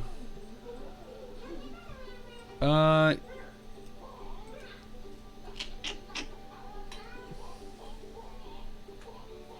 hate that they're fire. It hurts me. It hurts me bad. So I'm gonna be. Yeah, that's really unfortunate. I know that sucks for me, honestly. All right. You know, give me another level or two, and I'll have a few more spells in my repertoire. But right now, it's like a lot of fire. But yeah, I'm going to try to get some space. I will Shocking Grasp. Looks, damn, that's not good. Only an 8 to hit. You miss. Alrighty. With that, I'm just gonna do what I must, and I will cast Misty Step. And so it's a bonus action to cast, and I can go to 30 feet away that I can see. So I'll just go like back into the tunnel here. And it looks like it doesn't say that it would make me avoid an opportunity attack. So I'm assuming, you know, if he has a reaction and wants to use it, he probably could do that.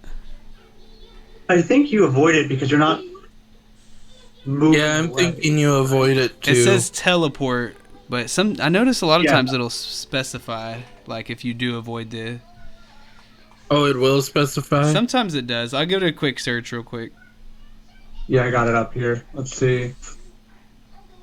Does not require you to move, so you get to slip away from lots of things. It does not provoke attacks of opportunity. Oh, heck yeah. Okay, so good. I will not take that. Thank you. And yeah, that's where I'll end my turn, is kind of back in the tunnel. All right. Now the special looking one, having a new person in front of him.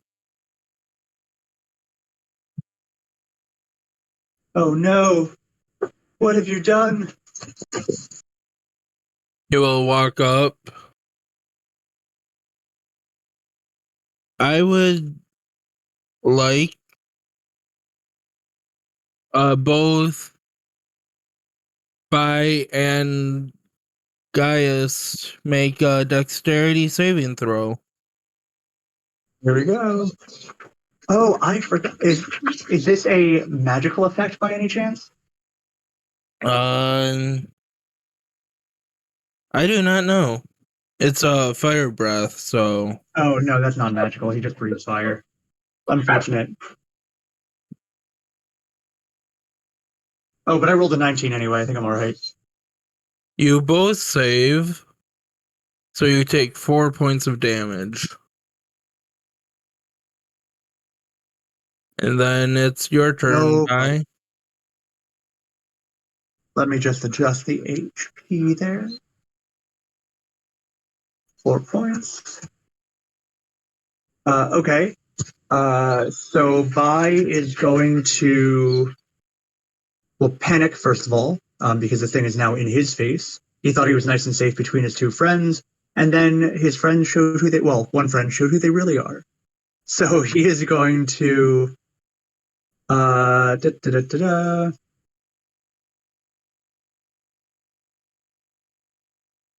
he is going to, he's just going to go with a good old dissonant whisper, but he's going to upcast it with a pact slot. So it's going to be this guy. Wisdom 13 save. And which guy? Oh, sorry, the guy directly next to him. The one the red one. Oh, the red one. Okay. Wow, with the worst damage roll, a 6. That's 4d6s, and I got a 6. Oof. What can I save? Wisdom.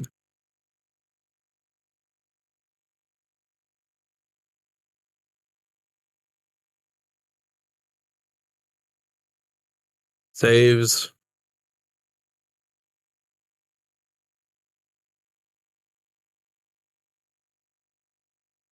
Can you hear me? Yes, I can. Oh, sorry. Oh no, sorry, what was that? Do you mind repeating that? He saved. Oh, unfortunate. Okay.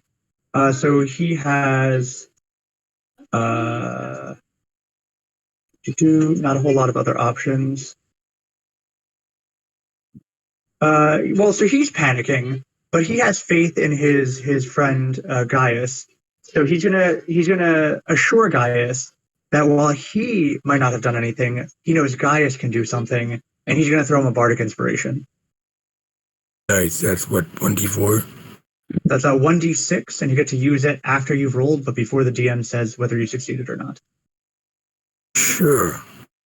And that would be the end of his turn because he's not going to risk running away from that thing and getting walloped. The other nondescript smoke creature goes up to Gaius and swings a claw at him.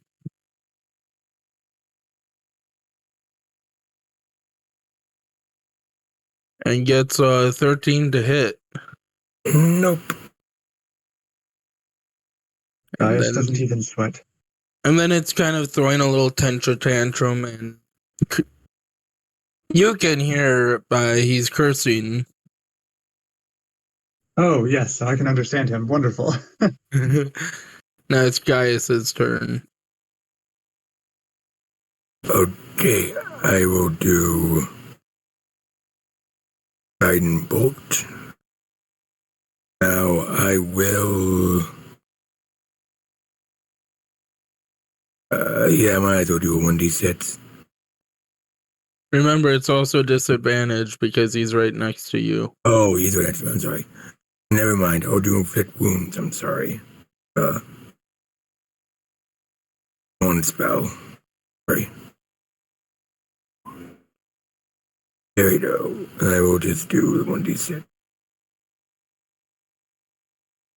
You hit, and you guys just hear a shriek of pain. Nice.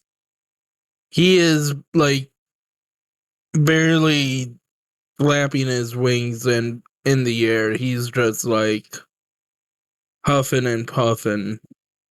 Oh, somehow I feel bad for the smoke creature. That sounds sad. You dead or not yet? Barely alive. Barely flapping, but he's still flapping. Okay. And I will end my turn. This creature's turn will go up and pat his buddy on the back, like, and you can hear him say, "You got this."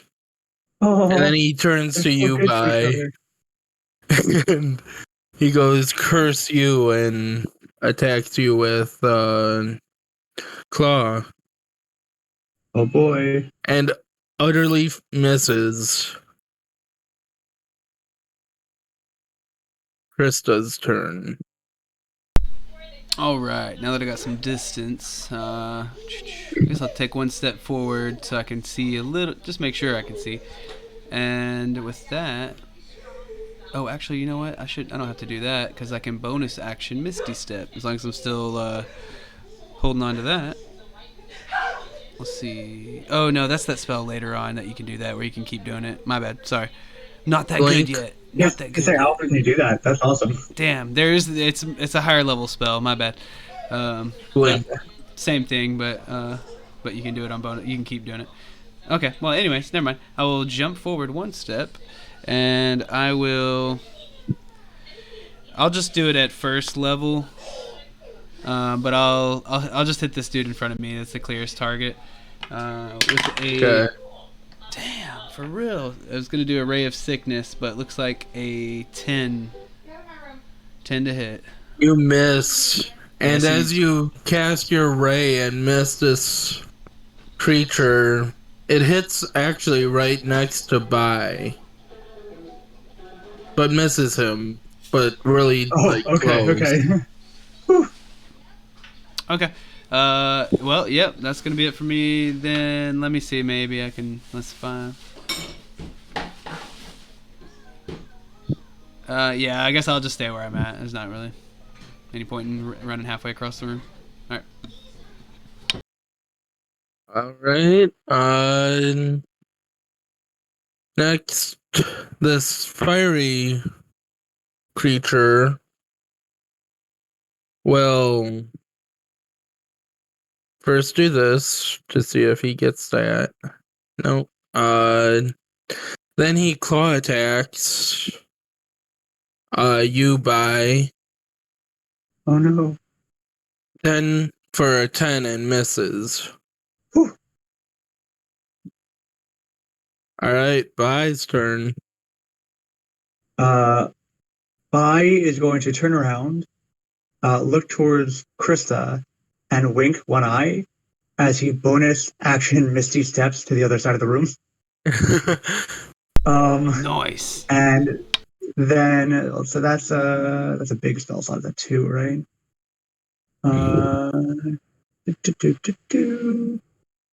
Yes, it is.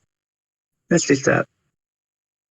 So that's going to be his other pact slot. But he is going to throw a cantrip out.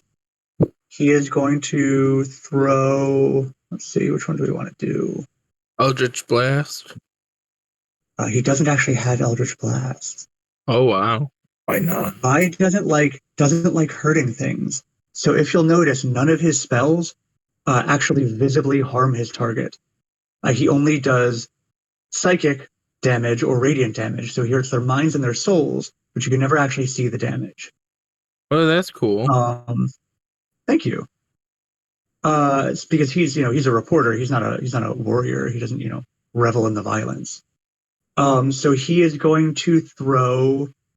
They seem to like slashing things, so he's going to, in the most childish manner possible, put his hands up to his ears, wave them back and forth, and stick out his tongue, saying, "Nana nana boo boo, you can't catch me." And he's going to direct it at the red creature, the non-smoke based creature, and it's going to be a vicious mockery. So that is going to be 1d4 Wisdom 13 DC. No, it's going to be a whole 1 psychic damage, but It all adds up. He saves. unfortunate. Well, it was childish anyway. That is going to be the end of his turn then. Yes.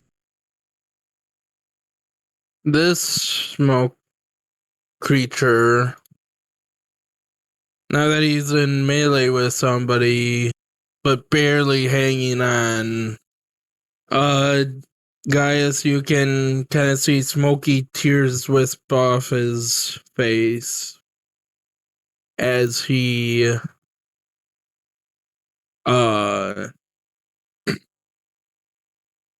opens his mouth and unleashes a bunch of smoke and cinder on you. Make a dex save.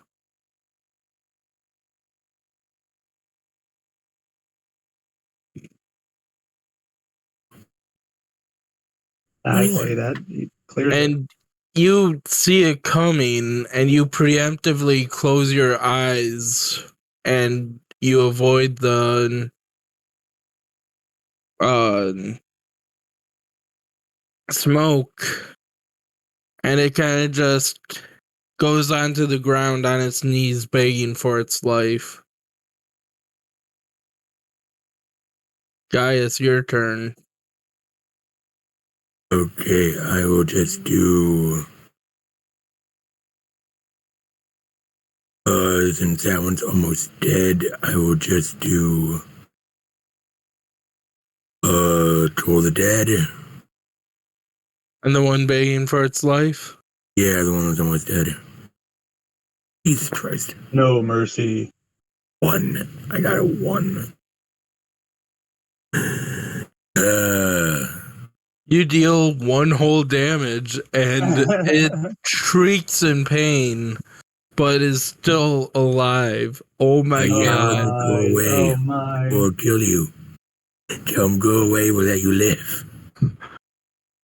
It kind of, as the dog goes, cocks its head like, what? Go away, we'll let you live. I'm guessing. Okay. This one, seeing you cast a spell on its friend, will then make you make a dex save. Hmm? As you see cinders come out of that one's mouth. A death save, okay. It's a death save, but I'm not dying. 17. You're easily able to shrug off this one too. Nice. And it's just there comforting his buddy now. Krista, your turn. Okie dokie. So, I know you're saying one of them seems pretty hurt with this little smoke tears. That was this fellow on the bottom end. Yeah. And then just off of a quick glance, she kind of peeks ahead a little further in. How are the other two looking compared to this first guy? Untouched. Okay, I was afraid of that. Shoot, I want to do What I just did. more. I So just did we'll this try. somehow. Cool. So I'm gonna try for another ray of sickness. This time, instead of aiming at the one that's hurt, I'm gonna try to do something to the guy that's not quite hit yet. And All right. see what happens. Oh, finally! What's up? So 22. That definitely hits. A couple misses in a row. It felt like. All right. So ray of sickness. So he'll need to make a Constitution save. All right. DC 13, and then he will take some poison damage. Let's see how much. He fails. Okay, so he is poisoned, and he'll also take 13 poison damage. All right. And so if he's still alive after that massive wave of poison rocking his tiny frame, his poison will make him have disadvantage on attack rolls and ability checks. Woohoo! Okay. Very nice. And then, so that's this dude right here next to the brazier. If you wanted to sewer, you could like click the token, and then underneath him, that little circle, you could click that, and you could just put like the green circle on him or something like that, so we'll know that's the one that's poisoned if you want. And then let's see. So he's we're good. We're kind of splitting up the room and stuff. So I'm gonna just kind of go back a little bit, and then listen for the screams of my friends. Hopefully not. In my turn. The fiery flying imp getting mocked. It will go to you by. Yeah, that wasn't Bai's best move. Not that he's made a whole lot of great moves, but that's at the bottom of the list there. He will slash at you for a whole 17 to hit. Well, that hits. Bai winces and turns away, waiting for the strike. Oh! So you take 6 damage in total. So 3 of it is fire damage. Luckily, I have no particular aversion to fire, so it hurts me all the same. By your turn. Is the fire part of it a magical effect, or is it just because the thing is made of fire? Just because this thing is made out of fire. Okay.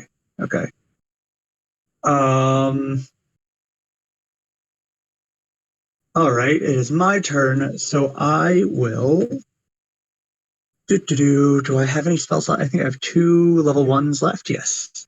All right, I will stagger and recover from the blow, and Bai appears as if he is going to scream back in a primal fury, but when he opens his mouth, nothing but faint whispers carry on the wind, or, through the air of this dank dungeon.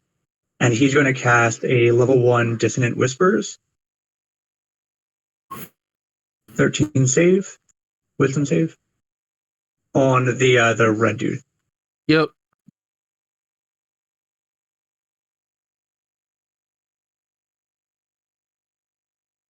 It succeeds. Unbelievable.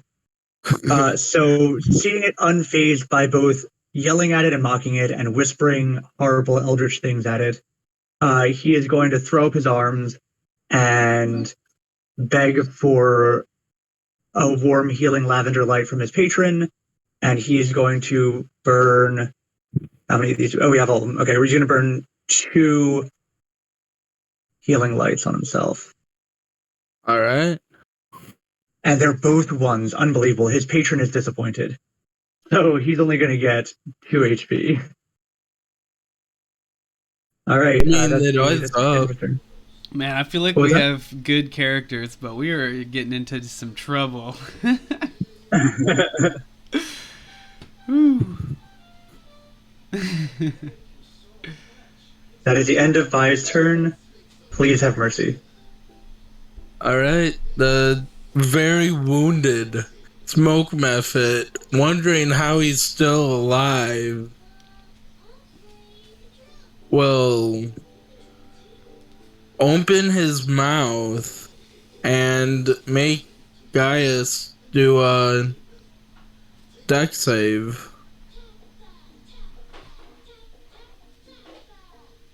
Okay. If. Oh, nice. 22. And Wow, you look at the save. 2 red numbers in a row and then the green one. Yeah. Gaius, your turn. Okay, jeez. So that one's marked green, but it's been Poisoned. poisoned. I will try and kill. Let's see. Yeah, I will just do Toll the Dead on the one that's almost dead again. All right.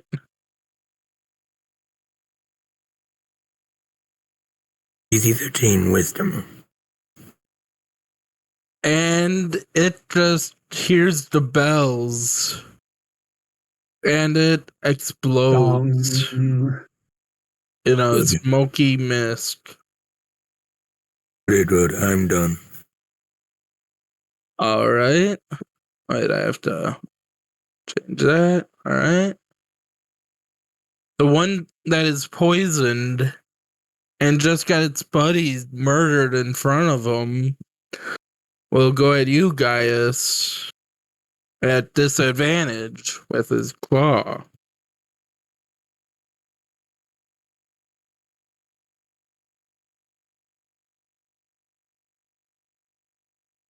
And gets 11 to hit. Nope. Krista's turn. Is he still poisoned? Let me double check the link to that.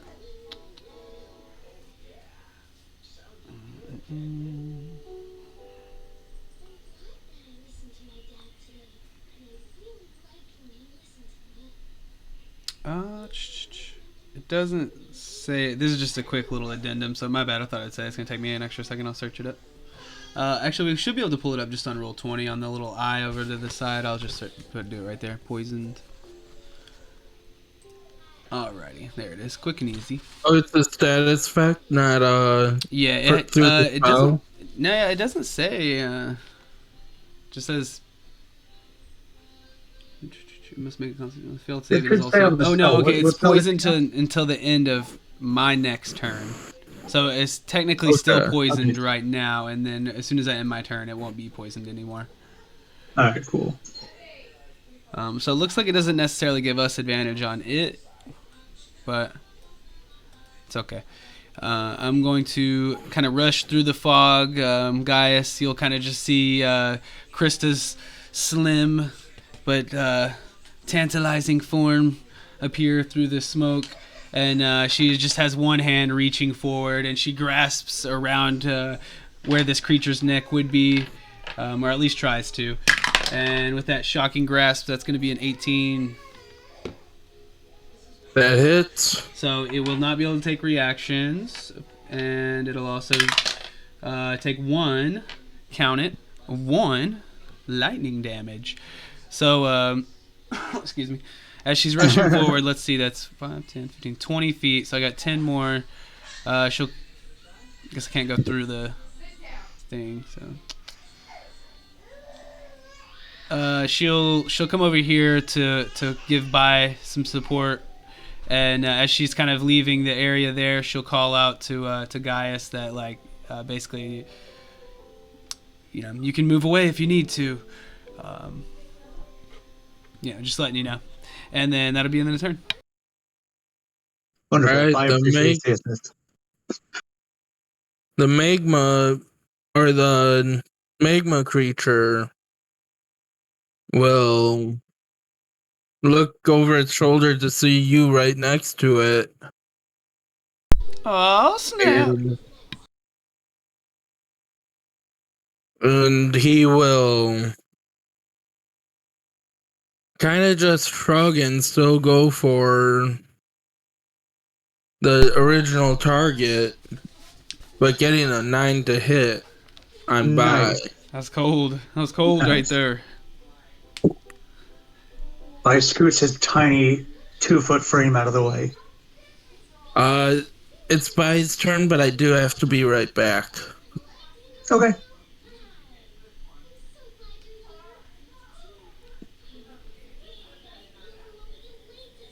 Well, shoot. Man, this is our second combat, and man, they're putting it to us. They are, I mean, we're all still alive. No one's really, Yeah, this ends in 15 minutes, hopefully, right? Hopefully. I know it runs till 9, doesn't it? It is. Yeah, it's scheduled for another hour and 15 minutes more for overflow time, which it does kind of seem like we're probably gonna have. When it comes down to it, though, if you have to leave, I mean, it's.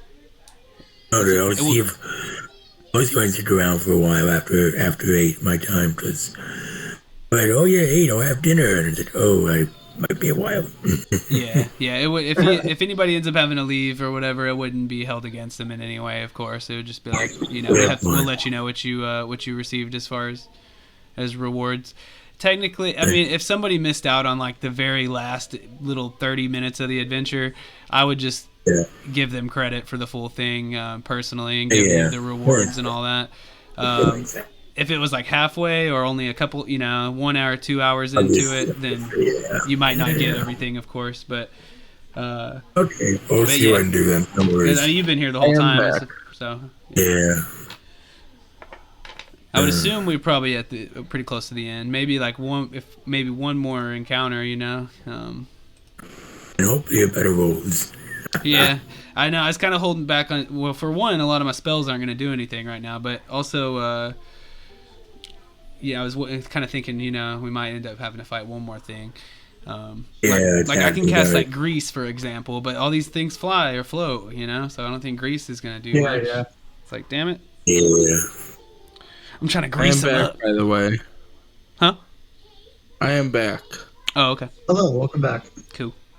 Okay, so with that then, Bai will, emboldened by the miss, Bai will cast, he will mock him, actually. He will mock his terrible aim and say he's seen better aim in drunken elves and sober dwarves.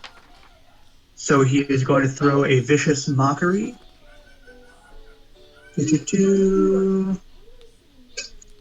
With 13, please, and it's going to potentially hit for 2 damage. And it hits for 2 damage. Wonderful, and he has disadvantage on his next attack. All right. And that will be actually, and he's going to throw a bardic inspiration at who goes next? At his good friend Gaia. Oh wait, that guy's dead in front of Gaius or no? No, I was just trying to remove the dot. He's going to say, these guys ain't nothing, and he's going to direct it at Gaius so that Gaius can get that sweet, sweet bardic inspiration. Oh, feels so good. Okay, I will just do. Yeah. Troll the Dead. That one's been poisoned still, not anymore. Not poisoned anymore. He's not. Okay, I will do. That's taking damage. I will do Troll the Dead. Oh, it has taken damage. Sorry. Yeah, I thought so. Okay.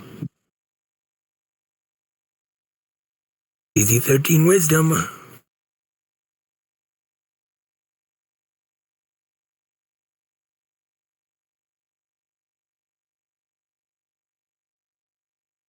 saves.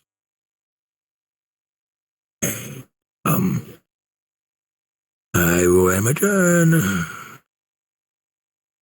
He will uh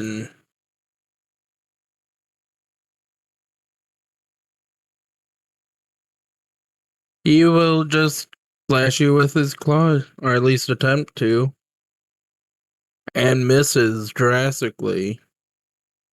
All according to plan. Krista.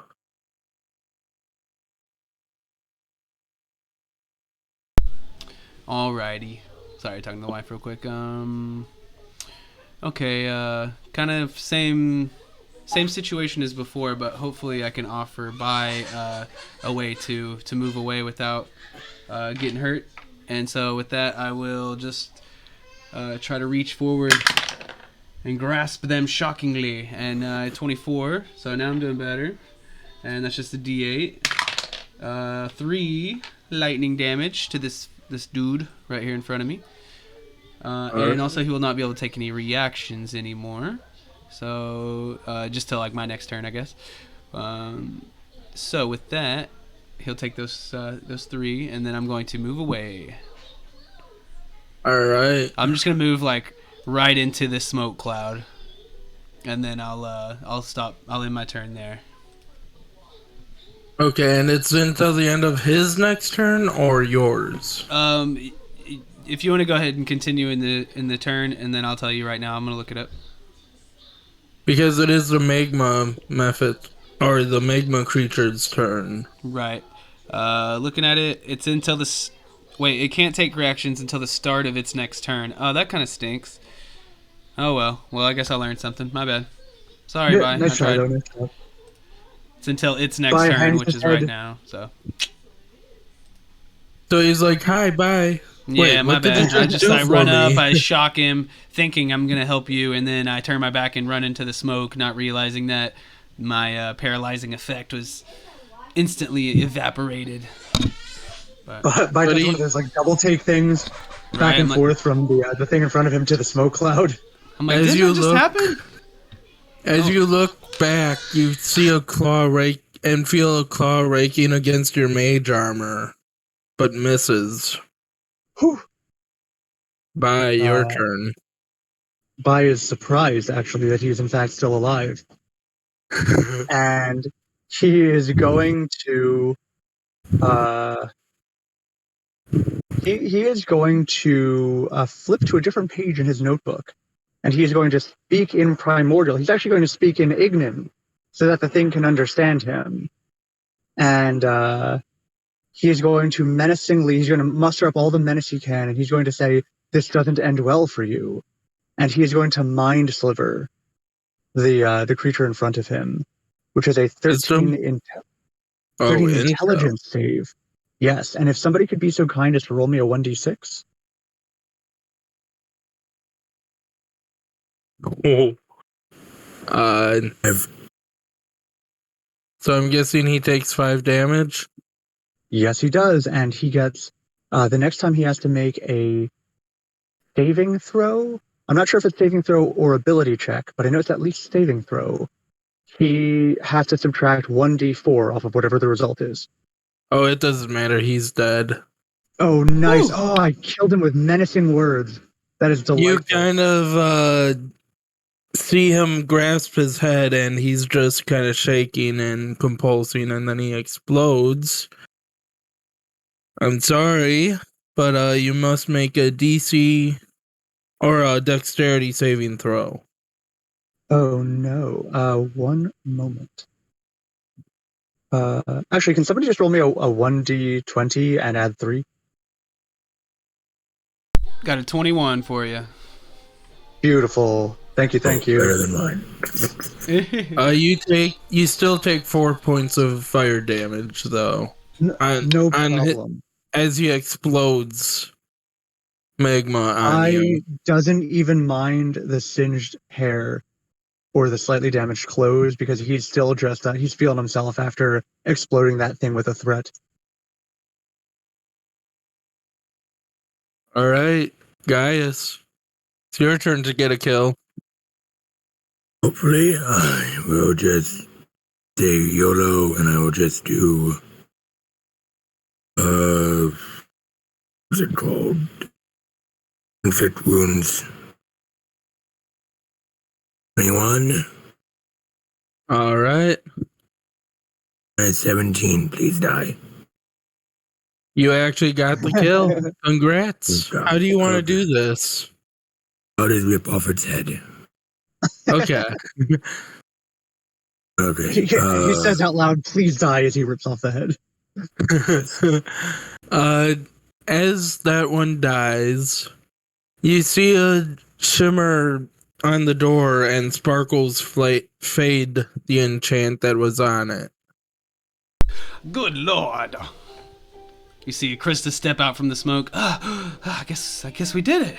Roll me a d4. Or a d8, I should say. Oh man. Who, just Krista? Yeah.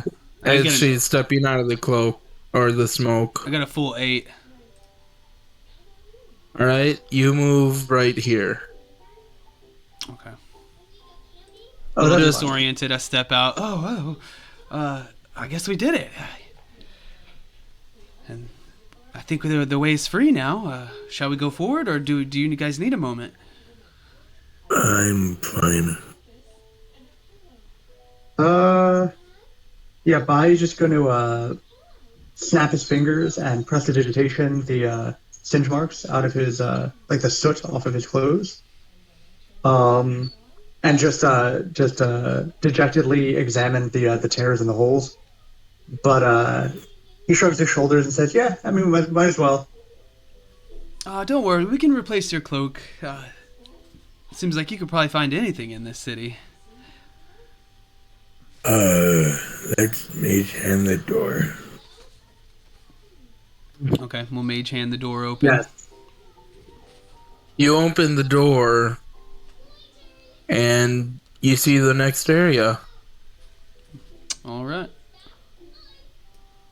Gotta add a little bit of suspense, you know? Donna. As you Sure. see 6 other doors. What? As you inspect them, they're all unlocked and empty except for this one at the very end. Why aren't I marked? No, this one. Oh, sorry. It has a chest in it and a pole-looking thing. A pole. I will try to unlock the chest, or try to open the chest. The chest is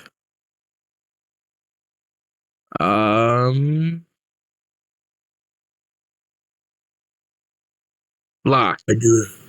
I have thieves' tools proficiencies. Oh, nice. Bai Go ahead raises and an roll it. eyebrow at the men of the cloth Under using stealth these under tools. what?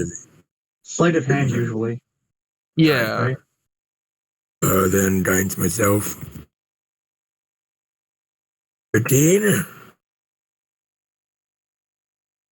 You break a pick. You do not unlock it. Anyone else want to try? Anyone else want to open, like, batch open? Let's see. Does Bai have a more elegant solution available to him? Oh, and I forgot to mention it's an iron chest. Ah, okay. So I don't have thieves' tools or proficiency in that or anything. But we could just roll without proficiency to try to open it. Yeah, is that something I could do? So I rolled a 13, but with no proficiency or anything. I don't know if that'd be sleight of hand, maybe, if you want to. It's 4.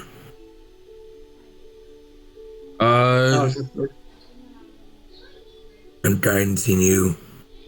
So what's the final number? 17. Nope, nothing. Oh, All right, that's not gonna Doesn't work. want to budge. Maybe we'll have to find a key, perhaps. What is the Okay, so seeing all of this frustration, Bai's going to examine the pole thing. You said there was a pole. Huh? That's funny. What Good what thinking. Yes, I did. what does And the pole? Does it like a giant key? What does the pole look like? uh, I'm just pulling that up right now. Oh boy, it has a lengthy description. It looks like. Do they know what it is directly in Adventures League, or do they have to like identify it first? Usually we have to Arcana check. We Oh, find out I the think, end. yeah, I think technically if we were to like get it to the point where we could use it this adventure, we would have to find a way to identify it or something like that first. Yeah. So, Yeah, I'd try Arcana. but as far as just for letting us know as players, because I know you got a handout to show us or whatever, you could do that now, and then just we're not gonna be able to use the item. I actually didn't complete. Oh wait, you did. Never mind. I got you.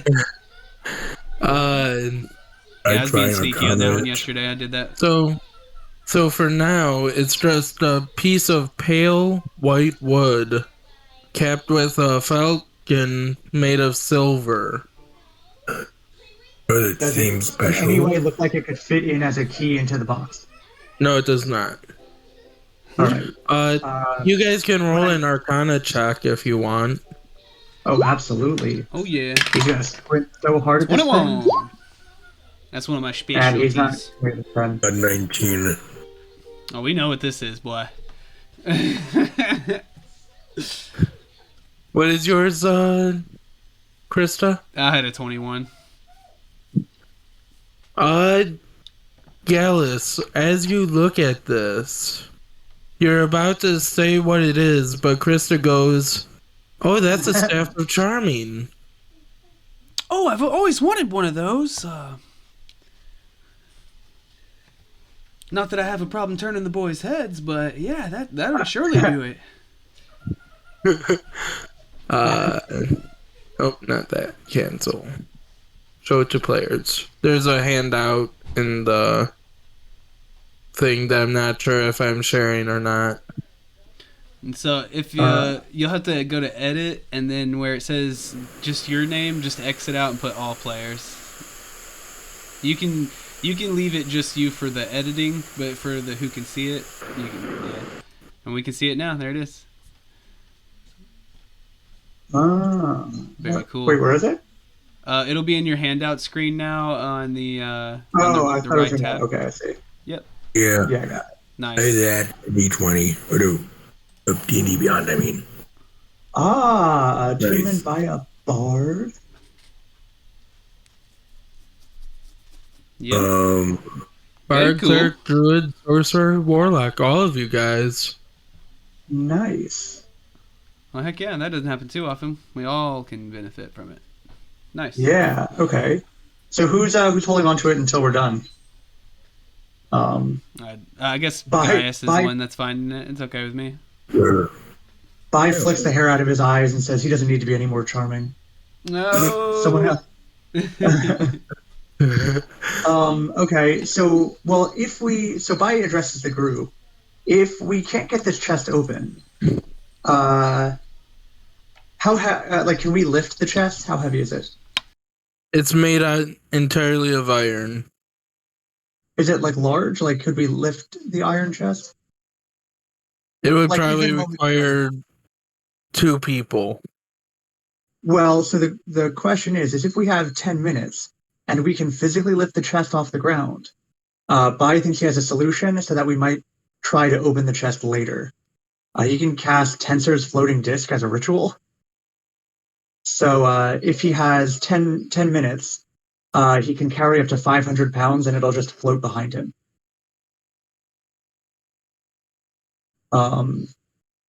We just have to be able to lift it up onto the disc.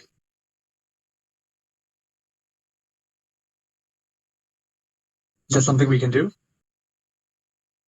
Yeah, you can probably lift it like that, yeah. Okay. Anybody object to sitting here for 10 minutes while I do that? It works. None. No All right. objections.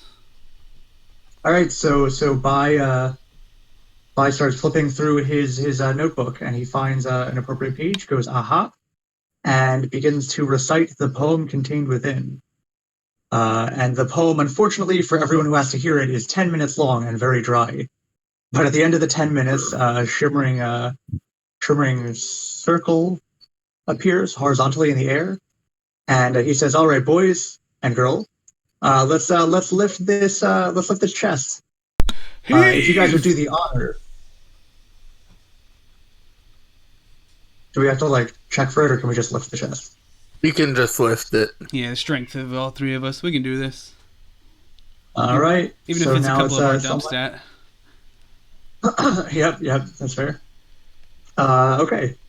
So yeah, it just floats behind me now on that disc, and it floats 20 feet behind me. All right. Neat. So we'll take this outside, and we'll try to open it later. Okay, so And that does not require. What? And can we take a quick minute to just check throughout all the other rooms and anything of note? Nope, nothing of note. Not even weapons in the weapon rack. Unfortunate. And are there signs of like recent like movement through the area, or is there a lot of dust, or how's that? There's a lot of dust, but it's like shifted around, so there is signs of recent movement. Yeah. Okay. Can I inspect the door in front of us? See any potential traps or wards or glyphs or anything of that sort? Make a investigation check. Oh man, it was like 9 and 19, and it was kind of on the edge, and then it flopped over to the 9. But let me see, investigation plus 3, so 12 total. Well, Bai got a 24. There you go, much better. I think I might there might be, I don't know, maybe you can take a look, Bai. Wait, what element of the scene are we examining? Just checking the door for any traps, I guess, really. Oh, okay. All right. That's a 24. Yeah, you don't notice any traps, but on the other side of the door that you can hear, you hear chanting. That does not bode well. And if I'm right, we are low on time, right? Your best time, apparently. Yeah, technically into the overflow time, but Yeah, we're on overflow, right? So on overflow, we have about another like 50 minutes or so. So yeah, you'd be thinking of ways to kind of start, making sure we finish Eating it up. Yeah, you don't have to like kill yourself to do so, but as long as that's in your mind. Okay. Yeah, it's the last part anyway. So. Okay. as Do you they're guys enter the room or? Oh yeah. Before they do, Bai's going to pull out his loot, and he is going to who's opening the door? Oh, and before we open the door as well, I am going to use one of my things to give both of them emboldening bond for 10 minutes right before we open the door. So as long as you're within 30 feet of each other, you can add a d4 to attacks ability checks the saving throws. Okay. All And right. Well, he kind of What? reminded me too. I'll use my Pearl of Power again. It'll refresh since this is a new day, and that'll refresh one of my spell slots. All right. Then yeah, Alright, sure, I will do the same, and I'll do that. I'll use the Tower Divinity. all right. Seeing everyone playing with their toys, Bai is going to take out his lute, and he's going to strum a very, very quiet melody to himself as a protection from energy, though this lute only allows the selection of fire, Nice. which is fine because that's what he would pick anyway. But he will stand behind you guys if you gotta open the door, or does somebody else want to be in the back position? I'll be in front, sure. All right, so Bai will switch with you, and then Now we We're good open to the open the door. door. All right, as you open the door, you see a ritual happening. Oh, and I were ready in action if they were dressed. I'm already a guiding bolt if they try to attack. Or if whoever they try to.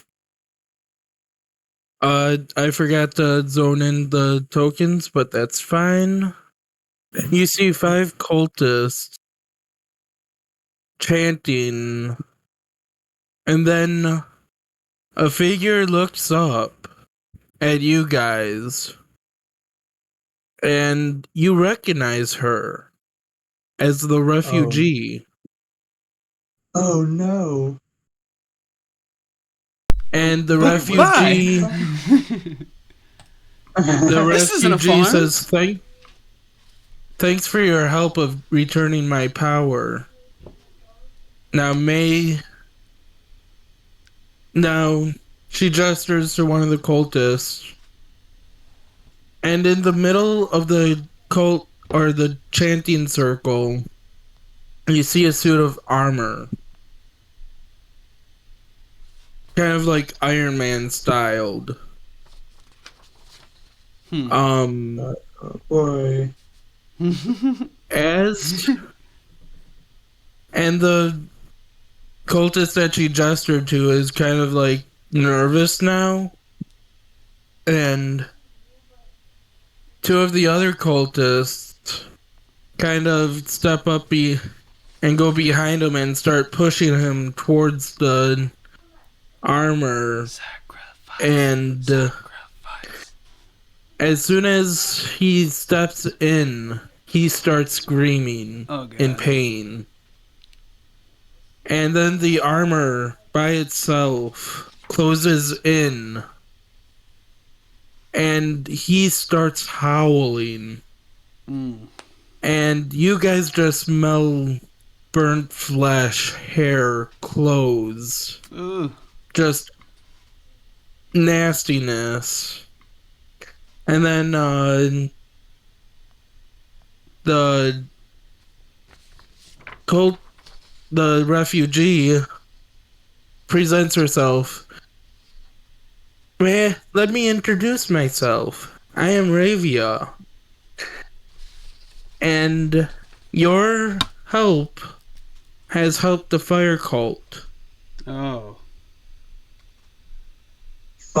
Bai looks around him at his teammates, and he goes, "What? She has an evil twin? This can't be the woman I definitely saw run away, far away, super far away to safety." And then I believe every word you say. And then the screaming stops.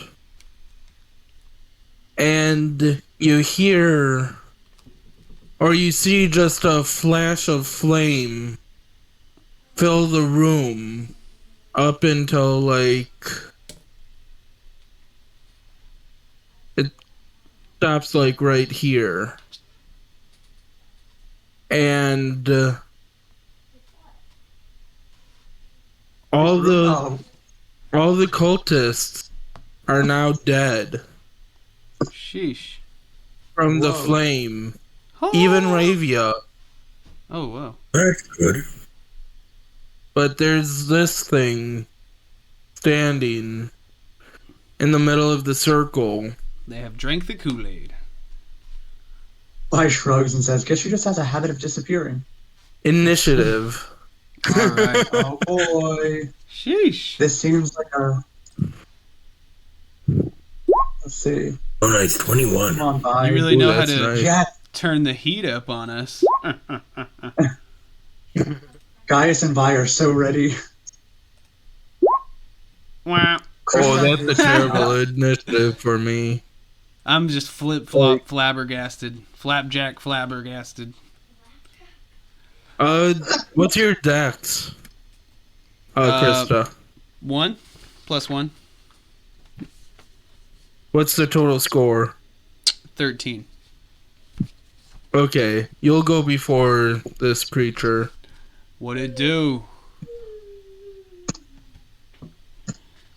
Okay. All right, Gaius. You Here we see go, this y'all. creature. Let's give it everything we got. Prepare. What weapon is here? A warhammer to attack Good you double. guys. All right. Although I was I able to do my ready to action or not? Yeah, you were able to. Or then before my actual turn starts, I would have done Titan Bolt. That's a 14. Ouch, I assume that's a no. Yeah, that's a mess. Then for my actual turn, I will do the same thing again. Jesus Christ. Okay. Then I am done. All Oh right. boy. Bye. Let's see. What does this thing actually look like? Does it It look looks like a dwarf, but on fire. like a dwarf but on fire? Yep. So Like, it doesn't have hair, it just has flames for hair. gotcha, but it looks intelligent. Like it looks like a thinking being and not just like an elemental of some sort. Yeah. Yeah. Let's let's start big. We are going to first we're going to reassure Krista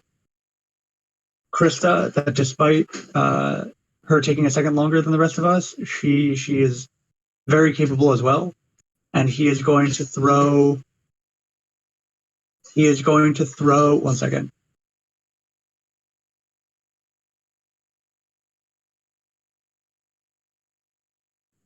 Sorry, 1 second.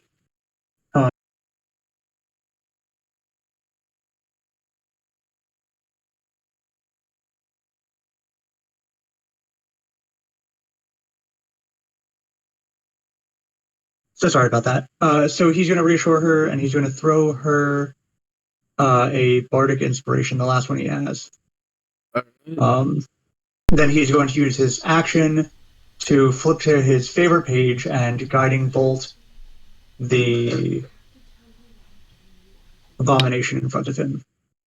Add a d4 to that damage. Write a d4, Gaius. D4.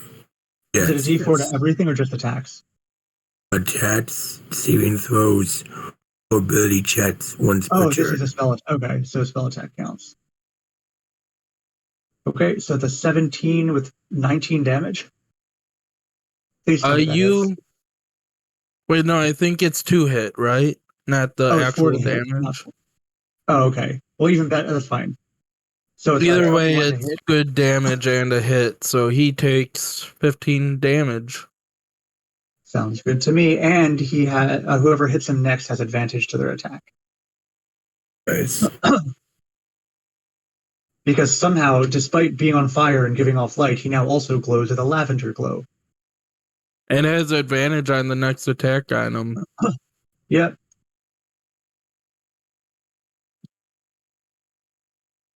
All right, Krista. All right. Well, you got me all supercharged for this one. So let's see what I can do with it.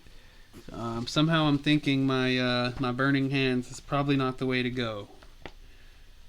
Although I could go a different route with this. Your stuff will still take effect, but perhaps not quite yet. Because instead of what I was gonna do, I'm going to cast Grease, and this will be the effect of you really just see Krista kind of rummage through and pull out a vial of oil, just kind of flavoring my spell more so really, and she throws it and smashes it in the ground in front of the Azair, and then maybe I'm assuming that's what it is. That's what it looks like. But the fire dwarf. Yeah, that's what it is. I mean, that's just from prior experience. That's what I'm assuming. But Krista honestly wouldn't know that at all. So that was out of character, of course. But yeah, and then maybe you see her kind of a little shimmer from her skill, and it makes the oil kind of spread across the ground a little bit more. Let me just give a little more details on that right quick. Does grease not light? Are you turning the whole room into like?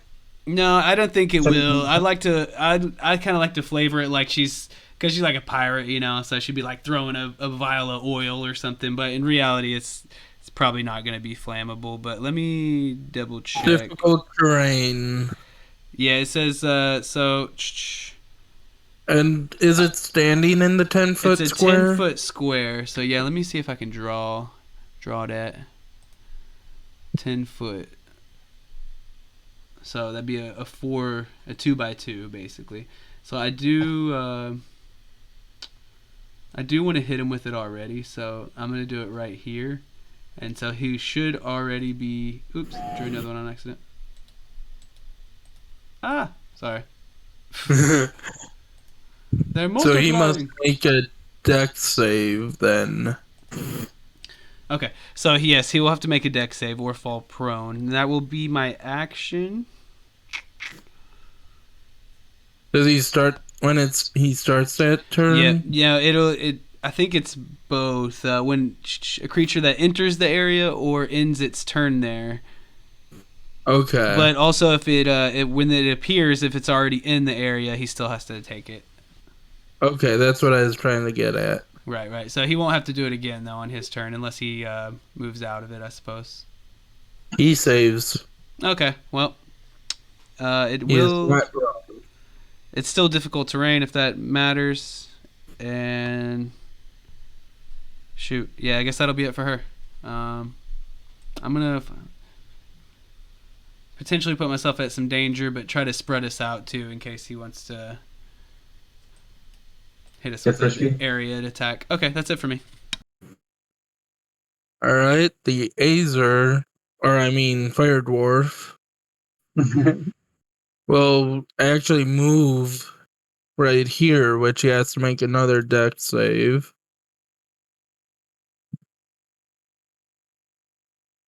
So I think if he's starting in the area, then he'd be okay. He would just have to like move out of it and then move back into I it. thought it was when he moved around in it too. If he ended his turn there, it would count. But he started his turn in it, so he's okay for now. But it will be double movement to get out. 10. Wait, hold on. Let me just not move the square, but move him. So it's That'd be 10 feet right there. 17 feet to 20 feet. Wait. So it'd take him 20 feet to get to me or whatever, it looks like. Okay. She should be able to do it then. Yeah. Oh, He man. goes up to you. And he will attack you. Okay. Surprise, surprise. It's okay. For now, it's okay. We'll see what happens afterwards.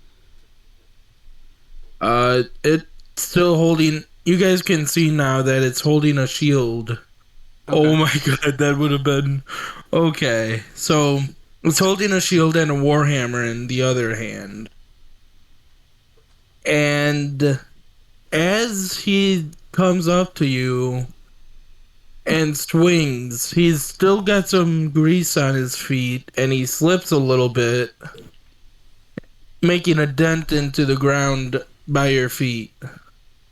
And he critically misses. In the moment it takes him to like pick himself back up, Gaius, you just kind of see through the doorway Krista look with a very like scared expression on her face before the Azer kind of picks himself up and covers the view up again, I guess. Oh, and it's a really tall fire dwarf, not like a dwarf-sized fire Okay. dwarf. Oh, it just looks like a dwarf. It's not dwarf height. I see. Gotcha. Yeah. How tall is it? It's a medium creature. Okay. Gaius. Okay. And since an attack wasn't made against him, you still have advantage on him. Nice. I will do Guiding Bolt. Oh, keep it going. Do I still have the, Yeah. You get the advantage, so you get to roll that again. okay. Oh yeah, you have advantage. Yeah, it's an attack roll. Nice. So he hits and he takes 10 damage. Or it gets hit and takes 10 damage. That's the start. What Nice. color is Gaius's guiding bolt light? I don't know. I just think Black. that's funny because he's like started glowing orange, I assume, with the fire. Then he's glowing purple, and now he's glowing whatever new color it is. You must harness this. Okay, I am done. All right. Does the large fire dwarf look injured at all, or does it look pretty healthy still? He looks pretty injured, actually. He looks pretty injured. Interesting. Not like on death's door's pretty injured, but still, he's getting there. All right. Unfortunately, Vi doesn't have a reasonable way to make use of that guiding bolt at the moment. With the guiding so bolt, of course. He doesn't have any. He's out of spell slots. Oh. Yes, unfortunate. So he is going to speak in Ignan, and he is going to say, "Hey, Tiny, why don't you mess with somebody your own size?" As he's bigger than you. Yeah, yes, exactly. Which is going to be a vicious mockery. Wisdom. It's a Wisdom 13 for 1d4 damage. He fails. Beautiful. So 3 psychic damage, and he now has disadvantage on his next attack. Oh, man. Alright. I'm guessing that's your turn? Actually, wait, do I have any of my bonus actions left? Yes, I do. I am going to throw one healing light on myself. Okay. For 1 hit point. For 4 hit points.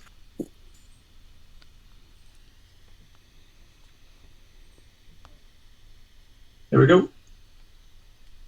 Alright, that's the end of my turn. Krista. Man, I want to blast this guy, but being as close as I am to him, I'm going to have to go Well, with... you do have advantage on him, so you could just make a straight roll. True. On an attack. It has to be an attack, right? Yeah, on an attack. Yeah, just because if I was to do a ranged spell attack, it would be at disadvantage since I'm right up next to him, right? But you have advantage, so it'll cancel each Right, other out. Yeah, I'm just trying to decide if that would be worth it. Yeah, I'm gonna go ahead and do it, and yeah, it's not too much to lose. Okay, so straight roll, and I will save my inspiration because I got a 19 plus my spell mod, so 24 to hit with a Ray of Sickness, and this is going to be a second level version, so that'll be 3d8, and he'll need to make a Constitution save, which You guys with all your spell slots. so he'll take 9 poison damage. Oh wait, hold on, I got to roll one more. My bad. Oh, 10 10 poison damage. Sorry. I hate to do this to you, but he takes no damage. He's resistant to poison. Okay. Or immune to poison. Alright. No, it's okay. I mean, you gotta learn. Shoot. Well, that was it. If he can still try to scoot out of there, his attack of opportunity would be with disadvantage. That is true. Maybe I should take advantage of that. And okay, yeah, I will. You're 11 AC. Yeah.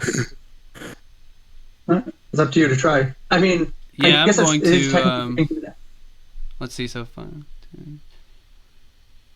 I can make it all the way back over here, and yeah, he'll get it at disadvantage. He can try to hit me. I already know that he's not gonna hit you, but I only rolled one die. Yeah, he's not gonna hit you. Okay. Woo. I just wanted to see if he would critically fail or not. All right. Nice. Okay, so I make it to the other side of the room, and that should be the end of Krista's turn. All right, the Azer's turn. Does he I like still that. have disadvantage on his attacks, No, or it's did he? just his next one. Okay. I like that Gaius and Vi are just hanging out in the doorway watching Krista run around the room with the fire thing. He will 5, 10, 15 since Gaius did the most damage. He will go up to Gaius and attack.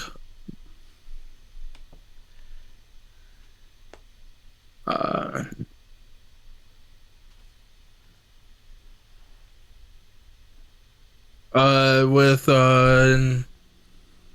20 something to hit. Yep, that hits.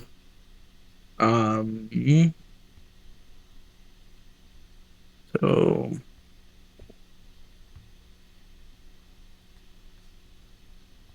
need one of those. And I need one of these.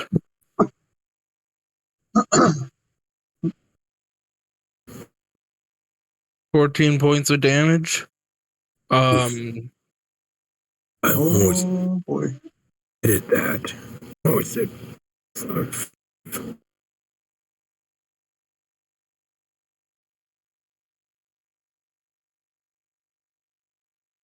Oh, whoops, I misread that. I have to re-roll, sorry. I rolled the wrong dice. Oh, them is 8. Hopefully.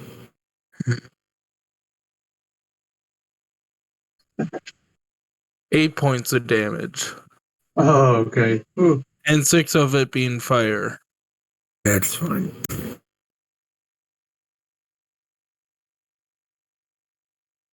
Though now it's your turn to get revenge. Use my last spell slot to inflict wounds. Alright. Wait, is inflict wounds an attack roll? Yes. Because you. Oh, okay. Cool. Because you have advantage on it, right? Because your guiding bolt was never expended, I believe. Oh yeah, you have. Or did? Oh no! Wait! It did get expended because that's why Krista had the straight roll. I forgot. Oh yeah. Sorry to get you excited. 15 does not hit. Okay, no more spell slots. I will just sit here. Let's see, do I have a bonus action? I'll check. Nope, none that doesn't need spell slots. I'm done. Alright, bye. All right. Vi is going to, in his deepest voice imaginable, he is going to say something in Ignan. He is going to say, hey, or no, he's not going to make fun of him. He's just going to speak an incantation in Ignan. It's going to be some vague threat about extinguishing his flame. And it is going to be a mind sliver. So it's a 13 intelligence save for potentially 2 damage and the 1d4 thing. He barely saves. Unfortunate. Maybe it's been a while since I've spoken to Ignan. Maybe I just mistranslated something. Then he's out of bonus actions, I believe. So let me just check real fast. No, he has a single healing light left. So he is going to bathe Gaius in lavender light, and it's going to be 3 HP to Gaius. You. No problem. And that would be the end of. Vi is cares for his friend, but he's going to take a cautious few steps back. Here's some HP. I'm going to be over here. And that's the end of his turn. Krista. Alrighty.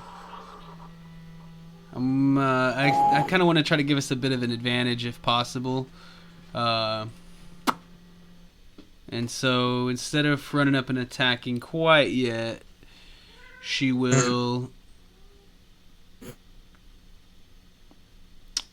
kind of come over this way a bit, and you see her kind of in one hand kind of pulls out another vial of grease, and the other one is kind of using her magic to help spread it as she smashes it in the doorway there, creating another square and using up another first level spell slot. And so he will need to make a dex save, and now this square will be there. And then I'll go ahead and retreat the rest of my distance away. Back to this little corner alcove What's here. the 13. He saves. Okay. Well, it's there at least, and he's getting a bit cornered in. I don't know how maybe you guys might be able to use that. I was hoping he'd fall prone, and you'd definitely be able to use that, but it's pretty big greasy area right there to get through. So I don't know. Maybe I can find a way in the room somehow, but she'll call out something of that nature, and then that'll be the end for her. Yeah, I'm doing the best I can to make him fall, y'all. The Azer's turn. He will continue going at you.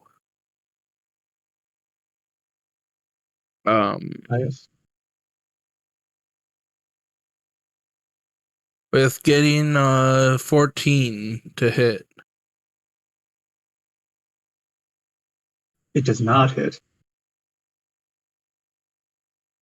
And then he ends his turn, which then he has to make another dex save. Just slipping around. And he fails. Oh boy. Oh yeah, so yeah, finally he slips and he slides and he falls on his butt. He is prone. How embarrassing. Nice, my turn. Yep. Since he's prone, even though I'm next to him, if I did a crossbow, would that be a disadvantage or straight roll or A what? a I crossbow? believe by raw it would still be Disadvantage because unless you have expo expert or crossbow expert, ranged weapons Although have I just walk disadvantage away on from him prone. since he's prone and walk away without an opportunity attack, right? correct. Oop. Okay. Crossbow. With advantage. Oh yes, Andy with advantage since he's No. down. Oh, is Isn't it it not with with advantage disadvantage? even if he's a distance? Yeah, it's disadvantage when he's prone with a ranged attack. That was the issue. Because during a ranged attack, the I melee forgot. doesn't. Shoot. Yeah, it doesn't Never change mind, I it. won't do that then. Okay. I'll just You do still want to my, back up? do my mace, Okay. which is not that good, but hey, it's Mace Now will you be can at roll one more disadvantage. time. though. Yeah. yeah. There we go. There it is. You hit. Or Nice. yeah, I've rather weird points than of it's damage? falling down. It's disadvantage unranged. Okay. Yeah. Cool. Okay. With you connecting with a melee weapon, your mace boy. melts a little bit. Oh jeez. Not enough to deduce any damage, but you take 7 points of damage. I take 7 points. Oh god. Okay. I is very glad that Gaius found that out. Rather than I having to do it. Nice.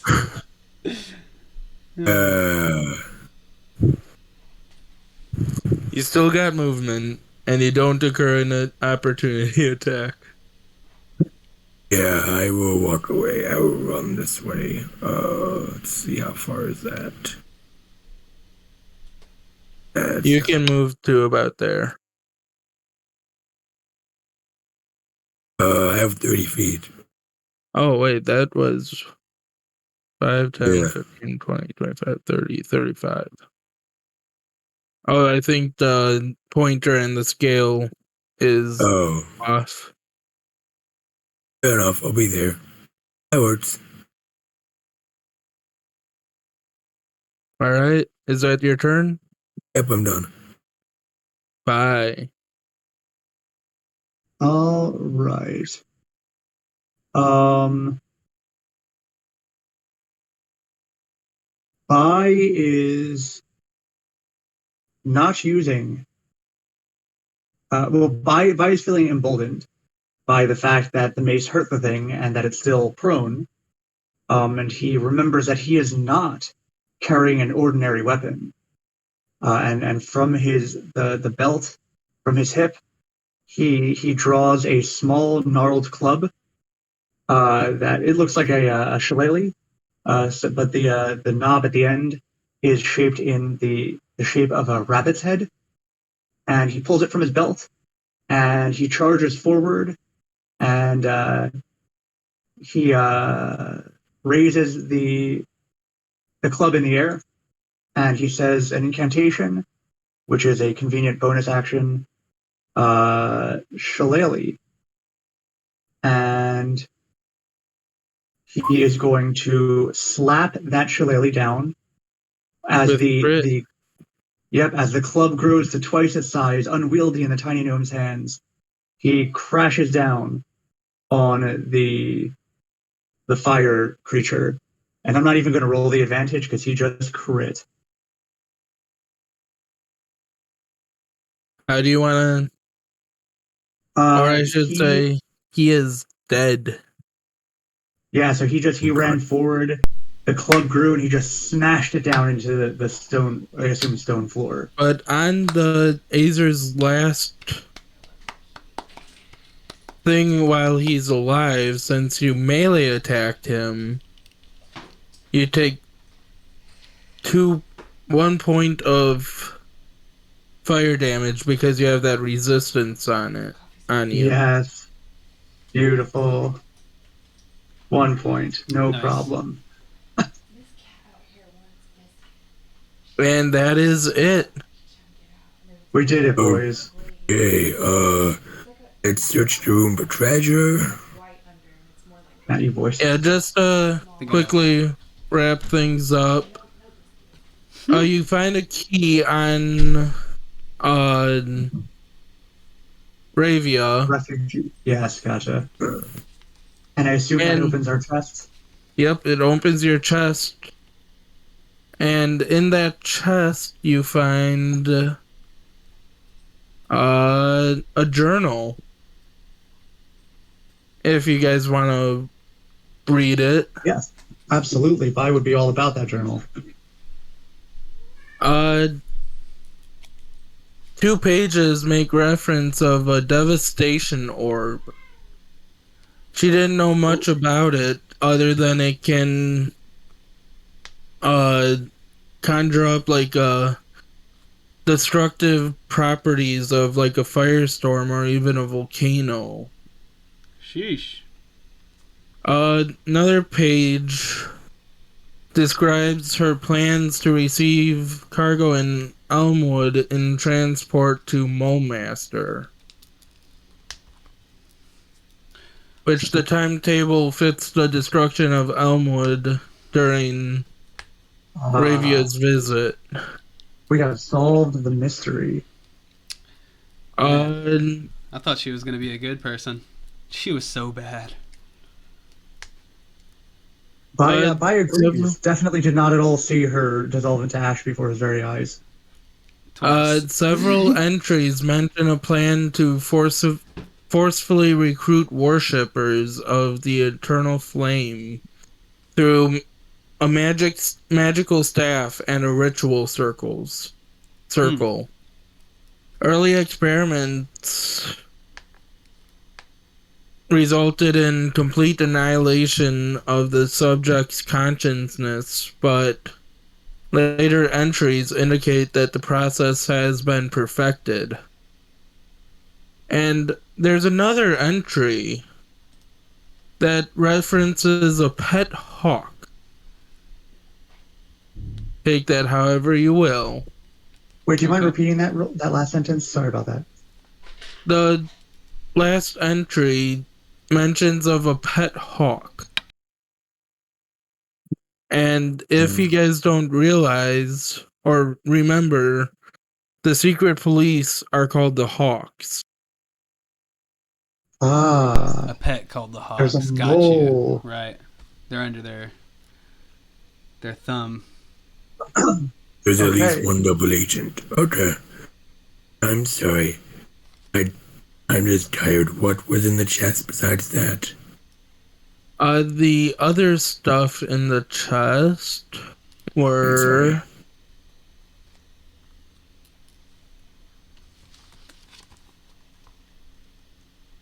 why does it not tell me what's in the chest? That's weird. Yeah, that journal had a lot of info. That might have just been it. Yeah. Oh, I think I seen something in the treasures page. You find a bunch of coins in there, Okay. gold pieces. Ah, gotcha. Okay. So you guys, return to Zora and uh, Oh, what's his name? Pyron. Yeah. And he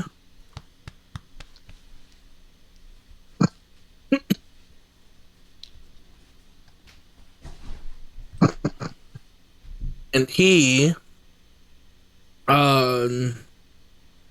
they're both very grateful, and you start to talk about the journal, Mm-hmm. but Check this out. before you have a chance to really indulge in the info that it was giving, uh you hear a lot of footsteps, and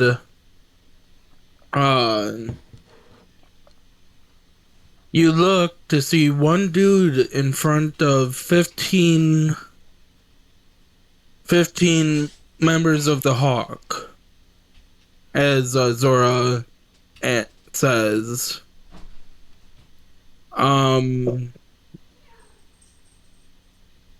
And he immediately demands the turnover of the journal.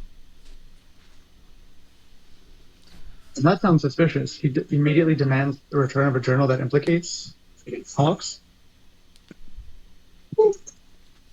Can Do you guys give him the journal, So I would or turn do to my you? friends and be like, "Look, we looked in there and we know, like, quietly enough to where they can't hear, of course. But I'd be like, we know what's in there, and we may not be able to prove it, but in this instance, maybe it would be best if we just give it to them." Sure. Yeah, can buy say 1 second, turn around, hide the book, and copy down any relevant info, like any identifying info about the moles in the organization, and then hand the book over. Make a sleight of hand. Okay, that I can do. Can I try? I'm +4. I believe it's by because he's scribbling. Even if he's bad at it, he's the one. Fair enough. Oh, he is super bad at it. Okay. Give me 1 second, real quick. He scribbles so fast, he wasn't paying attention. Sark, Right words. Sark introduces him as, "I am Sark Tolliver, and I believe you're trying to pull a fast one on me. Return the journal immediately, or I will not hesitate to slay you where you are." No fast one, sir. No fast one at all. Just trying to make sure everything's in order over here. Just wanted to return the entire book. Make sure no pages fell out in my pack. Here you go. And then he immediately, him and his soldiers, leave. Phew. Okay, so they were kind of holding the Pyron hostage. Is that what you were saying? They were Okay, what? Were they holding him hostage, and now they left him behind? Is that what you're saying? They it sounded like they were around somebody. Oh, the Sark, as his name turns out, from Zora telling you, he's the head hawk, Okay. and the soldiers are members of the Hawks, highly decorated from the looks of their armor. And so now we would be free to talk to Zora. Yeah. Oh my goodness! I guess there's something going on with the Hawks there, and I know they took the journal we found, but we took a peek in there, and I remember saying something about a hawk being a pet, and if you ask me, sounds like these guys might be under the thumb of the cultists of the Eternal Flame. Sounds like it. You I weren't will hurt. have to do some more investigating. Well, if there's anything else we can do, and if I still happen to be here, I'd love to assist you further. Absolutely. I'm the best investigator in my hometown. I'm sure you've heard of me before I even arrived, but I would love to be the best investigator here as well. Sure. We could always use an investigator.